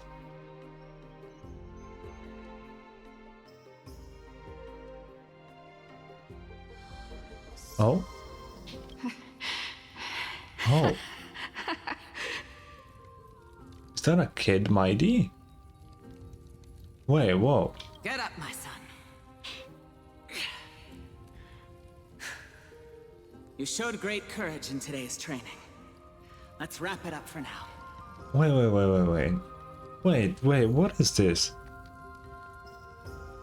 Didn't they throw off Mighty into the river when he was like a baby? And his mother then fought the king and died? What is this scene? What is that? Yes, Mother. Is this like an alternate version? Mother, there's something I want to ask you. Or did Grogu not actually die? What is happening? What is it, Midamos? Why must we learn to fight? It is for glory and honor, my son. For Kremnoans, mastery of swords and spears is ingrained from birth. And the battlefield is our destined end. Is that really the way it is, Mother? What makes you say so? Because you don't sound entirely sure. Huh. You're right, Midamos. I once believed those words, without question. Until your father cast you into the Sea of Souls. So they did meet? It was at that moment What the fuck? Thought she died. I realized how everything I believed in was utterly hollow.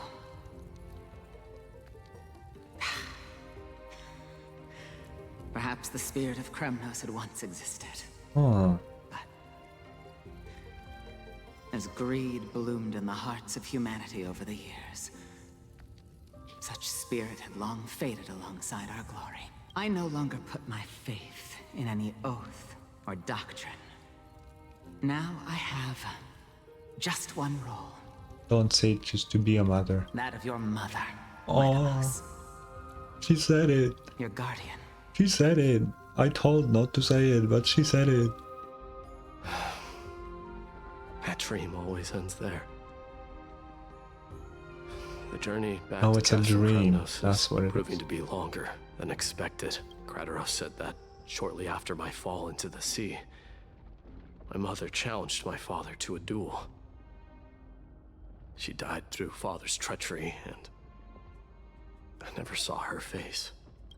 Yet each night she would show up, waiting by the flickering firelight. I always anticipated the sequel to that dream, believing she had more words of wisdom or guidance to offer. But now, I think I finally come to understand. That is all she wished to tell me. And now, I too am left with but one role. Oh, I thought it would be the end already, but I guess it isn't. It is time for this journey to reach its end. I cannot sprint. Oh. Look! Midamos is back! Glory belongs to you! We've got fresh pomegranate juice. Welcome Want to try some? Oh. We meet again.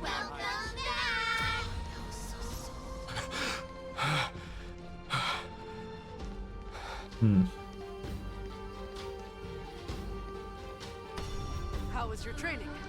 Ooh, say, come check out what I just wrote. Midamos. Oh, it's his friends from the past. Dude. Been a while. I'm gonna beat you at the festival. Welcome home, Midamos. Have you found some... What the fuck, man?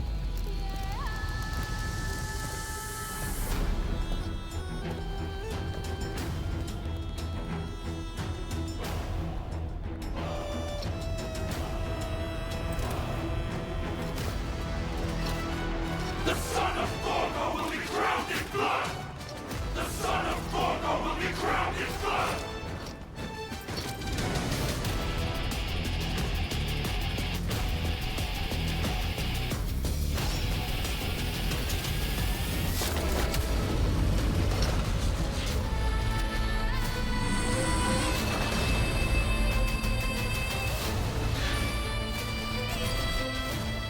Mother, I am home. Man.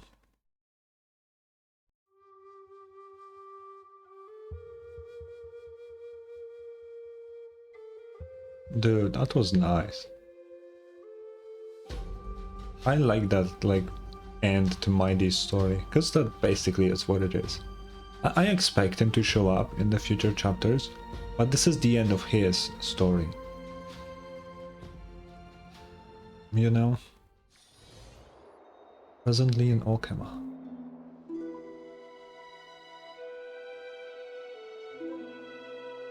We smell sunlight and the wind of Akama. This was your favorite spot, wasn't it, Trian? Mm-hmm. Lady Trian, why did it have to end up like this? Take it easy, Cass. Departure is a part of life. It's just that ours isn't as tumultuous as it is for ordinary folks. Yeah. When we started our journey, Yanis had already provided their prophecy. Just like how that Titan divided themselves to create the countless passages in the world. It's only natural for us to follow the same path since we inherited their destiny. Hmm.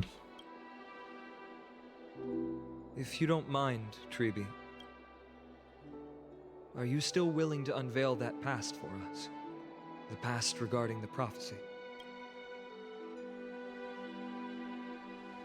What do you seek to learn, Snowy? Mightimos has left the city to face his own fate. That is, the fate of every demigod. We will all eventually let go of our past to follow the same path as his. So, what I want to know is, as Amphoreus' first demigod, what compelled you to take the first step on this journey? That's a good question. And what has sustained you to make it this far without looking back? Despite the fracturing of your body and the numerous departures you have endured.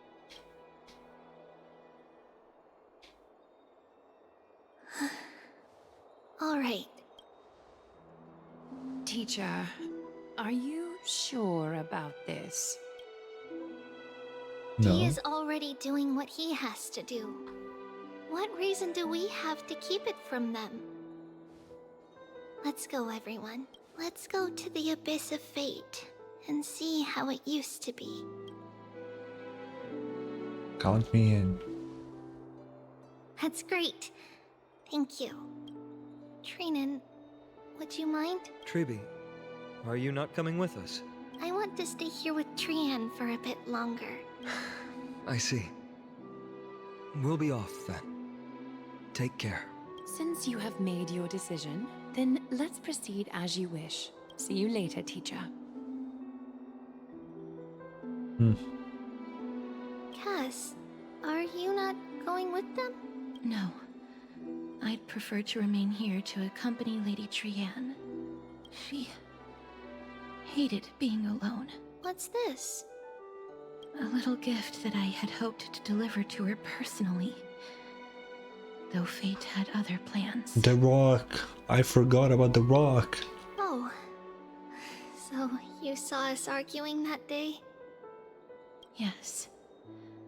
I figured Lady Trian would like it a lot, so I bought it. I see. Cass. You know, I recognized it immediately that day. It truly is an authentic piece from Yanisopolis. Then why? It's just that Trian had forgotten far more things than I. For example, she forgot that this glass object meant something unfortunate according to the traditions of our homeland. Oh. I'm sorry, Lady Tribi. Should I? No need to apologize, Cass. At that time, I simply didn't want her to be trapped by our past, especially considering how much time had passed since we left home. But now... it might just be the perfect gift for Trian. All shall bid farewell to one, and that person alone will witness the miracle. While you and I have long accepted this absurd fate, they remain fresh and inexperienced. Teacher, don't let the weight of that cruel prophecy crush their spines. But it would be even more cruel if we allow them to ignorantly fall before the gates of the new world. They will eventually need to know the truth. We just need the right opportunity. I agree with Tribi. Yeah, I mean, if every demigod suffers like a somewhat similar fate, they need to know this. This, to me, feels like the right opportunity. So, this is how the Temple of the Three Fates looked back in the day. At this point, Yannisopolis still resides under Aquila's protection, yet it is already fated for decline, and only contains a beautiful facade. Is it because Amphoreus has entered Era Bellica?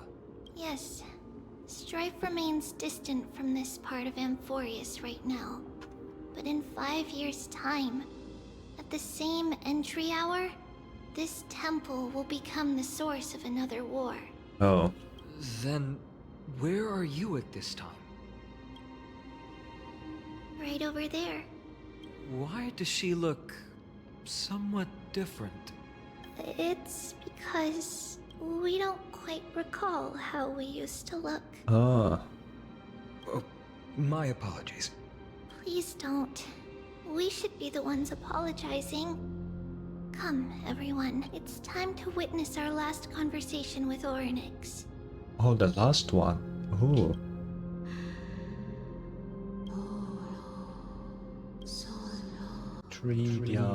You're here, Orynyx. Your voice now sounds so mature. This is our memory. So your senses are also aligned with the Trebios of that moment. You still consume yourself with that false prophecy. False? False prophecy, huh? So you still think that way? Oh. Even if Catholic has fallen, they would never guide humans to kill their own comrades. Stop while you still can, Trebios. Spreading the prophecy will only kindle disaster. A disaster will tear you into 1,000 pieces. Wait, actually, now that it's bright, you can see the outline of Orynyx. Do you see this? Orynyx is fucking gigantic. Holy fuck. But the black tide has already arrived, and Yanis remains in slumber. If even the god of passages, known for guiding mortals, cannot resist this catastrophe, then what can we do against the incoming destruction? Do not get involved with the core flames. If you do that, you can still remain chosen by fate. Those chosen by fate would never have their family taken from them. And how can I alone remain safe and secure while watching the entire world crumble before my eyes? This might be our last conversation, Orynyx. I will do everything I can to protect you from the black tide. Ah. The family she just mentioned. It's our mother. She fell from the spot into the valley a long time ago. It was during a grand ceremony held to seek Yanis's guidance. Okay. Things took an unexpected turn. It was Kefali who responded instead. Oh, so that's what happened. Did something go wrong with the ceremony? Yes, but those two occurrences were in fact unrelated. Kefali's response was simply a coincidence. Okay. On that frosty night with treachery abound, as the Holy Maiden of Yannisopolis met her demise, the world-bearing Titan also fell in another corner of the world. Let's keep up with her. This story... she should be the one to tell it. That thing. It's the altar of Talantin. But that's not our destination. We're heading to the left. Holy fuck. This place used to be passable.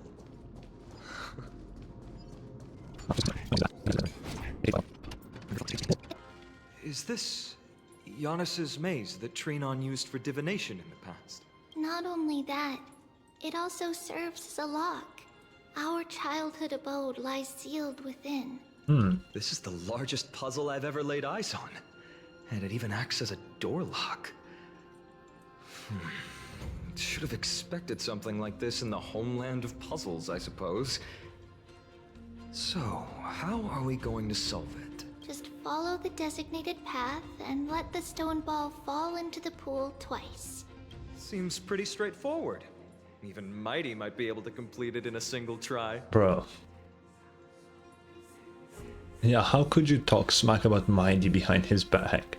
That's not talking smack. It's clearly a compliment. Mighty. If he were still here, we'd probably take a lot fewer detours to solve our issues. Enough with the talking. Let's just get started.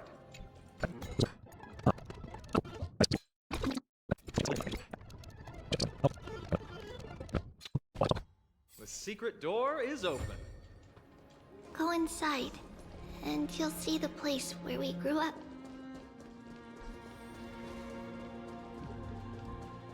Wait, they grew up underground? Aw.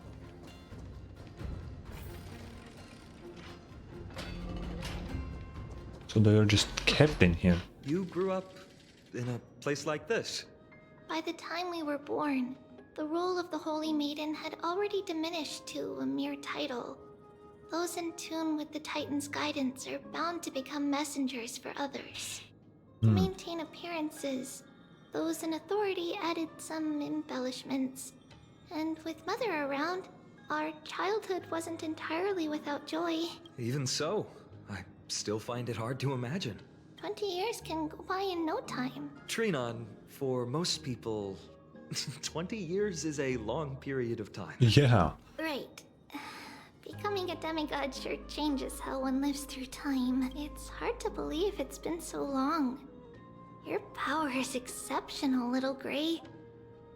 This place looks exactly as before. Let's explore the room a bit. Okay.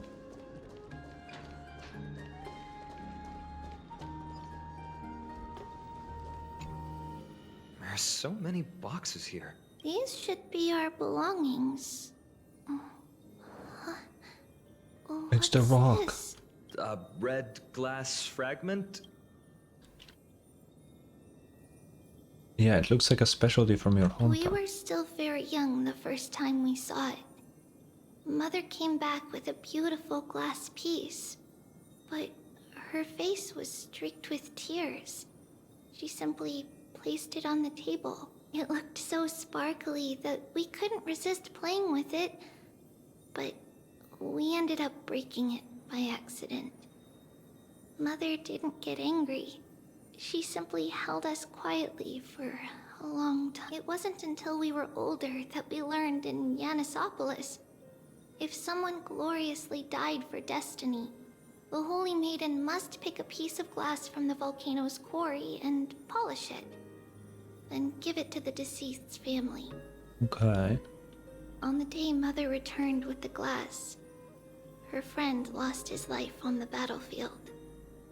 Since he had no family left, Mother had to keep it herself. Later, on the eve of the ritual, Mother also gave us a beautiful piece of glass. Oh. Let's move on to the bedroom. Oh. It's Trebios. Just as expected. It's time to get going after all. What? Mama, are you going to that ritual tomorrow? That's right, my sweet girl. What's the matter? I wish I could go too. I have something to ask Yanis. Oh.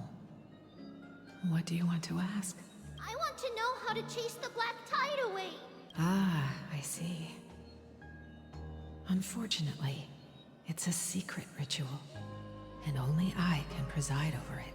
If you want me to consult the Titan on your behalf, you'll have to promise me something. What is it?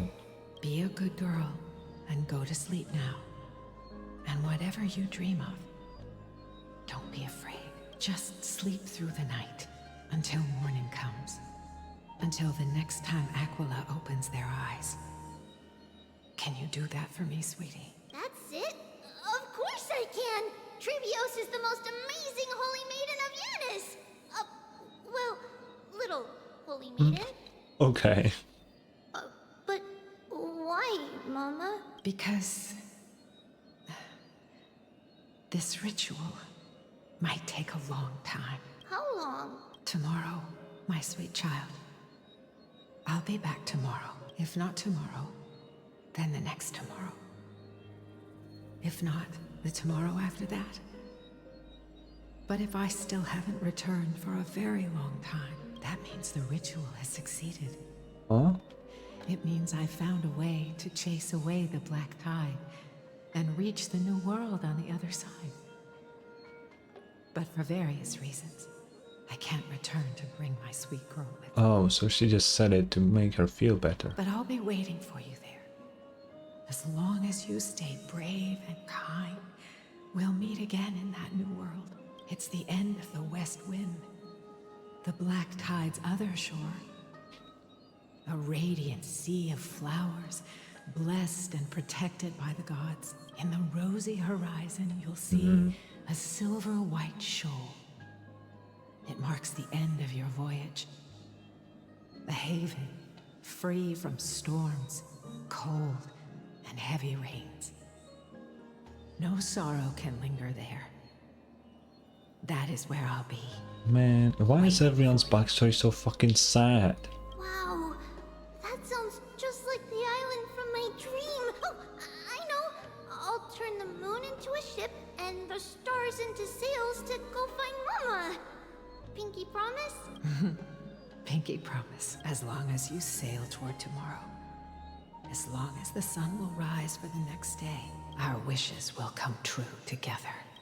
If the final murmurs of the Titan are true, The sun doesn't really work anymore. if such a place really exists on the shore beyond the black tide at the end of Genesis, then our promise still stands. Please, wait for me, Mother. After those 10 years of darkness, when Aquila opened their eyes for the last time, we finally set off. Where did she go? A secret room? This way. Now, we'll go through this shelf. But how? With Yanis's power?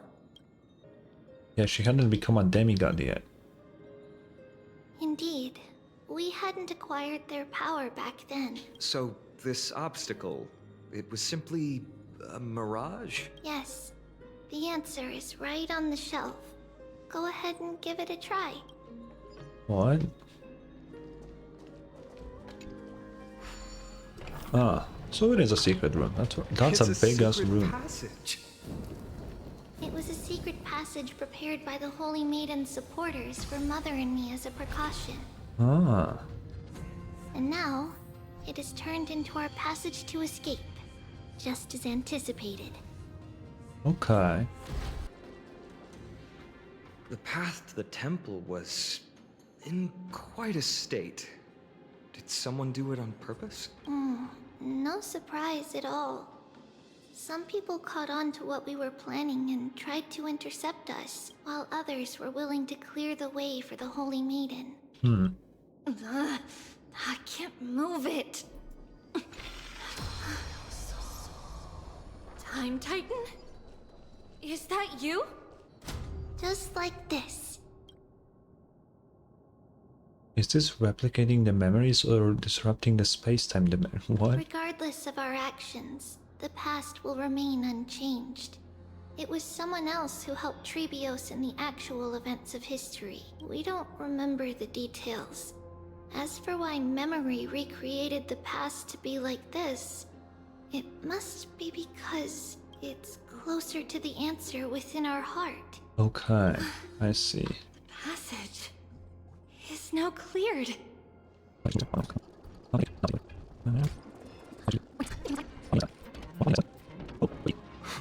Whoa! It looked truly magnificent back then. Relax. Take it easy. All these people, they're just civilians, not enemies, correct? Mostly, but it might not be the case later on.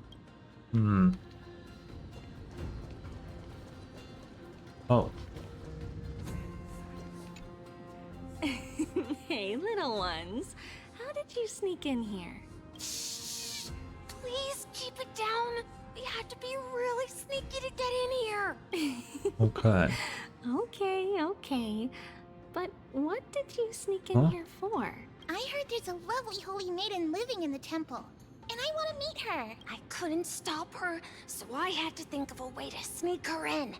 Oh, really? Okay. I was here to meet the Holy Maiden as well, but the guard said she had to go somewhere far away today. Huh? What a bummer.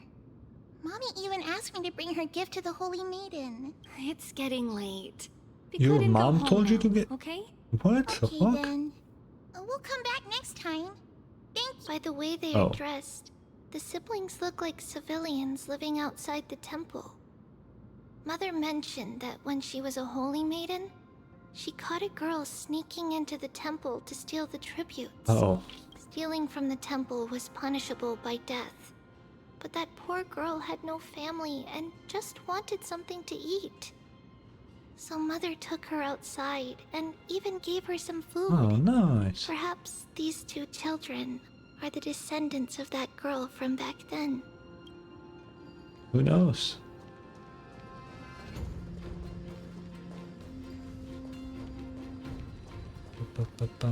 Ah, Lady Maiden. What? What the fuck did she do? Lady Maiden, you need to dress warmer. It's pretty cold out. Let me get you a blanket. No need to trouble yourself. I'm just going for a quick walk. All right, but please take care of yourself. Your mother made us promise to look after you before she left. It's been a while since I last saw you. I just realized you've grown into such a beauty, just like your mother. Oh, here, have some of my sweet pastries. She used to enjoy them, so maybe you'll like them too. What's wrong, Lady Maiden? I'm fine. It tastes really good. This lady Okay. is Mother's old friend. When we were little, we sometimes got to eat the sweet pastries she brought back. We've always remembered the familiar taste, and only now do we learn where it came from. Where did it came from? What? I need to know.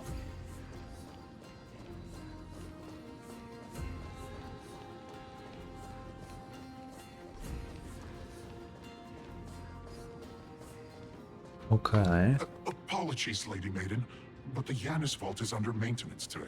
Perfect. That way, no one will disturb me while I'm talking to Mother. All right then. May Yanis guide your path. The Yanis Vault? It's where Yanis's heart lies and the core flame is kept. Just enter on the left. It's also the place where Trebios was born. Ah.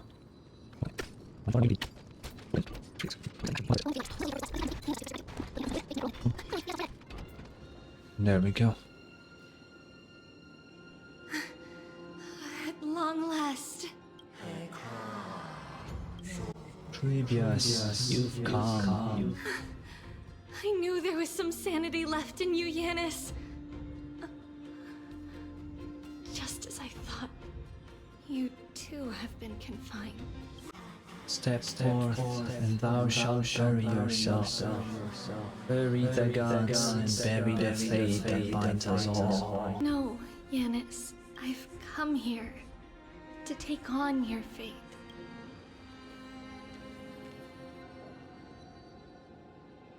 By the blood of the Lamb, and the strength of my blade-wielding right hand. Huh. I am Trebios, the listener, the announcer, and the witness of the prophecy. I, the Holy Maiden of Yanisopolis, the walker of the infinite paths, have come forth to assume your duty. Okay. The one who guides the world shall see their souls shattered into 1,000 fragments, akin to glass crashing upon the ground. Just as I wished. This journey promises to be a long one. with 1,000 selves to accompany me. I'll never be lonely. Though thou bearest the core flame, thou shalt be far from the glory of divinity. Passages are forever associated with dirt, and even a mere mortal's blade can imperil thy very existence. No matter. My hands are not made for bearing arms. But my feet are destined to embark on a journey for the benefit of all. Yet the flame chase is a journey of constant loss, among which even life itself holds little value. Time decays the heart, the passage shatters the body, and the scales weigh the separation until the end draws near. The one who bears 3 lives, art thou truly prepared? Without a doubt, Titan. Let the prophecy shatter me, so that I may open a myriad of paths for this imperiled world. It's weird to hear her with that kind of voice and see this version of her. Thus it shall be. Overthrow the gods, return the core flames. Inherit divine authority, forge godly miracles. Go kill, go more. Kill my kin, mourn our fate. Bury the spirits of the gods, nourish the land with divine essence. Yet thou shalt remember, yet thou must remember. All shall bid farewell to one, and that person alone will witness the miracle. Such is destiny. I understand, Yanis. Ooh, I want a screenshot of that. Thank you. Now, may you rest well.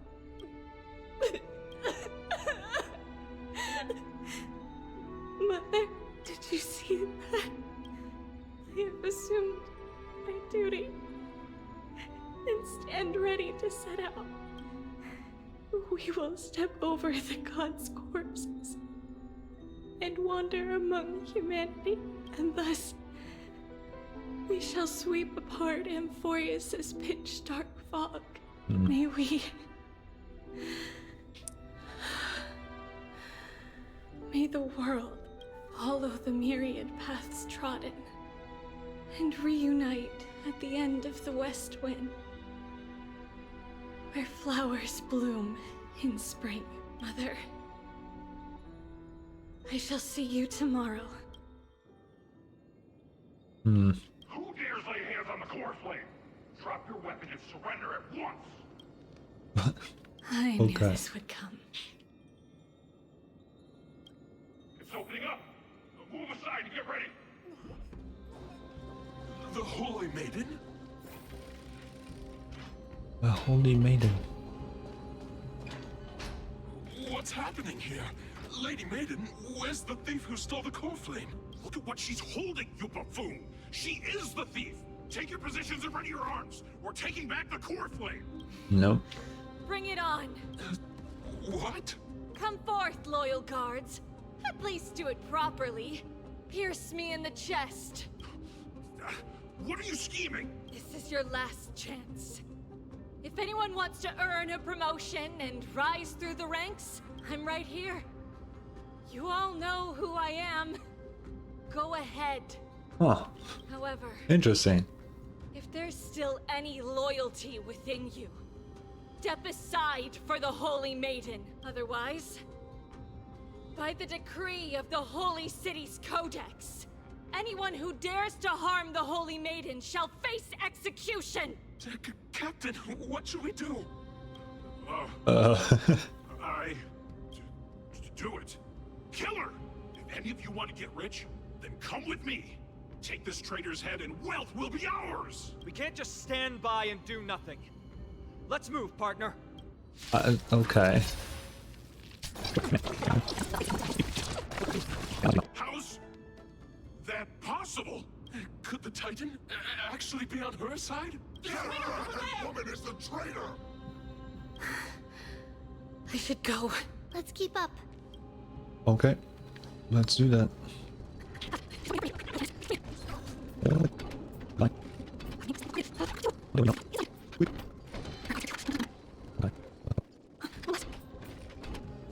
Oh, what the fuck? What is that? Of the Holy City Guards, but I'm already so close. This should be the last fight.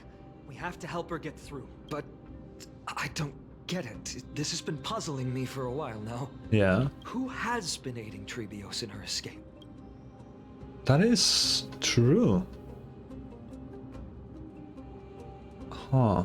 Logic in Amphoreus isn't adding up. That is true. While history might be blurred by memories, seeing how the whole city is hunting her down, she clearly had no allies. That is true. If she pulled it off alone, were we too involved in this process? No, I don't think so. Had been on her own since she entered the vault. But what did we truly mean to her?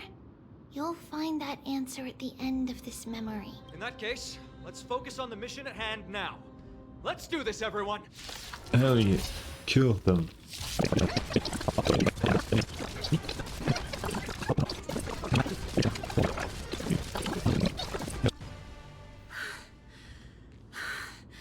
Finally, beyond this gate awaits a boundless world. This is where my journey begins. God of passages, can you see me? I will complete the path that you started. No response after all.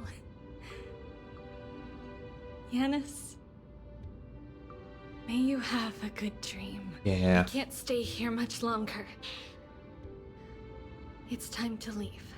Well, looks like this is the end of the memory. Yeah, so like, who the fuck helped her? Not yet. Oh. The question that has been puzzling you.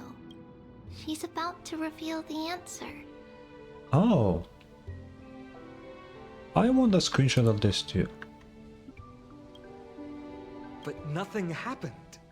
Yeah. What was making her or you hesitate at this moment? If she had known this flame chase journey would proceed as the Titan foretold, bringing about great suffering and fatalities, including her own, would she still have chosen to walk through the gate and start her journey? I think Oh. the answer is already within you. And you've made your own decision. What? What? You can hear us. Not really. She can neither see nor hear us. Yet she knew that one day someone would return to unveil this dust-covered memory. Oh, yeah, that kind of makes sense, I guess, for her to do We that. can never know for sure who helped us back then. But that kindness was forever engraved in our hearts, motivating us to move forward. Time has modified this memory into a special letter, so that we do not forget our original intent. I mean, this is a different version of the same thing, so I'll grab that too.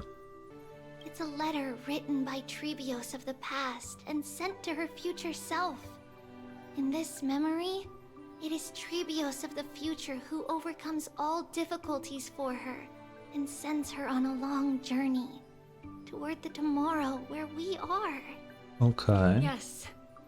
You'll remember it all. And then find your way back to the gate where everything began. Here, I will set sail toward the distant horizon. Here, you have traveled far on your way home. Such is the maxim that unveils Trebios' fate. You shall shatter into 1,000 fragments and wither on the soil of foreign lands. Oh, okay. If you ever feel lost, return to this place. I'll keep this memory here for you.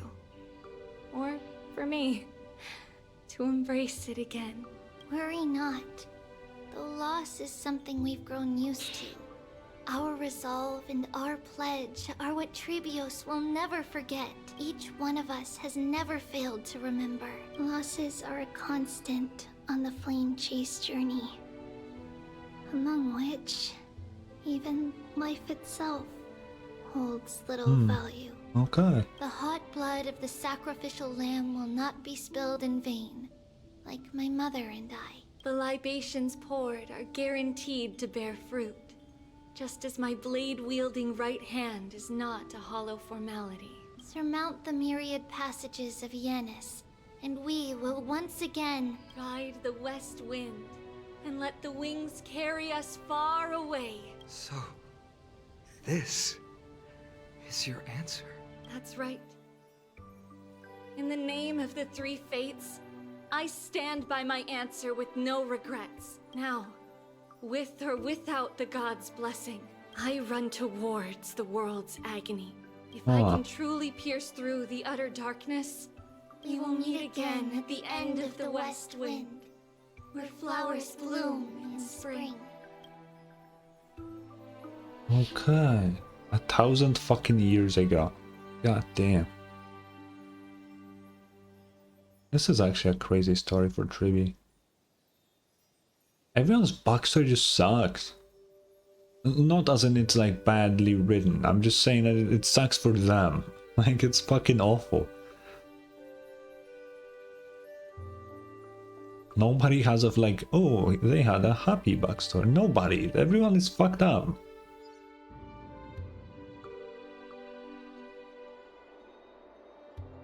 Lady Tribi, do you still think that everything will be fine tomorrow? Yeah, that's what Trian would say as well. With all due respect, Lady Tribi, you know perfectly well that see you tomorrow is nothing but a white lie. I hope your toughness is not a mask hiding a lonely heart. Cass, that's not a lie.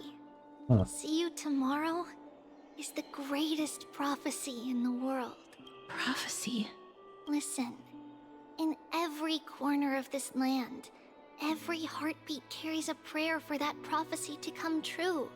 It may be that only a few heroes will bring tomorrow to the new world, but the prophecy of leading everyone to tomorrow belongs to all in Amphoreus. Okay, that Not makes everyone sense. has the chance to see tomorrow.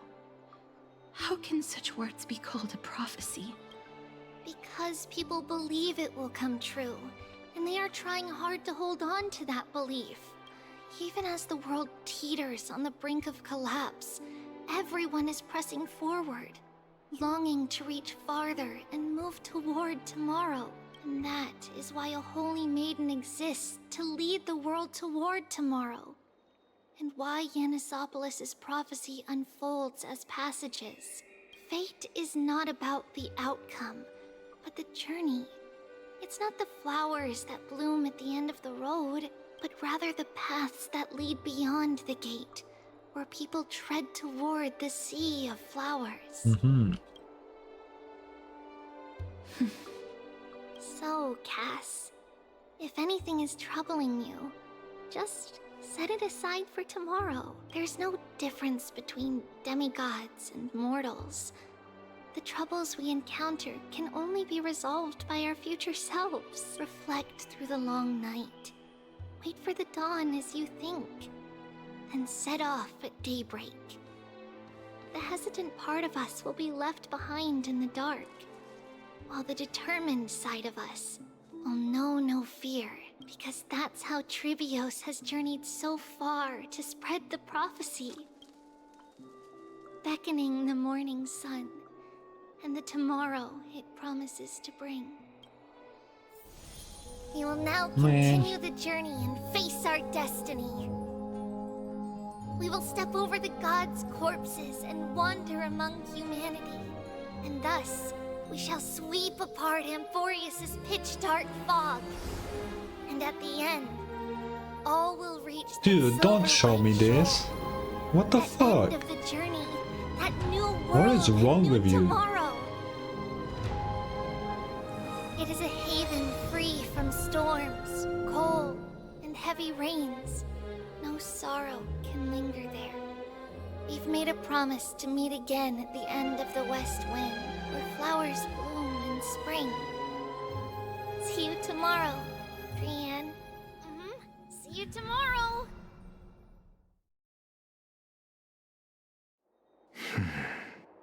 And now Anax, what the fuck will you tell me now? Child of humanity, surely you are not waiting for the arrival of night. Nights do not fall upon Akama. That's why it's futile for you to wait here. Honestly, I didn't expect the renowned Reason Titan to behave like this. And that's all thanks to you. If your soul weren't as prickly as a hedgehog, I wouldn't have to act this way. Okay. If you were more accommodating, you wouldn't be opposing me all the time, and I could teach you more freely instead. That is... yeah, wait, that's true. It was you who insisted on implanting the core flame in me. Forget it. Cut the sarcasm and just say what you need to say. Fine, fine. All I want is to remind you, there's not much left in your soul. If you don't do something soon, I will have to take over this body. Oh. If I'm not worried, why should you be? I know what you're planning. You just want my help answering the question, what exactly are we? Correct? Oh, the reason Titan wants to know what it is, or what Titans are. They want to know their own origin. Oh, fuck yeah. That makes sense. You know, the Titan that is all about reasoning, trying to figure out its own existence, it makes sense, right? Humans do that too. They try to figure out where the fuck are we from, how did we come to be, you know, all of that shit. And the Titan also wants to know that, naturally. It doesn't see itself as a god, it knows there is something greater than itself. So it wants to know what is beyond. It's good that you remember. Thus, equivalent exchange. It's only fair. Then rest easy. The answer will soon be revealed, and you'll have to return my body shortly. Is that true? Certainly. I initially thought this extremely frail state would hinder me from getting my body back. Okay. But I didn't expect the answer to be right within it. That saved me a lot of trouble. I don't even need the black-robed swordmaster's ceremonial blade. That's certainly worth celebrating. Regrettably, I can't carry out the upcoming experiment alone. The girl who's walking with death. Ooh. Is she fully prepared? Be patient, Titan. If we're always so guarded, how can death reach us easily? Unfortunately, on behalf of Okima, I must ask you to slow your pace. I forgot about you. My They apologies. really fucking hate each other. A child's words are always carefree. I'll just dismiss these words as nonsense from a cheeky child. Come now, conceited performer. It's time to address your relationship with that Titan. What if I refuse? Provocation will only tip Talantan's scales further toward your demise. There's no need to go to such lengths. Oh, monster neither human nor divine. Don't forget that you won't dare kill me. If you snuff out the core flame of reason, what else can you use to stand against the council? Do you two mind if I cut in? I warned you. Do not interrupt me. I just have been meaning to ask. Does death really matter to you? What do you mean? What I mean is, before I implanted the core flame into your heart, you were already a silent, cold corpse. Oh. What? Oh, that took a while to load. What the fuck? Wait, so he... What? So what? So he is... What? What the fuck do you mean? I'm back. Finally have a moment to catch my breath. Want to chat? Not really, Danhan, no. It's unusual to see Mem isn't with you.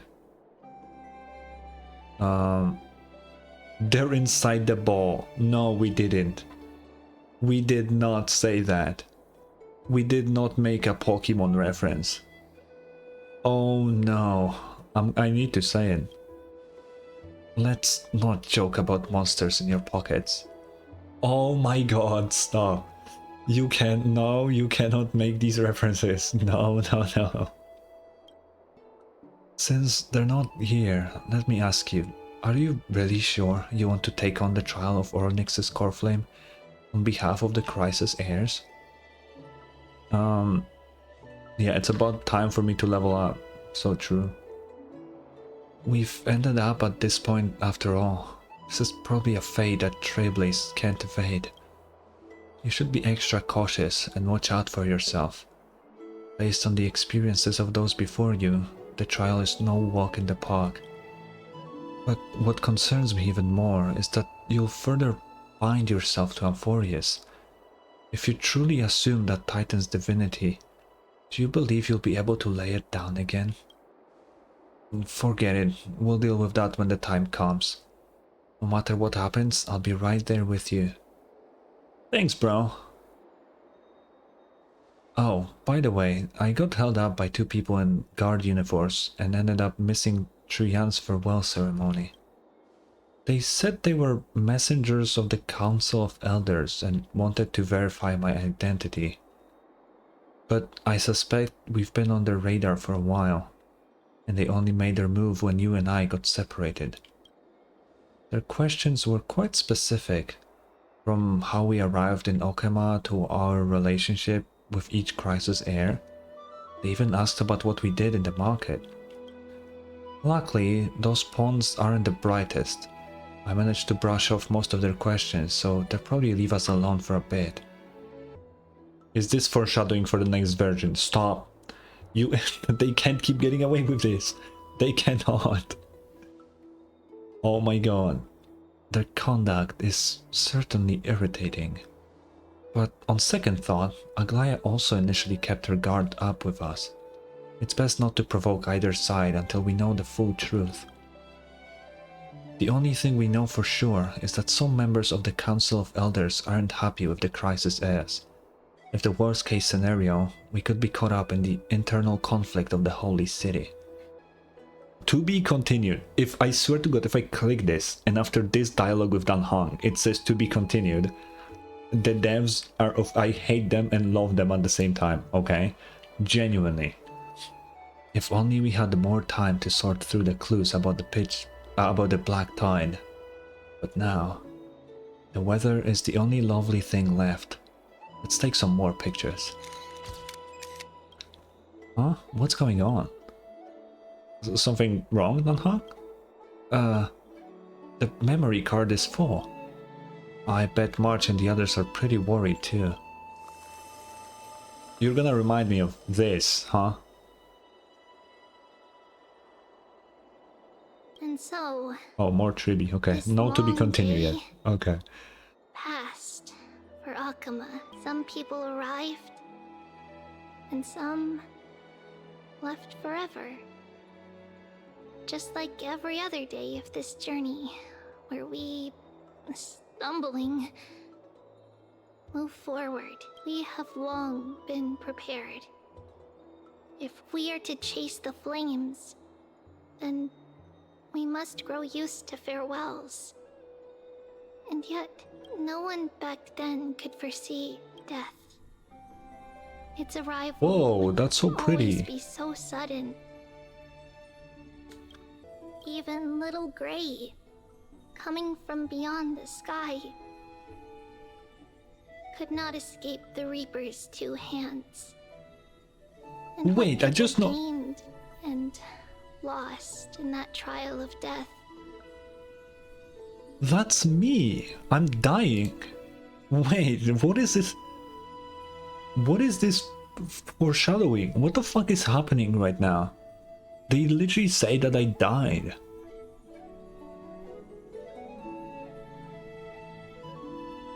What? Was far heavier than life itself. Just like the destiny that the prophecy revealed for Cass at the end of the Sea of Flowers. The souls of the living shall warm thy fingertips, and after an embrace, there shall be eternal separation. To be continued. Knew it. What was that foreshadowing? I mean, naturally, we will not die. However, doesn't have the balls to kill off the main character. That is just not gonna happen.